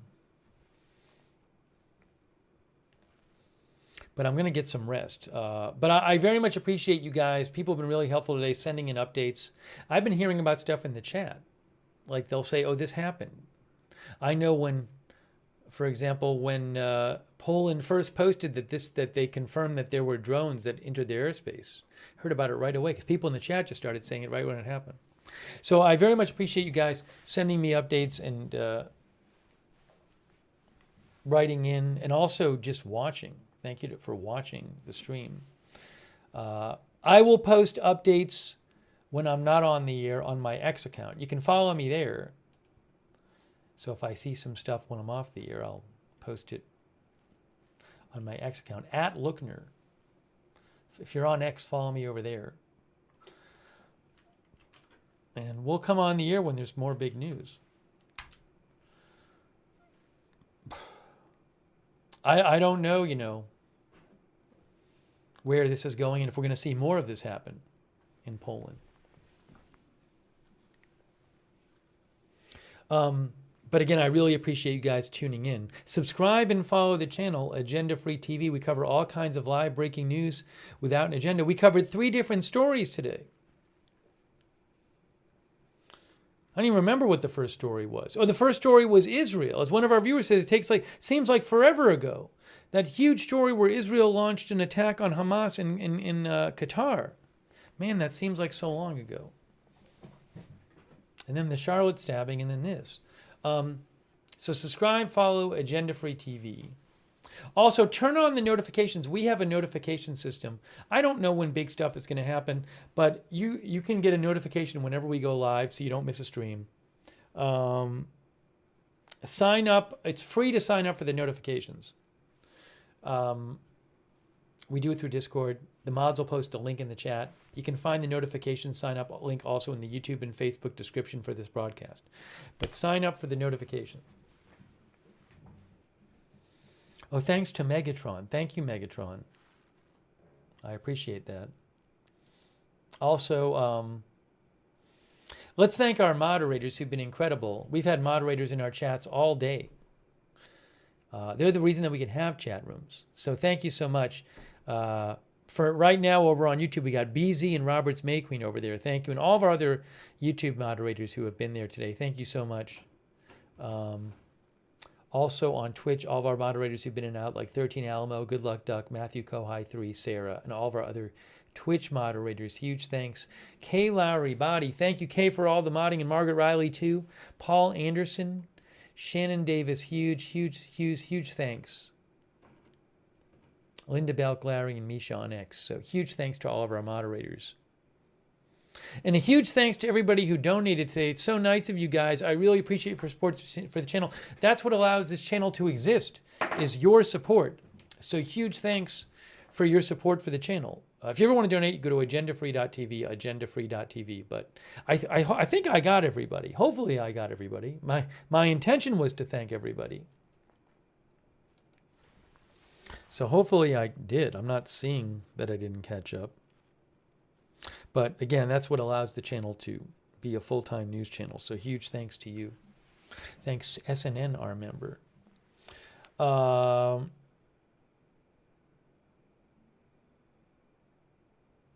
Happy Jack says, a lot may happen today. It's just after 6 a.m. in Europe. We'll have to see. We'll have to see. Pardon me if I'm sleeping for some of the day. Got to sleep at some point.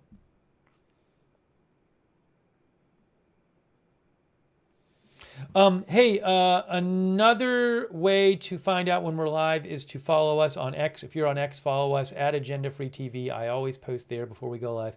I post updates about the channel as well at Agenda Free TV. Also, we have a chat where you can chat with other viewers when we're not live. It's free. The Agenda Free TV Discord chat, check that out. It's the same link as the free notifications. So if you want to, check out the chat. A bunch of our viewers like doing that. And huge thanks to our Discord mods for all you do, by the way. Thanks, Discord mods. And if you watch us on YouTube, I would suggest turning on the YouTube notifications. It's a little tricky to do that, though. So if you want to turn on the YouTube notifications, what you need to do is subscribe to the channel, then click the bell, and then choose all notifications. So subscribe, click the bell, and choose all notifications.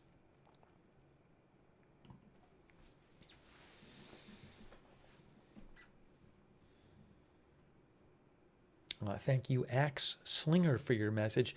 I want to shout out our Facebook subscribers who subscribe and support over there, like Robert Real II and Chuck Mosca, Sharon Klassen Goslin, Aaron Van Ness, Jennifer Ellers, Kay Lowry Body, Margaret Riley. Oh, thanks, MG Mance, for your support, too. I appreciate it, MG Mance. Shannon Davis Hughes. And all of our other subscribers over there on Facebook, thank you so much for subscribing and supporting the channel. Our Twitch subscribers, like Wall Street and Shaggy, Valor 2, Artful Nothing, Annie Cush, Running Kings, Eloso, Matthew Kohai 3. Thanks to our viewers from Poland for watching too. Our viewer Camer is from Poland. Poland says Russia has been provoking Poland for months. This is 100% sorry. Our viewer Camer says this is 100% deliberate. Russia has been provoking Poland for months. Thanks Holistic and Good Luck Duck, our moderators over there. And all of our other Twitch moderators. Not moderators. My brain is working. Our Twitch subscribers.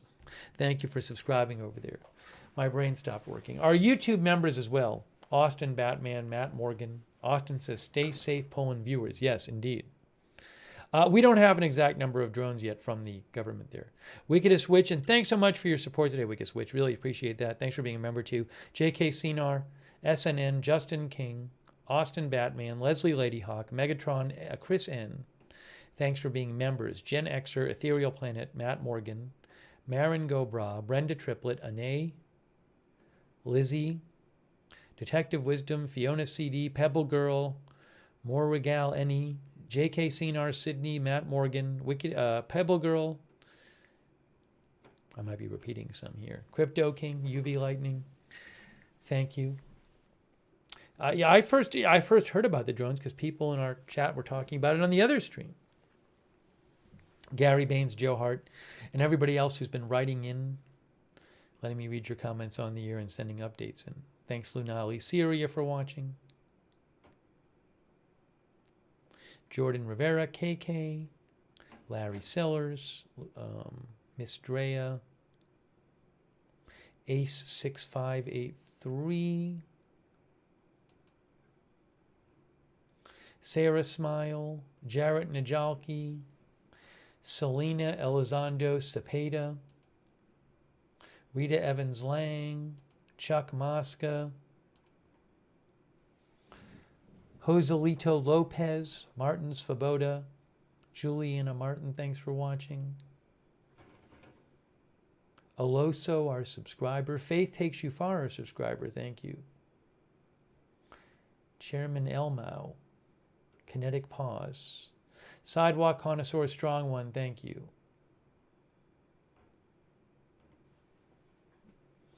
Prish Burning Blade. Glen Tech, thank you. Harmless Mouse, thank you. LCS Fox. All right, we're going to wrap this up. I'm doing one last check here for updates.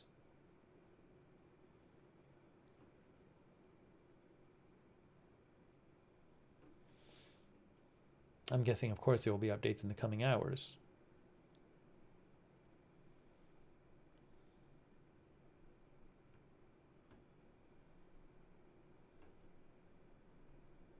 Maybe there'll be some NATO press conference or something on it. I don't know. Wow, between this and the situation in Qatar, crazy. All right, guys, so that is it for now. You've been watching our live coverage. This stream, we were covering the Charlotte press conference, the stabbing, and then this happened, and we jumped into this. So I'm going to have to go back and call this stream. I'll have to redo the description and call it Two Things, because it's the stream was two different things. And if you missed it, we did a whole stream earlier on the Israel strike on Hamas in Qatar. So I very much appreciate you being here. Thank you so much. And again, thank you to our moderators. And we will see you soon with more live breaking news coverage right here at Agenda Free TV.